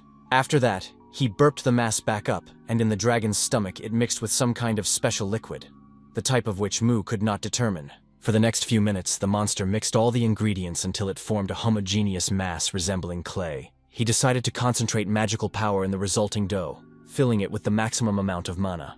The final touch was Yeonyeon's personal signature. He proudly looked at the fruit of his labor. It was an experiment, and a successful one at that. Mu asked what it was, and the dragon replied that it was a special means of increasing strength with the help of mana. If given to an opponent before a fight, it would make it much more interesting for the god to fight them. The monster showed an approximate single dose. The Lord of the Earth took much more than was necessary, and said that he would return soon, as he was eager to finally have a proper fight. Fortunately, he did not go to Earth, but back to the planet Cyclops. The last thing Yeonyeon heard from the portal was his frightened cry. A second later, there was a crash from the portal, and Yeonyeon became alert and was ready to go to his master's aid. But he appeared on his own. Apparently the Cyclops now had enough strength to throw the god away. Mu, with his arms crossed, noticed that the drug was definitely strong, which made him extremely happy. Immediately, the enraged Cyclops jumped out at our hero, showing a level of insolence he had never allowed himself before. His appearance had also changed considerably, and Mu enthusiastically rushed to attack the invader. Now their powers were roughly equal. The blows were very strong and fast, and the dragon could not keep track of what was happening. But he stood near the created substance to guard it. Quite by accident, in a fit of rage, Mu broke through the protective barrier, and the Cyclops rushed down at tremendous speed. He fell, and if nothing was done, it could all end in absolute destruction, which was not part of our hero's plans. But the worst thing was that along with the Cyclops, a blue ball of the amplifying substance was also flying towards Earth. It was approaching the planet's surface, and the sign drawn by Yeonyeon now looked like a harbinger of disaster. Fortunately, the second protective barrier worked better and pushed the blue ball back, which bounced like a ball. With a slight click, the substance hit the dragon on the snout, and he closed his eyes so as not to accidentally eat or inhale it. Bouncing off the monster's mouth, the substance flew back to Earth, and this time the barrier let it through, considering that the penetration was carried out at the will of Mu's confidant. Yeonyeon froze with his mouth open, hoping only that the ball would fall somewhere in the mountains or the ocean where no one would find it. Now, sitting on his master's shoulder, The dragon sighed that there had been a small misunderstanding, and a long time ago at that, to which the god replied that it was not the first time. Looking at the purple bruiser, Lee Ho muttered that it was just wonderful. Now he would have a great time, and the monster grabbed his head. Kwok Dugan did not wait long and immediately attacked, but the young man easily dodged the first blow. Our hero redistributed his muscle mass so that one arm became stronger than the other, and he would strike with it. It didn't work out too well because his opponent's arms were simply longer, but the blow still reached its target. Lee Ho looked at his trembling fist and thought that his opponent was too strong, so he would have to try harder. The opponent instantly swung his fist again, the air literally whistling with terrible force. It was not easy to survive such a blow, but God was no slouch either, so he successfully dodged each of his opponent's blows and didn't let himself be grabbed. With a roar that he was about to crush this rat, the bully raised both his arms at once, which looked terrifying. The blow was so powerful that sparks blinded everyone present. It was even painful to look in that direction. The school shook as if during an earthquake. The walls literally shook, and it was strange that they did not collapse. The students in the classroom were thrown half a meter off the floor, screaming in terror, afraid of being crushed.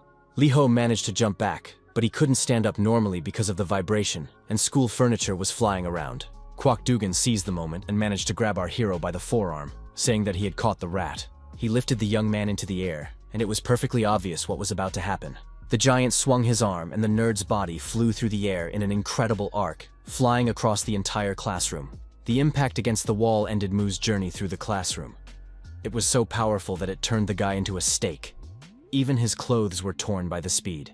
The dragon immediately ran up to his master and asked if he needed help, saying he could take mana from the enemy again. The boy replied that he didn't need help, but he wanted to know how much mana the enemy had left so he could assess the situation. Yonyon looked at Kwok Dugun, who was slowly approaching, showing his desire to finish off the schoolboy. He replied that the substance would stop working in 5 minutes and asked if he needed to shorten it, but Moo hissed that he didn't. He looked at his opponent with mixed emotions.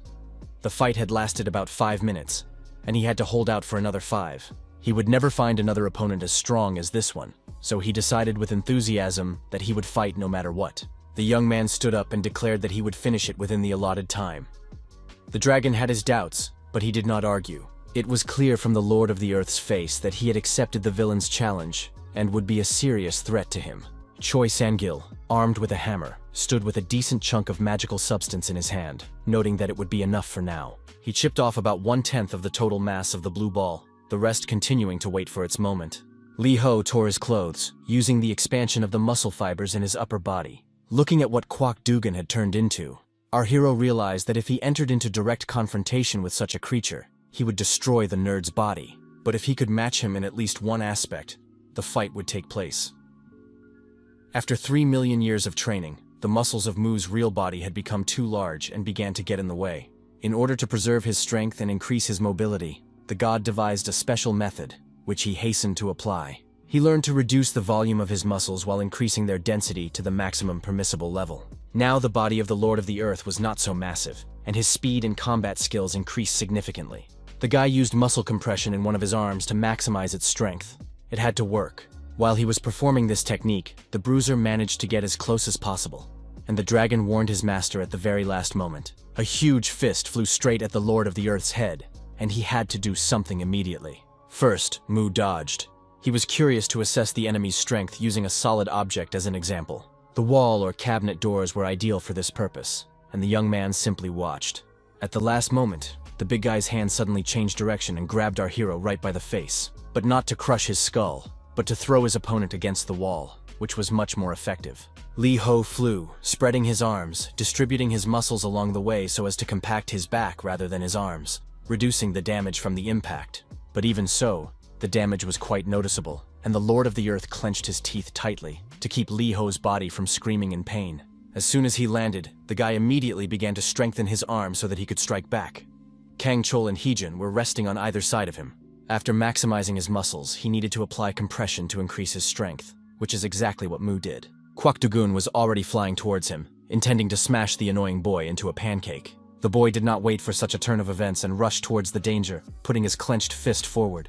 They struck simultaneously, and the energy released from the collision was simply colossal. The glass in the school windows couldn't withstand the pressure and simply flew out, showering everything around with shards. The Hulk looked at his hand in surprise. For the first time since taking the drug, he felt real pain. The villain was so enraged that he immediately rushed at his enemy. Mu tightened the muscles in his arm even more, now in 2 layers, and ran towards him. Kwak Dugan swung first, but missed his opponent, so he tried again several times. Lee Ho also did not wait for the tide to turn and swung his fist left and right, clearly enjoying himself immensely. Several times the opponent's hands touched, but the effect was no longer as devastating. Quality had given way to quantity. Realizing that this was not working, both struck with maximum force at the same time, and again a flash blinded the students, and furniture began flying around the classroom. Kwak Dugan was surprised to realize that this time the enemy's strength was quite comparable to his own. But he couldn't understand how this was possible. The bully's hand began to tremble, and he cursed several times. He clearly hadn't expected such a gangster. The fact was that with the same force of impact, Lee Ho's fist had a smaller surface area, so his damage was greater, and the guy was confident of victory. Now, there was less than a minute left to hold out, and our hero didn't want to waste any time when such a strong opponent and the opportunity to take him down had appeared. He darted at the burly man quickly, like lightning, preparing to strike with his fist clenched 3 times. A strange dent appeared on the outer wall of the school. The glass had long since left the windows of the building, and now gaped like black holes. In the next moment, this dent became a huge hole through which Kwak Dugan flew, literally breaking through the facade wall.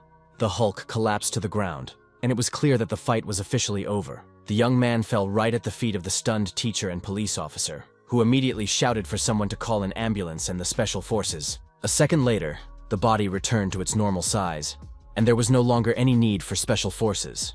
But the thug had flown several floors and could not do without medical attention.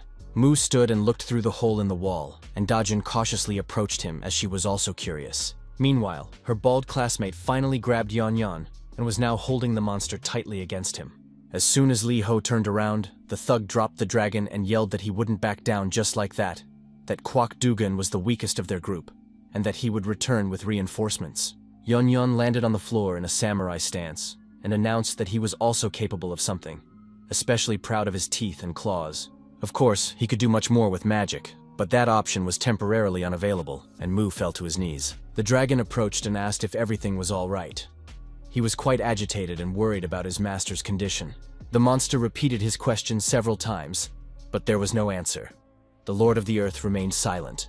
Then he suddenly smiled and began to laugh wildly, making it clear that he was at least not too badly injured. Then our hero simply asked his personal secretary to forget about it and not worry, saying there was no need to make a big deal out of it. He made such a demonic face that one could only hope that Mu had not yet lost his sanity. In order to form the pills, it was necessary to thoroughly grind the substance with Yeon Yan's mana, which had fossilized over 1,000 years. This was exactly what Choi Sung-gil was doing, forming pills of such a size that the drug would be as effective as possible without causing harm. Suddenly, a bald guy rushed into the room where he was, shouted something at his uncle, and rushed towards him with his arms outstretched. But it wasn't to hug him.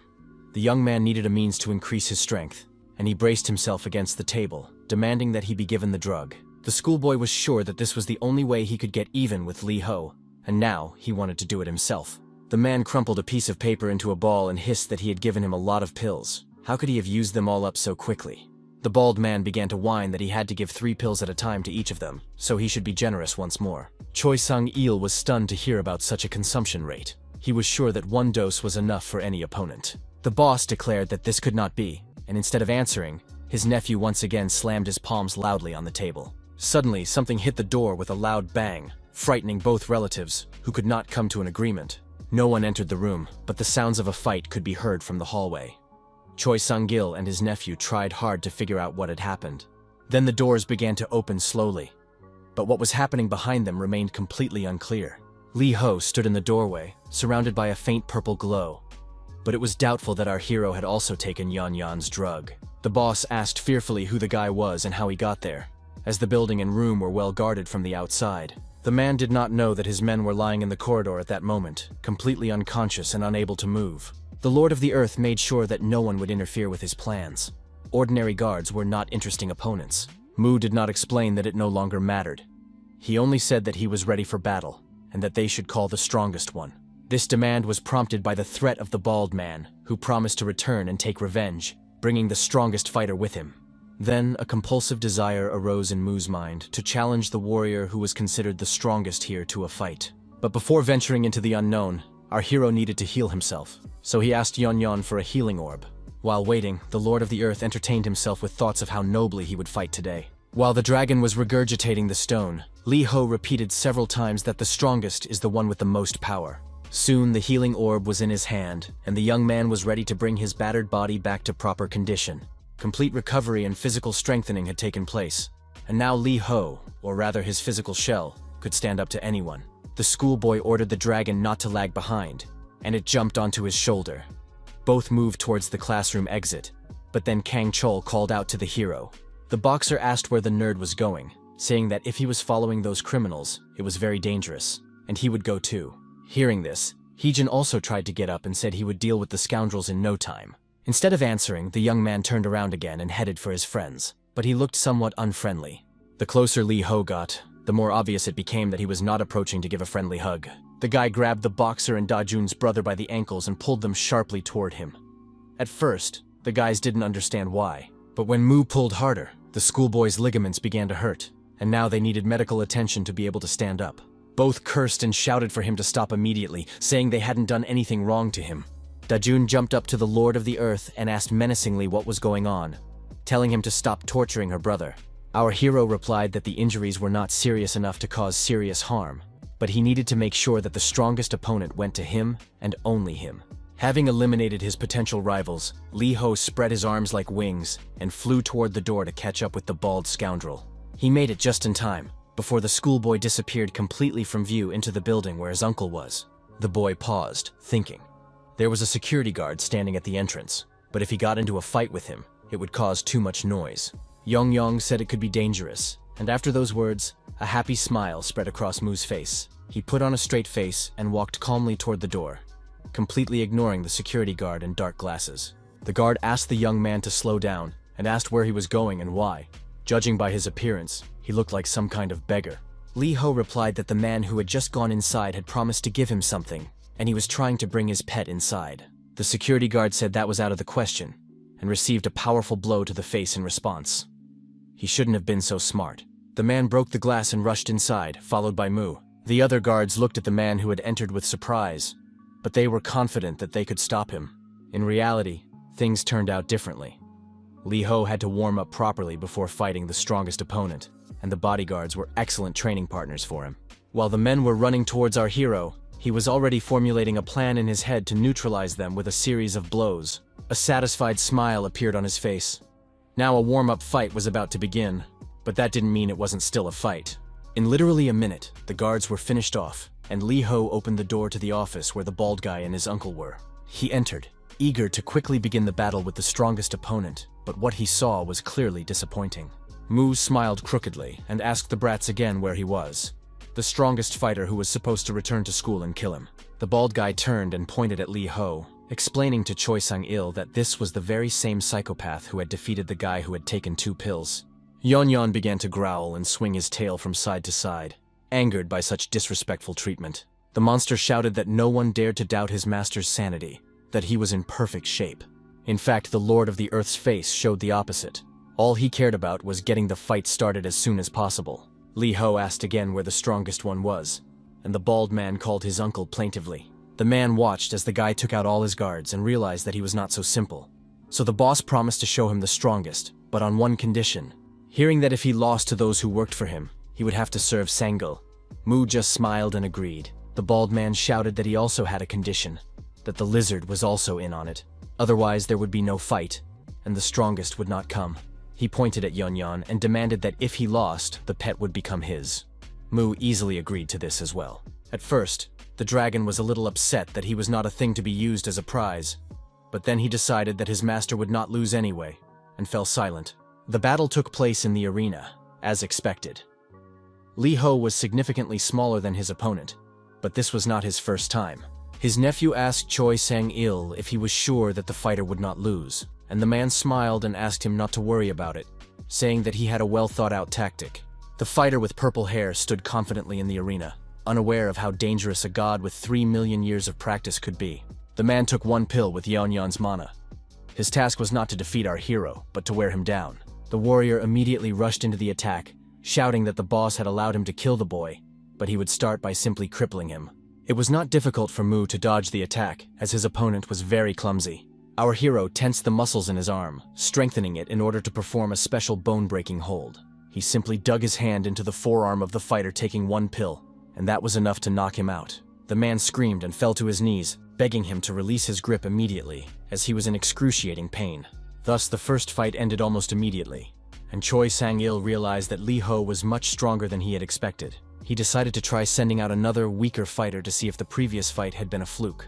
The strong man drank the drug and attacked the young man with a jump from above, his eyes glowing like headlights. The Lord of the Earth realized that a punch was expected of him and decided to go against the system, flexing his leg muscles for greater strength. He struck with such force that his opponent flew in the opposite direction without even changing his expression. The man asked in surprise what that was, but received only silence in response. And then our hero's fist flew into his face. Our hero did not consider it necessary to explain his strategy to everyone he met. In fact, he was beginning to get angry. The second fighter flew to the opposite side of the arena like a rag doll, and our hero realized that this fight could also be considered over. He looked straight into Cho Sang-il's eyes and said that this was not what he had promised him, and that he should bring out his strongest fighter. Both gangsters froze in tension, and finally the boss squeezed out that he would now call the right fighter. Mu was already being watched in the arena by someone who had 2 pills ready in his hand. He had already taken that dose. The drug went into his mouth, and the rather handsome guy literally began to change his appearance before our eyes. His muscles swelled, his veins were ready to burst from the tension, and if it weren't for mana, that would have been the end of it. It was the familiar blonde guy from the office. It seemed that now he had become a regular at the arena fights instead of working with clients. Seeing his colleague, the bald man yelled in surprise. He recognized him, and was now afraid that this mountain of muscle would decide to take revenge for past grievances. Even compared to his previous fight, the blonde guy was now about twice as big and probably stronger. When he appeared in front of Lee Ho, the guy thought that, judging by his size, his opponent had taken a double dose of the drug at once, and it was interesting to see how it worked. When asked if he was the strongest man, the blonde replied that he didn't know. But here, he was definitely stronger than everyone else. He looked at his colleague lying on the floor, who was shaking slightly, but did not worry too much about it. The fighter almost stumbled but continued moving, swinging his huge leg, preparing for the first blow. He kicked the previous warrior as if he were not a human being but a soccer ball, his body whizzing past Mu and crashing into the fence. Our hero thought that the big guy's legs were really strong, and he wouldn't want to get hit like that. Choi Sang-il did not expect his warriors to be so cruel to each other, and was frightened by what he saw at first. But then the man smiled. After all, his villainous nature helped him to calmly accept such actions. The boss was also pleased that Lee Ho was distracted by the incident and did not notice that the blonde man was already rushing to attack him. The knee strike hit the young man's forearm, and only then did he realize that the fight had already begun. The blow sent Mu flying to the side, and he skated across the floor as if on skates, except that he had no skates on his feet, and there was no ice beneath him. Our hero slowed down near the fence, clouds of smoke billowing from the soles of his nice sneakers. The Lord of the Earth lifted his foot to look, and it turned out that the soles of his shoes were completely worn out. The blonde continued his attack, and the guy figured that the lower half of his body was clearly overworked. This meant that he had to focus his attention on the upper half, and the enemy's shoes flew into the face of the former manager. For some reason, the giant got scared and started covering himself with his hands, even though he could have easily torn them off in mid-flight. In fact, it was a diversionary tactic. Our hero crouched down to attack the fighter from below. He was preparing the very same giant's blow that had already served him well in fights on Earth. In addition, Mu activated the four-leg mode, which had become one of his latest developments in battles several thousand years ago, and Blondie also raised his leg. But his blows were slow and clumsy, while the Lord of the Earth attacked swiftly. The man couldn't hit his opponent, who, on the contrary, kicked tirelessly. Blondie asked plaintively if Mu was a cockroach. This angered the young man, and he swung his fist harder to silence that mouth. The blow landed on his face and did indeed stop the former manager's stream of whining in an instant. But he did not stop resisting at all, instantly grabbing his opponent by the wrist, bones cracking. The blonde man smiled, saying that Lee Ho's actions were exactly like those of an insect, but he knew very well how to deal with pests. Our hero decided that this would not do and began to strike with his free hand, trying to break free. This didn't help much, so Mu decided to use his knee, which proved to be much more effective. The guy managed to break free and jump aside while the big guy was coming to his senses. He was still too slow. Blowing his nose, the blonde noticed that everything was going according to plan, and that the insect was completely powerless to resist him. Lee Ho thought that, to some extent, his opponent was right. The blows were not very effective and did not cause the blonde any particular harm. This upset the Lord of the Earth so much that his fighting spirit waned somewhat, and he once again put on a sad and gloomy expression. The guy was trying to decide what to do next: attack the joints, use an ancient wrestling move, or increase his strength. At that moment, the manager rushed at him. The man's legs were much stronger, and this knee strike could well have been fatal for the young man. Lee Ho's face took the full force of the burly man's legs, and it cannot be said that it was a pleasant surprise. The Lord of the Earth decided to respond in kind, charging his fist straight at his enemy's solar plexus. The enemy attacked again with his knee. It seemed to be his favorite move, something we had seen before. Our hero began to get angry. Was his strength really not enough? That meant he needed to increase his muscle density by reducing their volume. So he did, and when their fists met again, this time the blonde felt that he could finally give a worthy response. To consolidate his success, the young man strengthened one of his knuckles in particular, sticking it out slightly. He struck the body again, and the manager gasped in pain, grimacing and gritting his teeth from the strain. Saliva flew from his mouth. It seemed that Mu's opponent could no longer control himself, and the most interesting part was about to begin. The guy delivered more and more blows, and each time the big guy was thrown back quite a bit. Finally, the fight began to bring the god real pleasure. He figured out how to defeat this giant. Now the manager was only trying to block his attacks, but he wasn't very successful, and he became a vulnerable target. Choi Sung-gil and his bald nephew did not expect such a turn of events. They watched in horror as their strongest fighter suffered defeat.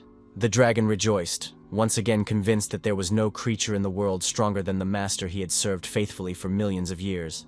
The boss simply could not comprehend how an ordinary schoolboy could defeat a bruiser who had been strengthened by 2 pills. Shouting that this simply could not be allowed to happen, the man ran down to the arena where the fight was taking place. The blonde man was already struggling to stay on his feet. They were covered in bruises, and the strong man was simply trembling, having given up all attempts at resistance. Finally, he collapsed to his knees, covering his head with his hands. The fighter didn't know what else he could do in this situation. Lee Ho did not finish off his opponent. He simply watched as he fell to the floor, as if it were the end. Suddenly, another blue pill rolled toward the manager's face, and he opened his eyes just in time to notice it. The boss stood leaning against the net and begged the fighter to take the drug, saying it would help him win.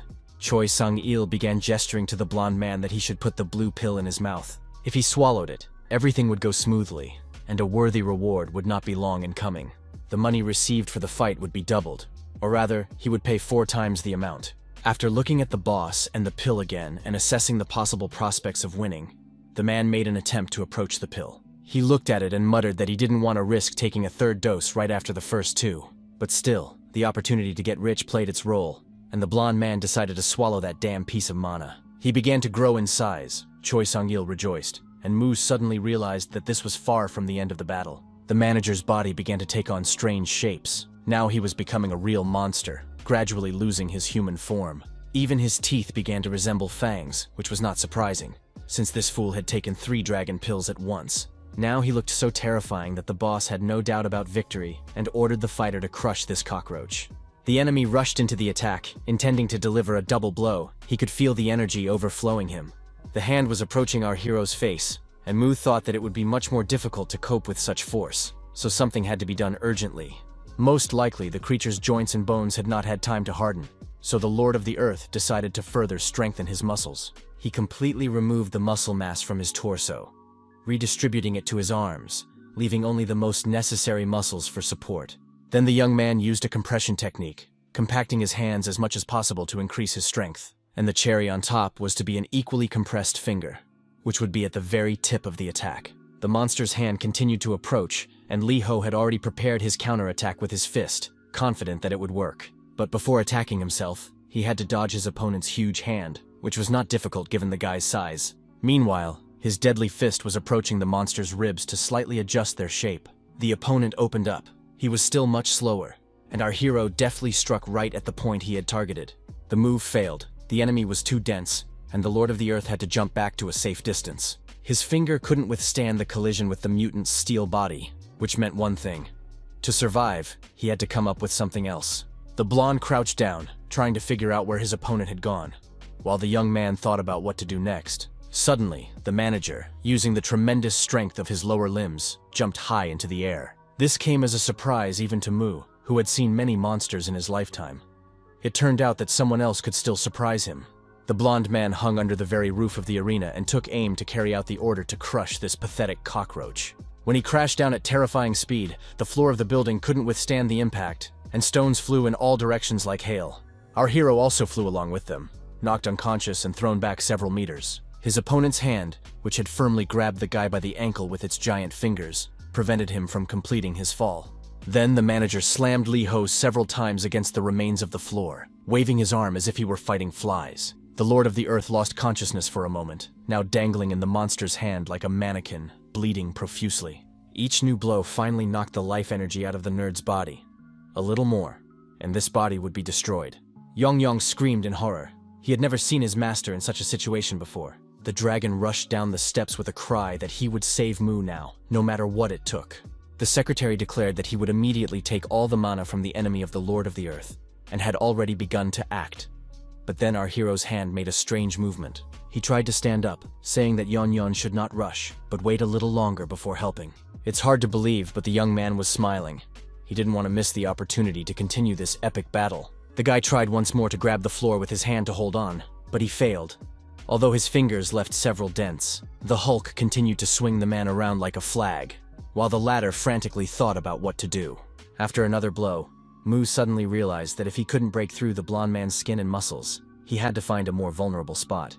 The idea came to him suddenly, and Lee Ho smiled again, which seemed completely surreal given the situation he was in.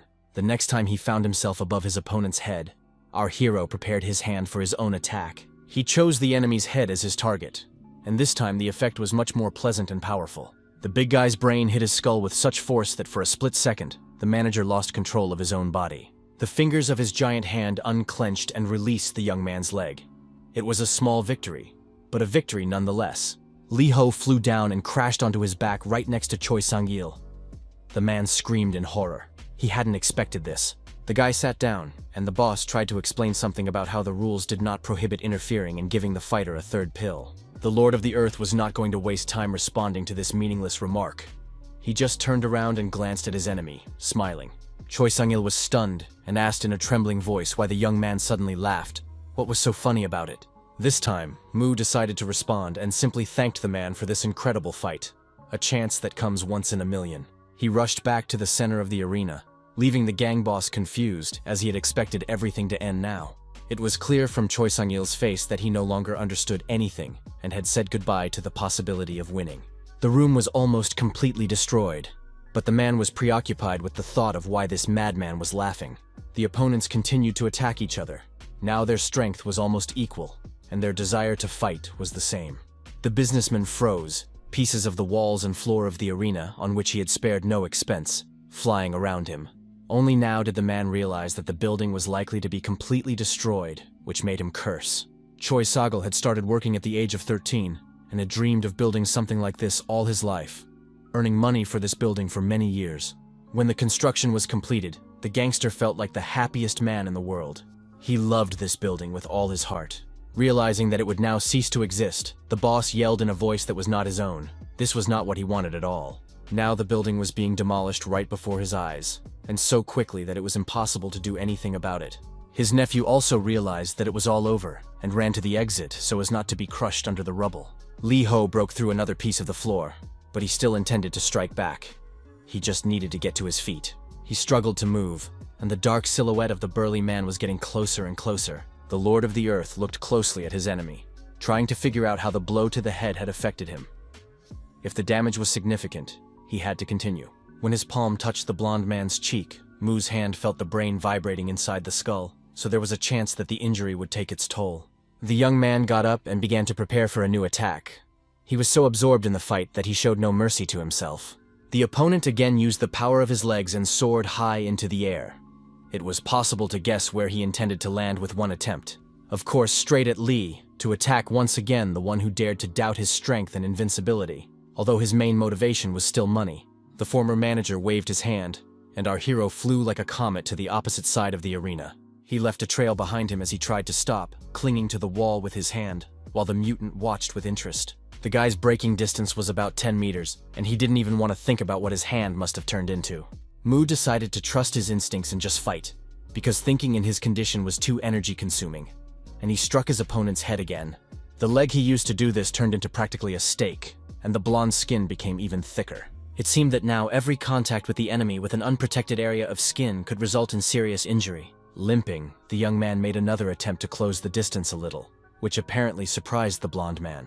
He looked at our hero and couldn't understand one thing: why he had entered into this insane confrontation in the first place. The man decided that the young man was trying to intimidate him with his appearance, which made him even angrier than before. He swung his arm again and lunged at Lee Ho, who also prepared his fist for a counterattack. The guy increased the number of muscle fibers and density again, hoping that this way he would not be too seriously injured by the mutant's skin. Both fists moved toward each other at incredible speed, each concentrated with enormous force. When they collided, it became clear that the winner would not be determined quickly, because both opponents felt the blow. They were thrown in different directions at approximately the same distance, and the mutant's brain was injured again. The Lord of the Earth decided not to let him recover, and immediately swung his arm again at tremendous speed. He aimed at the enemy's most vulnerable spot, the eyes, and the mutant did not have time to parry the blow, or perhaps did not want to. Looking at the result of his actions, Lee Ho was encouraged, paying no attention to the fact that he had turned his own hand into a piece of meat. The guy delivered another blow to his opponent's face, and the manager flew back a little again, already staggering. The Lord of the Earth realized that he had found the right strategy and was about to attack again in the same way. He was satisfied. Realizing that he was now more vulnerable, the blonde decided to increase the distance and climbed up to the upper stands in a few jumps, first kicking the guy into the fence. His arm was unresponsive and sore. Mu ordered his joints and ligaments to return to their proper place, but without a healing stone, it was impossible. Meanwhile, his opponent was calculating the trajectory he needed to jump to simply crush this insect. The blonde suddenly thought that Lee Ho would throw off his damaged arm like a lizard's tail. But then he felt the effect of the drug begin to wear off. There was no time to hesitate. He had to finish this quickly, so the mutant jumped onto the upper ceiling supports with virtually no preparation. He didn't fall only by a lucky chance, but the metal began to bend under his weight. He had to rush down quickly, which is what the former manager of the cash loan office did. He flew toward our hero, baring his teeth and clenching his fists. The landing was definitely not going to be soft. All Mu could think of at the last moment was to move slightly to the side, and the purple mass rushed past and slammed into the floor, scratching only his cheek and side. The fist dug deep into the floor, and the force of the blow shook our hero again, sending him flying even further. But not to flee, but to tense his leg muscles as much as possible for the attack. The guy raised his foot to strike, and only then realized that without shoes, the chance of seriously injuring himself was very high.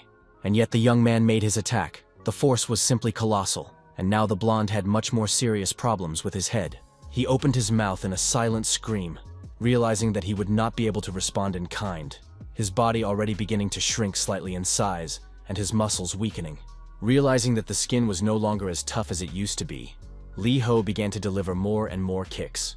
In the end, he simply began jumping on his defeated enemy, trampling his head and shoulders more and more. The leg with which the Earth Lord attacked was a bloody mess, but his enemy's head looked no better. Our hero froze for a moment, trying to decide whether to continue the attack or if it was enough.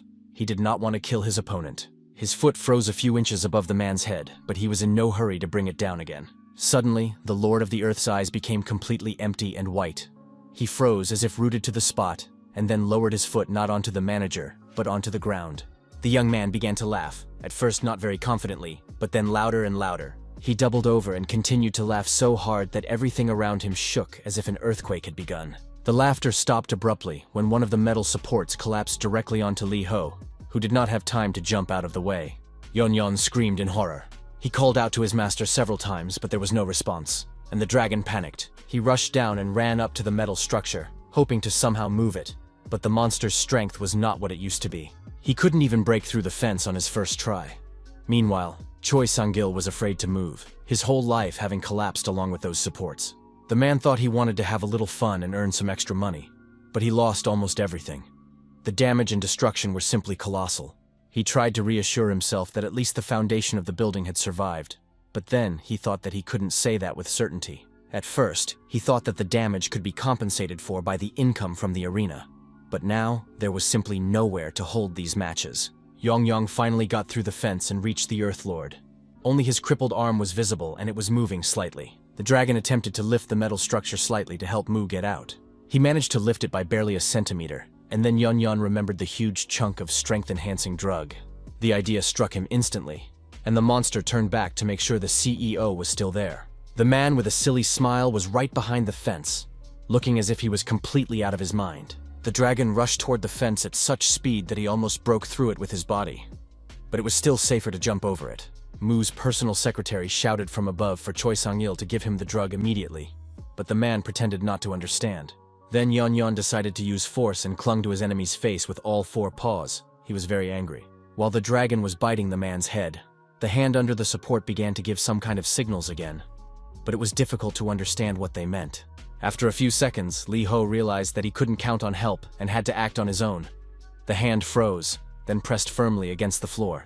Yeon and Choi Sang-il's eyes widened when they saw the entire support slowly begin to rise. Our hero stood up, holding the metal structure on his shoulder, and the dragon immediately jumped onto the fence with a joyful cry. The young man threw the support back and took a few steps, wondering what had fallen on him. Yeon did not rush to answer. He was more interested in whether the gentleman was all right and whether he needed help. The guy repeated the question insistently, and the monster, after thinking for a moment, said that he had seen something fall from the ceiling. The Lord of the Earth laughed again and muttered that he knew it was the building that had hit him, and for some reason, this fact amused the hero. He smiled and raised his hand, saying that now it was clear, although only Mu knew exactly what was clear. The young man clenched his fist and began to wave it somewhere above, continuing to giggle and laugh loudly. Then Mu lowered his hand and began to straighten the bones and joints on the damaged one, the muscles making strange sounds as they were stretched to the limit. Yeon watched with admiration. He knew this sound well and understood how much pain his master must be feeling now. Finally, everything was ready, and the Lord of the Earth waved his fist several times, checking its full functionality. He was not satisfied with the result, so the guy decided to use his whole fist, striking the floor of the arena with maximum force. Everything around him shook violently. The walls began to sway, and the ceiling was ready to collapse. Choi Sang-il was thrown from where he was standing, but it did not occur to the man to flee like his nephew. A crack appeared in the wall, growing rapidly and becoming deeper, and soon another one appeared nearby. The man cried out that no, this couldn't be happening. This simply couldn't happen. The building couldn't just collapse like this. He yelled at Lee Ho not to even think about continuing and striking again, because he would destroy them all. The dragon on the fence begged his master to leave before everything collapsed. For Yeon, the priority was to get Mu out of the danger zone, although if it came down to it, they were all in danger. The Lord of the Earth asked if his personal assistant was sure that the building could collapse, and he nodded in agreement. Then our hero, his eyes burning, raised his hand to strike and laughed that when it all finally collapsed, he would win. His fist, clenched several times tighter, struck the floor again with terrible force, and the walls shook even more violently than before, already on the verge of collapse. New cracks began to appear everywhere, and Choi Sang-il realized that this time his empire had finally come to an end.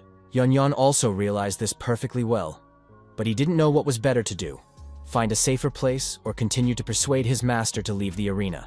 During this time, the bald schoolboy managed to cover a considerable distance. He went outside and ran about 200 meters away from the building. Cracks had already spread across the entire facade. The boss's nephew continued to run forward when he heard a terrible crash behind him. His worst fears were confirmed.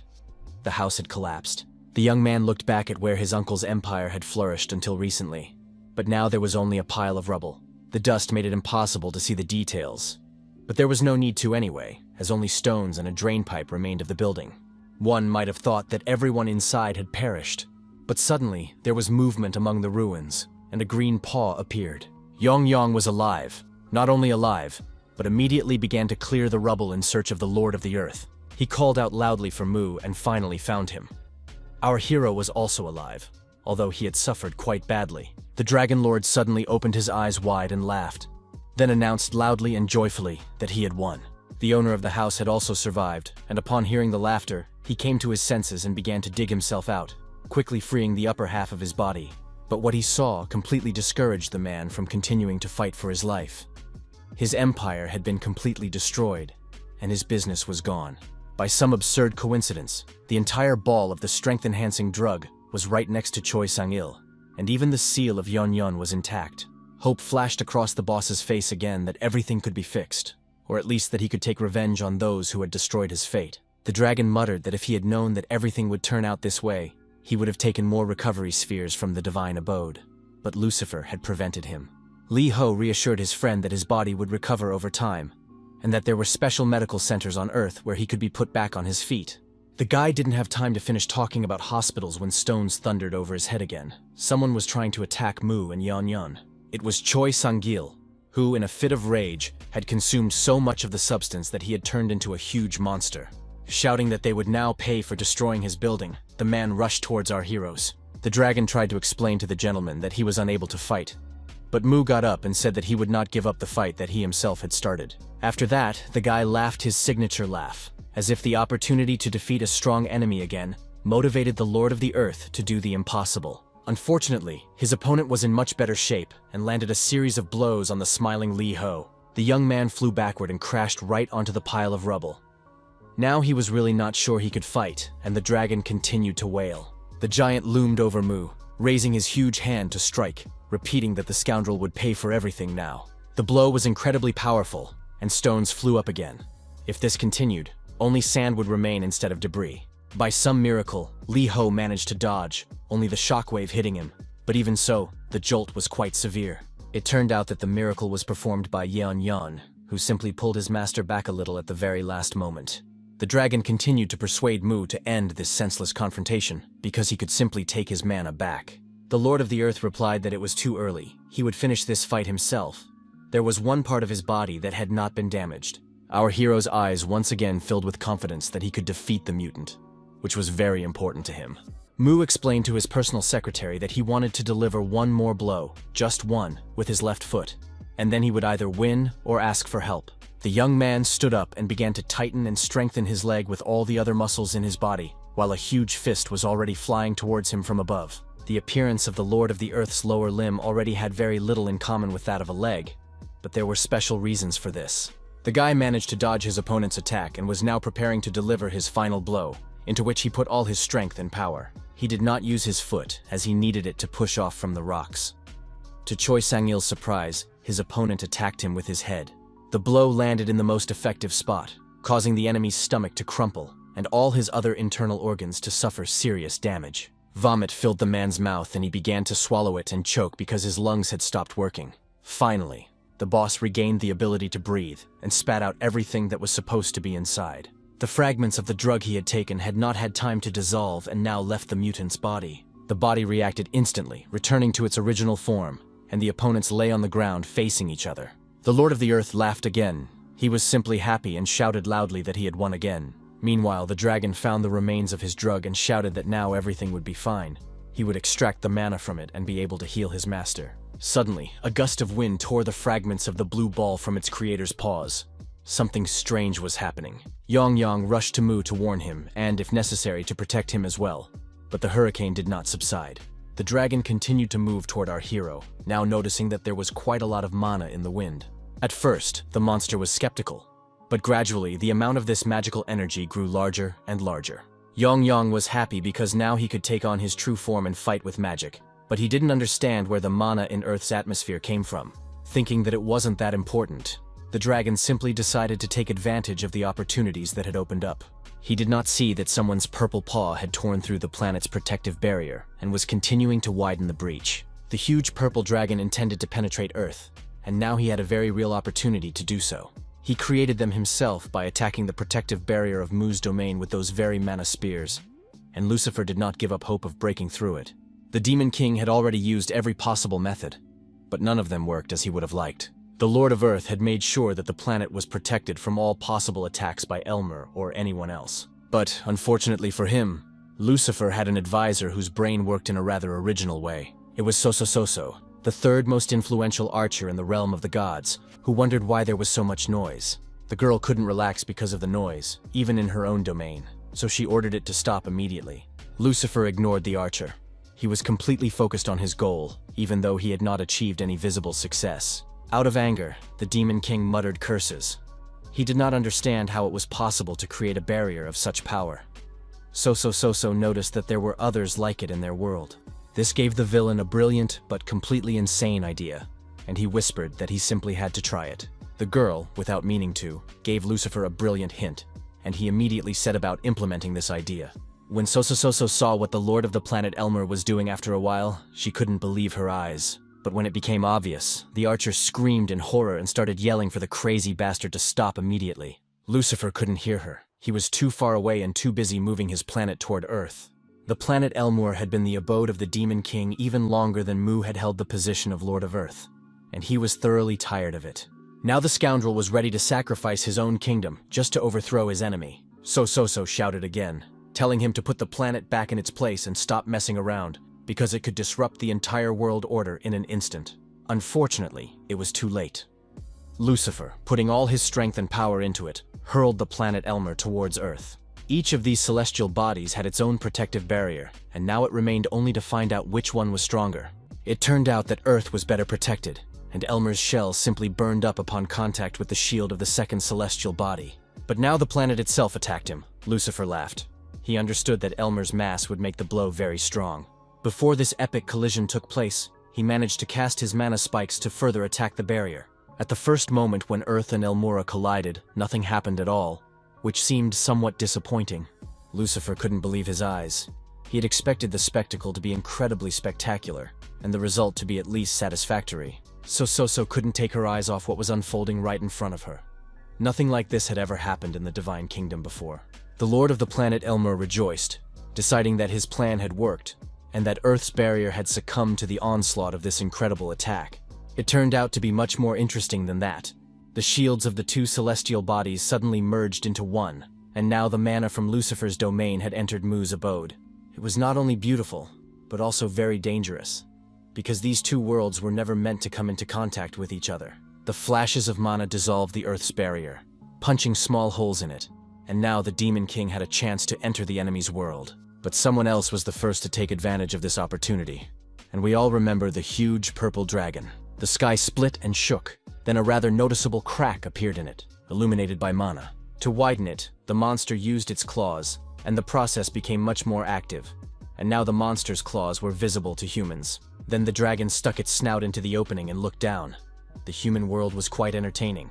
The city's residents froze in the middle of the street, some filming the monster in the sky on video, some screaming, but most of the Earthlings just stared. It was clear from their faces that no one took the threat too seriously, viewing what was happening more like special effects in a movie. Then people began to notice that they couldn't move or budge, and that's when real panic set in. The magic was so powerful that many found it difficult to breathe. Something terrible was happening, a real catastrophe. A young man in a red hoodie looked up. For some reason, he had become the object of the dragon's increased attention, and the guy was shaking.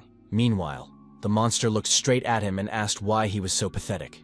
It seemed that the dragon was looking for someone and suspected this guy. Tears welled up in the man's eyes.